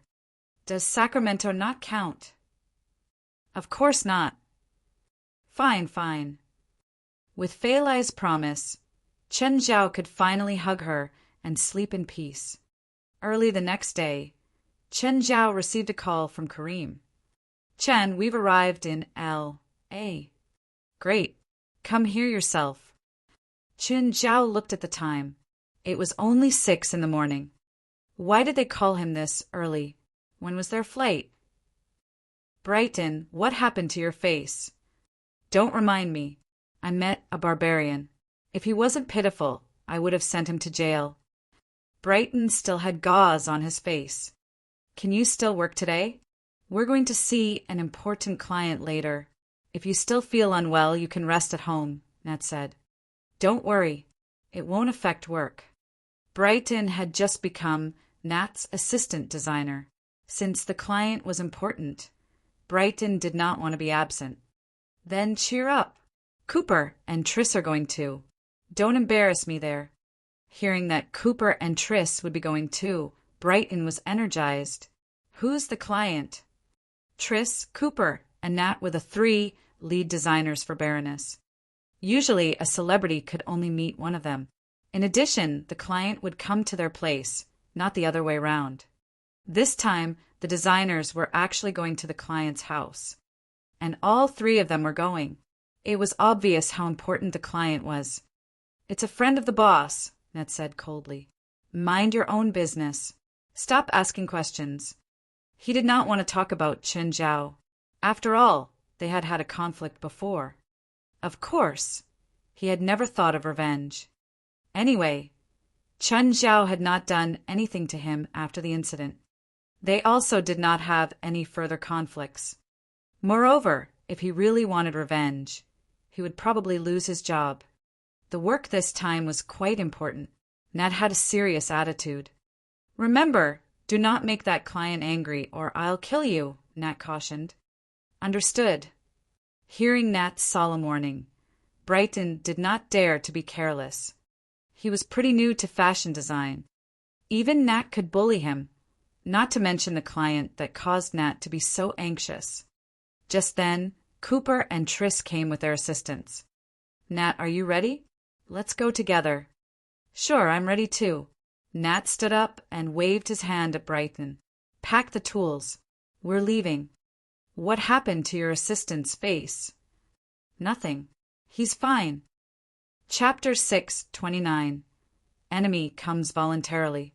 Don't throw up in the car.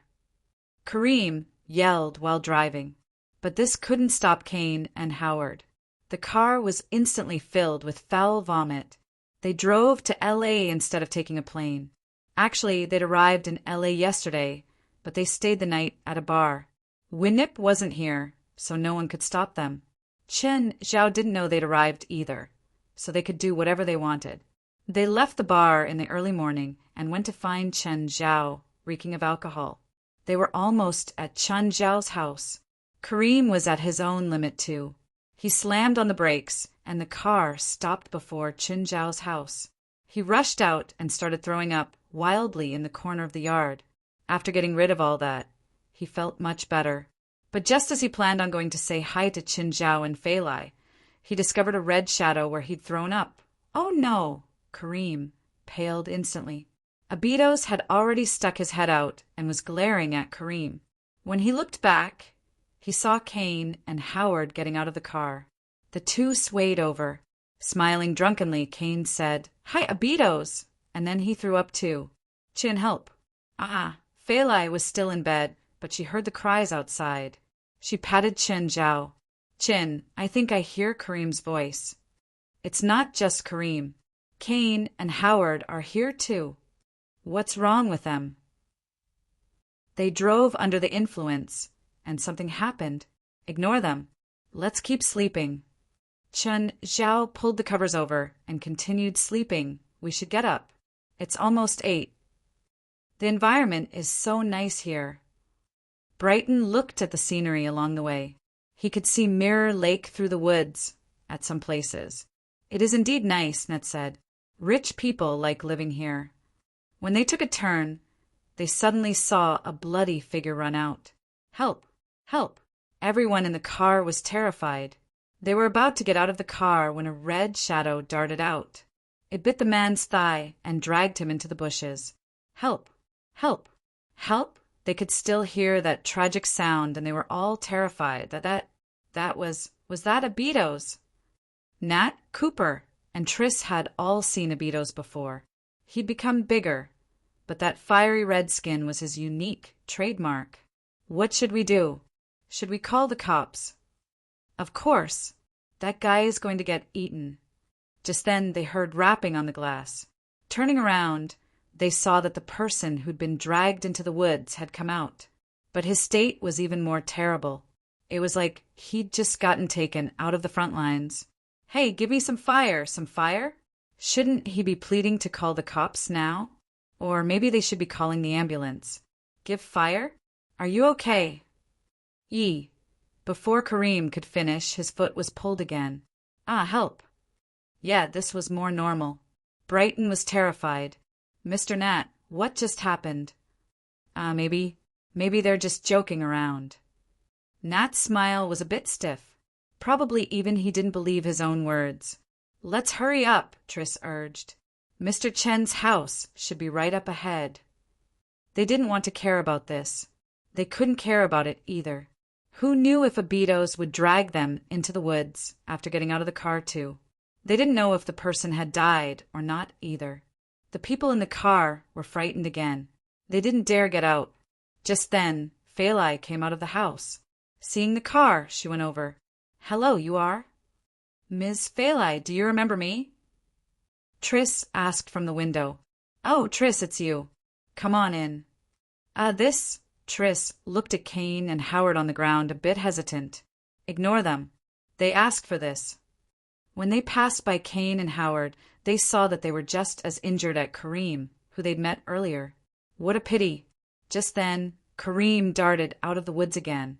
He walked past them like nothing was wrong. "Get up. Abidos is coming. Stop playing dead."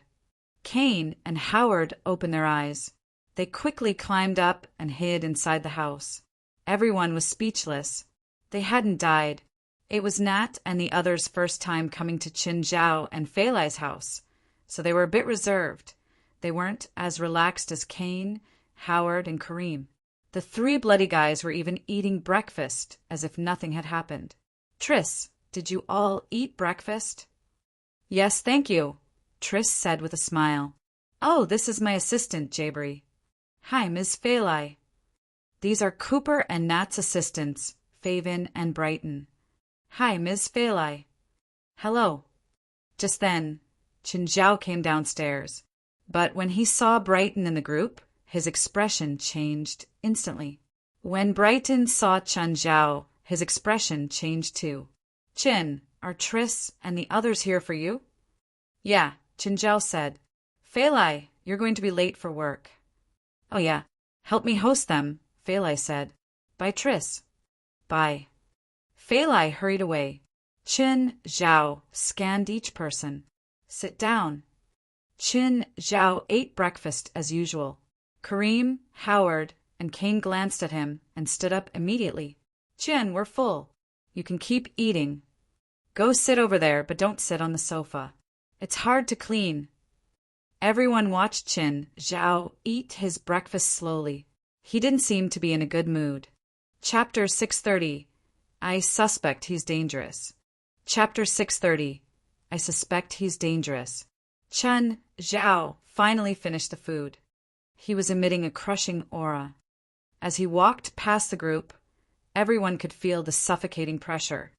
Finally, Chen Zhao stopped before Brighton. Brighton paled at once. "What do you want?" "It's America. It's—" Suddenly, Chen Zhao grabbed Brighton's neck and flung him out. Brighton smashed into the wall and then fell onto the floor. Everyone was astonished. They did not expect Chen Zhao to assault Brighton so suddenly. Brighton was covered with pain.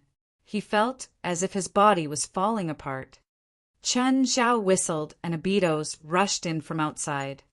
"Drag him out," Chen Zhao said, pointing at Brighton. "Mr. Chin, do you know Brighton? Has he offended you?" Nat looked at Chen Zhao with an awkward face. "Yesterday, I went to his house to treat him, but he asked me to sleep with him, or he'll force me to leave LA. He also tried to sue me for burglary." Everyone exchanged looks in bewilderment. Kareem, Howard, and Kane found it extremely unbelievable. Someone in the world dared to make such an unimaginable request to Chen Zhao. How brave was he? Was he sick of being alive? When they looked at Brighton again, there was no more pity. Brighton was truly courageous and successful in seeking death. "Ah, help." Abidos dragged Brighton out. Everyone was terrified by the clear screams of misery. "Princess, come in." When the group saw Princess, they were startled once again. Nat, Cooper, and Tris had seen Princess before and even made a costume for her. But they realized that Princess was now significantly larger. Their original data were completely useless. As for the other two assistants, Jabri and Faven, they were totally astounded. Princess was even bigger than Abidos. Only Kareem, Howard, and Kane could remain calm. The three designers and two assistants took Princess's measurements in disorderly haste. Princess, can you stand up?" Indeed, Princess stood up right away. But she was almost 4 meters tall. The designers could not reach her at all, so they had to stand on chairs. Just then, Samuel expressed his indignation. He felt that he was the most important member of the family. Meow. Chen Zhao was speechless. Design a costume for my cat too." He wants it too," Chen Zhao repeated, pointing at Samuel. "Fine, you're the boss. Whatever you want." They were really scared that Abidos would drag them out, as well should they reject Chen Zhao's request. After some tiring work, they finally finished everything. "Mr. Chin will probably come again in a few days for Princess and the cat to try their costumes." "Sure, call me before you come. I might not be at home." "Understood." About Brighton. I have yet to vent my anger. What are you going to persuade me?" Qin Zhao glanced at the group. Of course not. He deserves it. It was obviously impossible to dissuade Qin Zhao at the moment. Trying would only get themselves involved too. It was wiser to protect themselves. They did not want to risk themselves for that idiot. Qin Zhao made a call. West, I have someone here.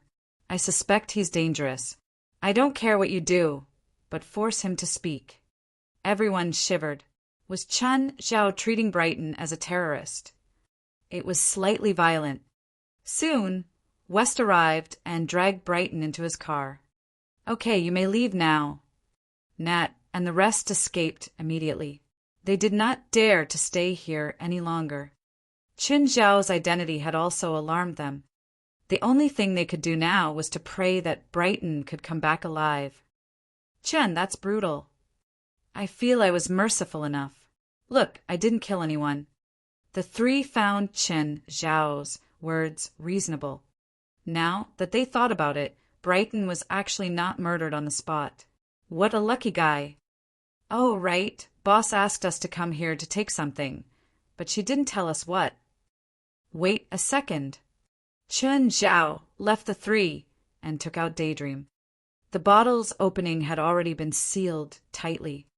When the three saw the wine, they asked, "Isn't this the purple brew?"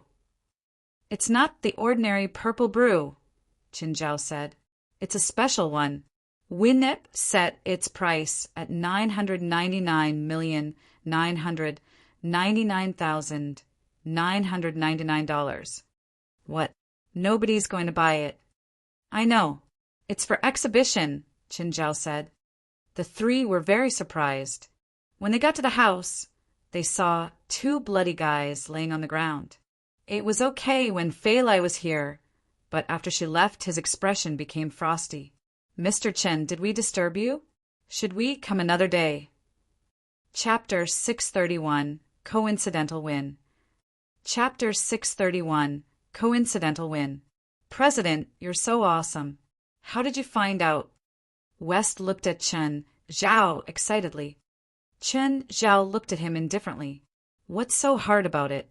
I can see through whoever looks at me. Inside, he thought, I really hit the jackpot with this coincidence. He could catch a supernatural criminal like this. But he seems really weak, Qin Zhao said. His mana is 122. He's a Class D criminal, but his combat power isn't that strong. His mana is mostly used to maintain his looks. He's actually already in his 50s. Qin Zhao felt really uncomfortable. He was actually harassed by an old man in his 50s. No wonder he had such bad hair loss. He was already over 50. President, in the beginning, he said that his family wouldn't forgive us. Family? Does he have supporters? Did you investigate his family yet? President, I think the family is an organization. What organization? Have you heard of it before? No.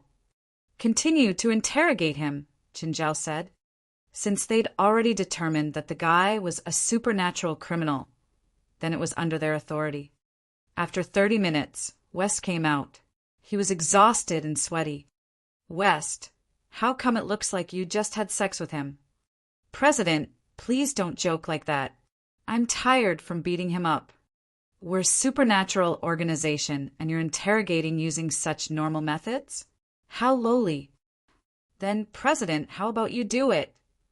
This crude job doesn't suit me. Call the others over. The other members were summoned. After the situation was explained, everyone wanted to try and show off. Of course, Qin Zhao had a simple requirement. Use supernatural powers to make him talk. Unfortunately, Brighton's mouth was tighter than they'd imagined. Just then, Pamela spoke. Let me try. She was now an official member, so she had the right to take part in this kind of mission too. Okay, you try. Pamela could feel that the members of the organization still weren't comfortable with her. However, she wanted to fit in. After all, being a lonely ghost was far from as comfortable as having a refuge like this. Pamela didn't need anyone to open the door. She went right through the wall of the room. and then everyone heard pained cries stream out of the confession room. The cries were honestly blood-chilling. A while later, Pamela came out of the interrogation room. How did it go? Did he talk? No. Everyone was disappointed. They'd thought that Pamela could be more useful. But in the end, it was the same. She couldn't make Brighton talk. Then Pamela said he might have been cursed by a talking spirit. Huh? Talking spirit? If he says any critical information, he'd get killed by the talking spirit, Pamela said. That's why he doesn't dare to talk. Chen Zhao considered it. So, there's no way to make him confess. From his fragments, I guess that the family includes very strong spiritualists. L.A. might have other members too. To be honest, don't you think this group is kind of funny? Chun Zhao asked. Maybe he was affected by a certain Chinese reality TV show, but he just found it funny. Would they yell out, "We are family," whenever they go on a mission together? President, we're talking about something serious. After getting to know Chen Zhao, they discovered that it was hard for him to be serious. It was such a grave discussion, but how did he get led astray? What? You're talking about something serious, but I'm not? Are you looking down on me? President, how about we take a break today? Fine. Don't kill him. I'll go back and think of a way to pry open his mouth. Just then, Chen Zhao got a call from Zola. He guessed that she was here to ask about Brighton. Zola, are you going to ask about that guy? No. What does his life or death have to do with me? Zola indeed didn't plan on getting involved. With her relationship with Chen Zhao, she would support Chen Zhao no matter what. Plus, when she'd heard that Brighton harassed Chen Zhao, even she wanted to kill the man. As for his fate, she cared even less. I just wanted to ask if there's anything you need help with. Anything. Zola's words were already very clear. If Brighton was dead, she was willing to help quell the problem. Whether Zola was able to or not, Chen Zhao had to be grateful. Thank you, but I don't need to bother anyone about him. No one will come to cause trouble either, not even the police. Zola didn't expect that Chen Zhao's connections were already this broad. He could make someone disappear in broad daylight and not be affected at all. Okay, I did this for nothing.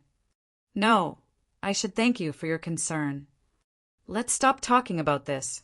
I heard that old man Stephen has a problem. Will you go visit him? Sure, I'll find time to go see him. Chen Zhao knew about Stephen's problem. It was the movie. Stephen was unhappy these days and buried himself in the movie production. Last time, he'd asked Chen Zhao for 2 bottles of wine to invite some people from the theaters and media to help with screening and promotion. But it wasn't very effective. After all, this wine wasn't a drug. It wouldn't mess with their minds just by drinking the wine. Chen Zhao couldn't do much to help Stephen, other than giving him some wine. But judging from Zola's tone, Stephen was in really bad shape. Chen Zhao felt that, as a friend, he had to visit him. After leaving the headquarters, he called Stephen. Stephen, it's me. I want to drink with you. Where are you? Chen, I'm kind of busy. We'll drink after this. I want to drink with you now, Chen Zhao said directly. Chen, I'm seriously busy. Where are you? Chen Zhao pressed on. After a pause, Stephen finally said, Okay, come. I'm in my studio. That's better. Wait for me. I'm coming now. Chapter 632, True Form.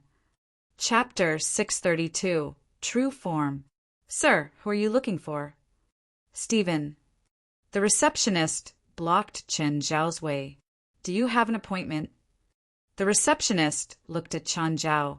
With 2 bamboo containers on his back, Chen Zhao really did not look like a decent person. Yes, you can call Stephen. Of course, please wait. The receptionist was about to return to the front desk and call Stephen when he realized that Chen Zhao had entered the elevator by himself. Sir, wait. The receptionist quickly rushed into the elevator. Sir, please go down and leave with me. Outsiders are not allowed in here. Don't worry. I've really made an appointment with that old man. Sir, please. If you have an appointment, let me ask first. I might lose the job because of this. I promise you won't. The elevator stopped, and Chen Zhao shouted right away, Stephen. Stephen walked out from a dim room, his hair messy. There were obvious dark circles below his eyes. Mr. Stephen, I'm really sorry. He entered by force. I'll get the security. Stephen waved his hand. No need. Don't stop him if he comes again. Oh, understood. The receptionist glanced at Chen Zhao. There were only 2 people who could come here without notice. But now there would be one more. Where's your office? Let's go there. Asshole. You knew that I'm super busy, and yet you had to come and disturb me. I was worried you'll just die. You look terrible. After they entered the office, Chen Zhao closed the door. When Chen Zhao opened the cover, an indescribable, intense aroma filled the air. Stephen gasped. This is not the purple brew. No, but it's better. Chen Zhao grabbed the wine. But it'll make you sleep for 3 days. Are you sure you want to drink it? Stephen understood it at once. Chen Zhao wanted him to rest. Stephen began to hesitate. The wine smelled way too good. Even the smell was unforgettable. He even felt slightly energized. If he could take a sip, how good would it be? Stephen gulped. Leave the wine here. I'll drink it after I finish my work. Fuck. I'm here to drink with you. And you want me to leave the wine here and then leave? Are you still my friend? Fine, take the wine away, Stephen said, his face filled with pain. But his rationality eventually defeated his impulse. No matter how good the wine was, it was not as important as work. Stephen, don't tire yourself out too much. You need to rest. I know you're trying to help me, but... Chen Zhao did not know how to persuade Stephen. Stephen's attitude was firm. Work was the most important thing. In the end, Chen Zhao still left the wine here. Stephen could drink it if he wanted to. As soon as Chen Zhao entered the elevator, Stephen hurried into the dim room. Chen Zhao called Rasva, asking him to look after Stephen. Stephen was in really bad shape at the moment. Chen Zhao was a doctor, not a housekeeper. If his patient would not take care of their own health, there was nothing he could do either. By the time he returned home, it was already after 8 p.m. Chen Zhao had a quick dinner. Then he sat beside the lake with Fei Lai, enjoying the quiet moment. No one disturbed them. Everything was calm and peaceful. Just then, Abidos climbed over. Chin, is Abidos really a fire dragon? Fei Lai knew Abidos' real identity since the beginning, but she had never seen his true form. Chen Zhao glanced at Abidos. He petted Abidos and then threw him a demonic crystal. Abidos charged toward the lake. Just as he was about to run into the water, he kicked the ground hard and jumped a meter into the air. As he was falling, a pair of wings suddenly opened from his back with a whoosh. Abidos slapped the water with his tail, gliding just above the surface. Fei Lai was rooted to the spot. She opened her mouth, but made no sound. Many bony pockets appeared on Abidos' head. They looked like immature dragon horns, and there were more than just a pair. The 2 rows of bony pockets extended from his brow bones all the way to the back of his head. His limbs also became slightly longer and his body stronger. This was Abidos' true form. Of course, it was his true form in the human world. He had similarly come to the human world in his true form, but he could communicate with his parents. Chen Zhao had no idea how it was done. Moreover, Abidos could change his form for a short time, just like the Silly Twins combination. The Silly Twins combination skill also had a time limit. Suddenly, a column of water shot up from the lake. The board Amon was actually actively provoking Abidos. Dodging the water pillar, Abidos fired back with a mouthful of dragon breath. Amon hid under the water, Although Abito's dragon breath was powerful, it could not hurt him. Then Amon slapped the water with his tail, and a huge wave stormed toward Abito's. Abito's flew 20 meters into the air, avoiding the wave. It seemed as if Abito's was preparing something in his mouth. His whole body gave off a red light. Then Abito's blasted something out of his mouth. A fireball dropped down. Boom! It was like 1 kilogram of TNT had been detonated. Massive waves raged within 10 meters of the point of impact. Chen Zhao and Fei Lai were totally flabbergasted. Even Chen Zhao did not expect Abito's to have such a potent ultimate.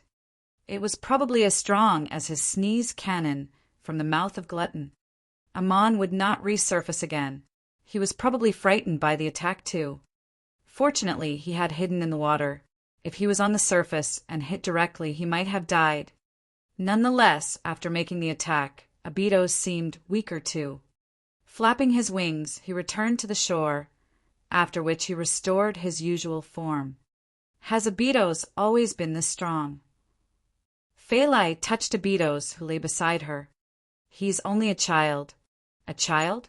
How strong will he be when he becomes an adult? Chun Zhao was unsure too. It would depend on how much Abito's was suppressed by the principles of the human world.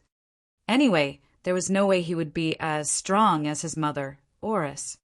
Furthermore, he could not maintain his fire dragon form forever. Ada, Mother told me that the human soul has completed the translation. Can you tell me the translated content? No, it's too much. I can't maintain the connection with Mother for too long. Chun Zhao sighed. It seemed like he had to go to hell again. Chapter 633, Devil's Day Baptism. Chapter 633, Devil's Day Baptism. Chen Zhao came to hell again. Today it seemed to be special. The sun and moon were both out. Chen Zhao's mouth of gluttony appeared directly. The curse vision and eye of shadow vision opened at the same time. He felt excitement in his blood. Human, welcome. Oris went to give Chen Zhao a hug. Beelzebub, Sophie, also hugged him. Even though they were both superior demons, Chen Zhao liked hugging Oris more. Sophie didn't know how to control his power at all. The hug made Chen Zhao feel that his bones were about to get crushed. Lord, madam, is today a special day? I feel like my blood is boiling. Devil's Day, Sophie said. I picked today to summon you here. In the West, Devil's Day was June 6th. Chen Zhao realized that it was indeed Devil's Day in the human world. He just didn't notice. He didn't think it was an actual thing either. Why? Every demon has one chance to be baptized. It allows their demon power to be purer and stronger, Sophie said. But based on each demon's wealth, they receive different benefits from the baptism. Sophie and Oris brought Chen Zhao to the highest point of Obsidian Castle. It was the top of a circular tower. It wasn't covered with a roof, and there was a big magic formation drawn on the gray tile with blood. There were also a dozen bodies. They were all demon corpses. Judging from their size, they didn't seem to have a low status either. Chen Zhao suspected that they'd been Samuel Logan's underlings. Do you still have angelic crystals? Sophie asked. Yes. Chen Zhao took out a perfect crystal. He'd received this from killing Jerry last time. Sophie didn't like the aura, but merely touching it wouldn't hurt him. Huh. He crushed it with all his might. Chen Zhao realized that he could crush the angelic crystal without much power. But Sophie seemed to have trouble. Was it because they countered each other? Then Sophie sprinkled the powder over the magic formation. What is this for? Sacrifice, Oris said. To a mighty demon king, all beings can be sacrificed. The more superior the sacrifice, the more you receive in return. Regular demons may prepare the entire year for this. As His Majesty's enemy, angels would be the highest level of sacrifice. Of course, no one can actually sacrifice angels, so we can use angelic crystals in their place. No, go stand in the center of the magic formation. Qin Zhao dragged his huge right arm and stood in the center of the formation. Oris lowered onto one knee while murmuring something. I'm not sure what you'll receive from His Majesty, Sophie said. But if you feel like you can't take it anymore, leave the center. If it surpasses your limit, you'll burst from his power. Okay, understood. Sophie also lowered onto one knee at the side. Next, he and Oris placed their wrists at their mouths at the same time and bit down hard. The blood of the two superior demons dripped onto the blood-red magic formation. Sahu Marsala, Hilda was Yeduda. Sophie and Oris uttered complicated and difficult syllables. Chen Zhao understood the demon language, but he still didn't know what they were saying. Suddenly he felt something. He looked up at the red sun and moon. In that instant, he saw a figure descend from the sky. It seemed to be filled with light, but also shrouded in darkness. Chen Zhao couldn't see the six-pointed star emblazoned into the figure's eyes. As if his right arm had lost control, it raised in the air. His entire arm was covered in blood, and the mouth of Gluttony was screaming. Right then, his clothes exploded. Black lines appeared under his skin. This was the blood from the King of Wrath that Logan had left in him last time. Samuel still hadn't helped cleanse him of it. Right now, that blood was also affected and emerged. The figure in the sky grasped Qin Zhao's right arm. The other hand pressed onto his chest. The figure opened his mouth and uttered syllables like Beelzebub, Sophie, and his wife. Next, the black lines on Qin Zhao started falling. They landed on the ground and transformed into a pool of black liquid. His right arm also shrunk back to its original size. Chen Zhao felt that the mouth of Gluttony didn't weaken. Instead, it became even stronger. Immediately after, the mouth of Gluttony bit down at the figure. The figure was now missing a corner. The black liquid on the ground also extended and wrapped the remaining parts of the figure and dragged it into the darkness. Before it was completely dragged into darkness, the mouth of Gluttony took another bite. Then Qin Zhao shook his head. He woke up. The blood-red magic formation on the ground disappeared. Sophie and Oris stood on the side looking at him. You completely accepted His Majesty's gift. Qin Zhao scratched his head. I can't really remember what happened. That's normal. Most demons can't remember the process. Even if they remember, the baptism in everyone's memories are different. I sensed Logan's blood in you. You swallowed his blood before. Yes. Qin Zhao didn't deny it. He looked at his right arm. It looked a bit darker than his left arm. Then he lowered his head and looked at his shadow underfoot. Suddenly his heart jumped. His shadow suddenly extended a hand that had been formed by the black liquid. He was shocked. This was too strange. But as he got distracted, the hand transformed back into a liquid and returned to his shadow. Come, try punching me, Sophie said. Punch you? Yes, use all your power. Qin Zhao grasped his right arm. So, punch you with all my might. He knew that he was still far from Sophie's level, so he didn't worry that he could hurt Sophie. Chapter 634, The Third Eye. Chapter 634, The Third Eye. Charge! Qin Zhao drew in a deep breath, quietly feeling the power flowing in his body. Power had never felt so real before. It was not magical power, just pure physical power. It flowed in every corner of his body as if it was matter. At the moment, it was flowing into his right arm. Suddenly, Qin Zhao felt something on his arm. It was familiar yet strange. The third eye opened, and a surging power was gathering. Oh! Some surprise flashed across Oris' eyes. With a loud yell, Qin Zhao's fist flew across the air with unstoppable momentum. Beelzebub, Sophie extended 2 fingers. When Qin Zhao hit Beelzebub, Sophie's fingers, his fist was deflected at once. Indeed, their powers were too different. The gap was hopelessly colossal. Beelzebub Zophie had easily blocked Qin Zhao's punch with just 2 fingers. And he was in his human form, not true form. Even though Qin Zhao felt that he was pretty strong already, he was still so powerless before this great demon lord. Lord, next time you test my strength, please use your entire hand, no matter how big our difference is. At least I'll feel better. Human, I know you're not that fragile. I only wanted to let you know your true strength, not to deceive you. Qin Zhao shrugged helplessly. Lord, you seem keen on training me. Why? At the start, it's only because you saved Oris and my bastard son, Beelzebub Zophie said. But you showed no signs of rejection to my power. Do you know? There's almost no way a human world species could accept the bloodlines of the 7 great demon kings. You could, and you aren't affected by the principles of the human world. You're the most special one. The stronger you are, the safer Abydos will be. If you think that Abydos won't be safe in the human world, you can summon him back here. No, I hope that he'll remain in the human world forever, at least when you're still alive. Why? It's not time for you to know yet. Qin Zhao almost managed to repeat the line with Beelzebub Zophie. I knew you would say that. How uncreative.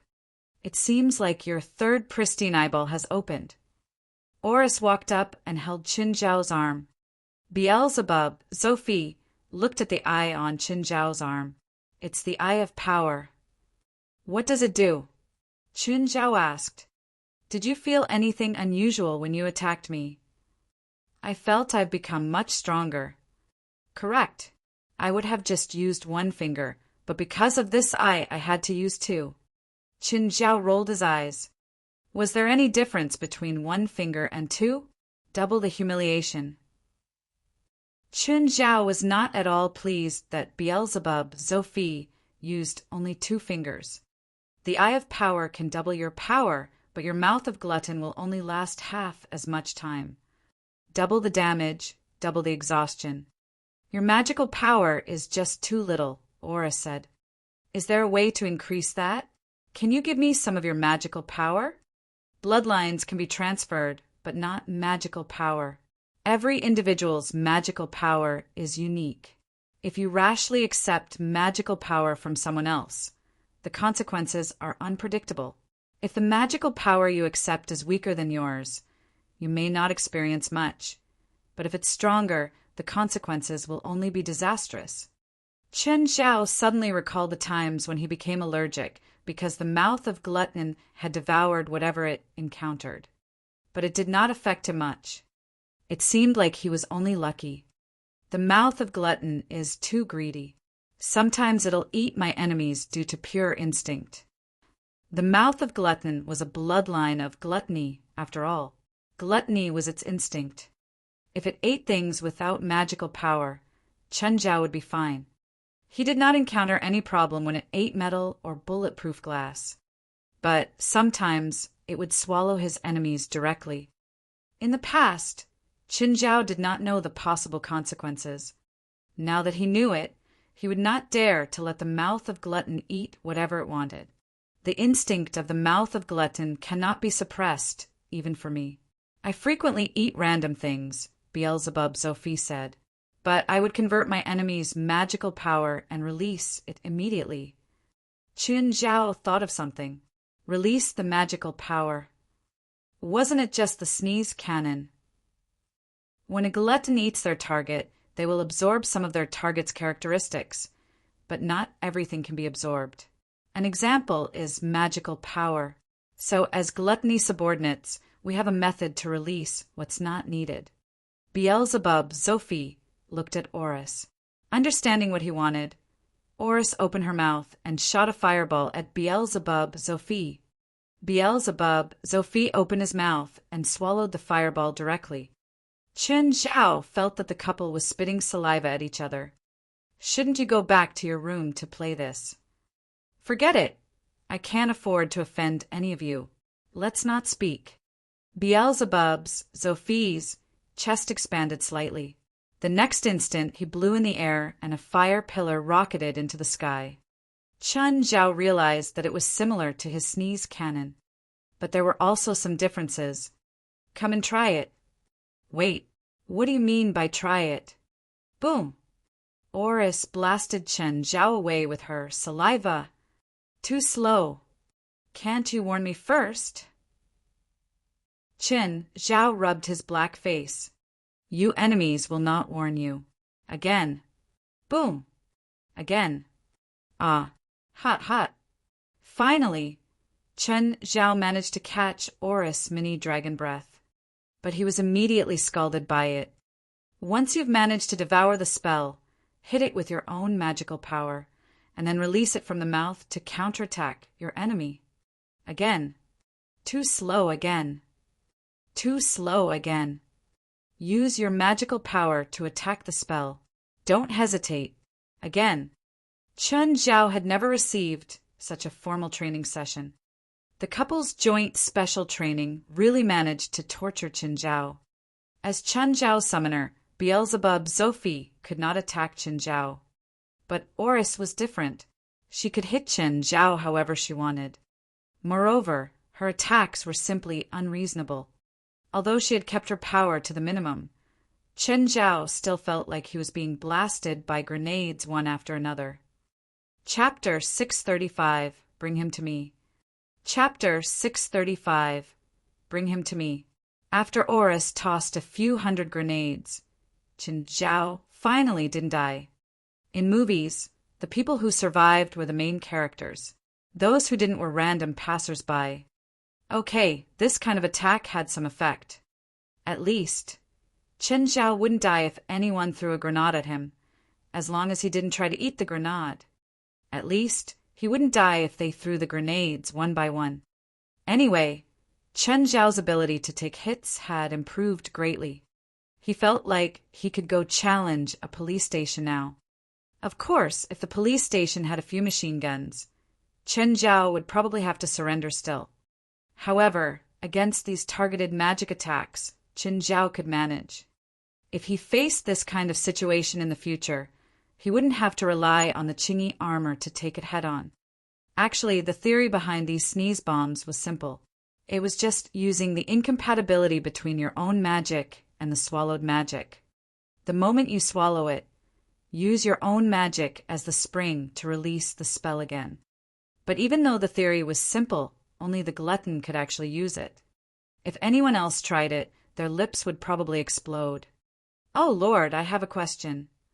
What is it? Is there a way to make someone cursed with the talking spirit to talk? No, Beelzebub Sophie said. No way at all.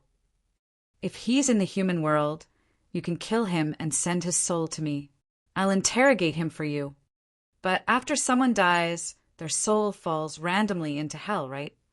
If you put one of my mementos with him before he dies, then his soul would land near me after he dies. Sophie tossed Chen Zhao a ring. This ring will send the soul directly to me, but it can only be used once. Okay, I understand. Oh, this is the thing that the old human translated. Sophie gave the Naval Diary translation, an original, to Chen Zhao. Do you want to keep the old guy? Keep him. I need to check if the diary was translated correctly or not. When he returned to the living world, it wasn't dawn like before. Fei Lai was eating dinner when he returned, and she saw him appear suddenly. Oh, Fei Lai, I'm back. Chin, you kept your phone with me. Yesterday, Mr. Raspa called, saying that Stephen is hospitalized. He wanted me to tell you as soon as you came back. Fei Lai handed him the phone. Chen Zhao's happy mood was ruined instantly. That old bastard, Chen Zhao said, annoyed. I told him a few days ago to take care of his body. I don't care about him now. Fei Lai stared at him, and Chen Zhao fidgeted under her eyes. Okay, I'll go calm him and see if he's dead yet. Chen Zhao dialed Stephen's phone. Old bastard, if you're not dead yet, tell me which hospital you're in. But an old woman's voice traveled from the other end. Who are you? Stephen isn't able to answer the phone now. This was awkward. Chun Zhao and Stephen usually talked without holding back. He didn't think that someone else would answer. You're Stephen's personal doctor, right? Yes. He's in Chantilly Hospital. I'll go over now. Fei Lai already brought over Chun Zhao's clothes. Go shower and change before going. Right now he was dressed like a bum. Chun Zhao hurried to the hospital and knocked on the door to Stephen's room. A moment later, an old woman opened the door. This was Chun Zhao's second time meeting Halifa Oliver. Hello, miss. Hi. Stephen is laying in there. Come in. Thank you, miss.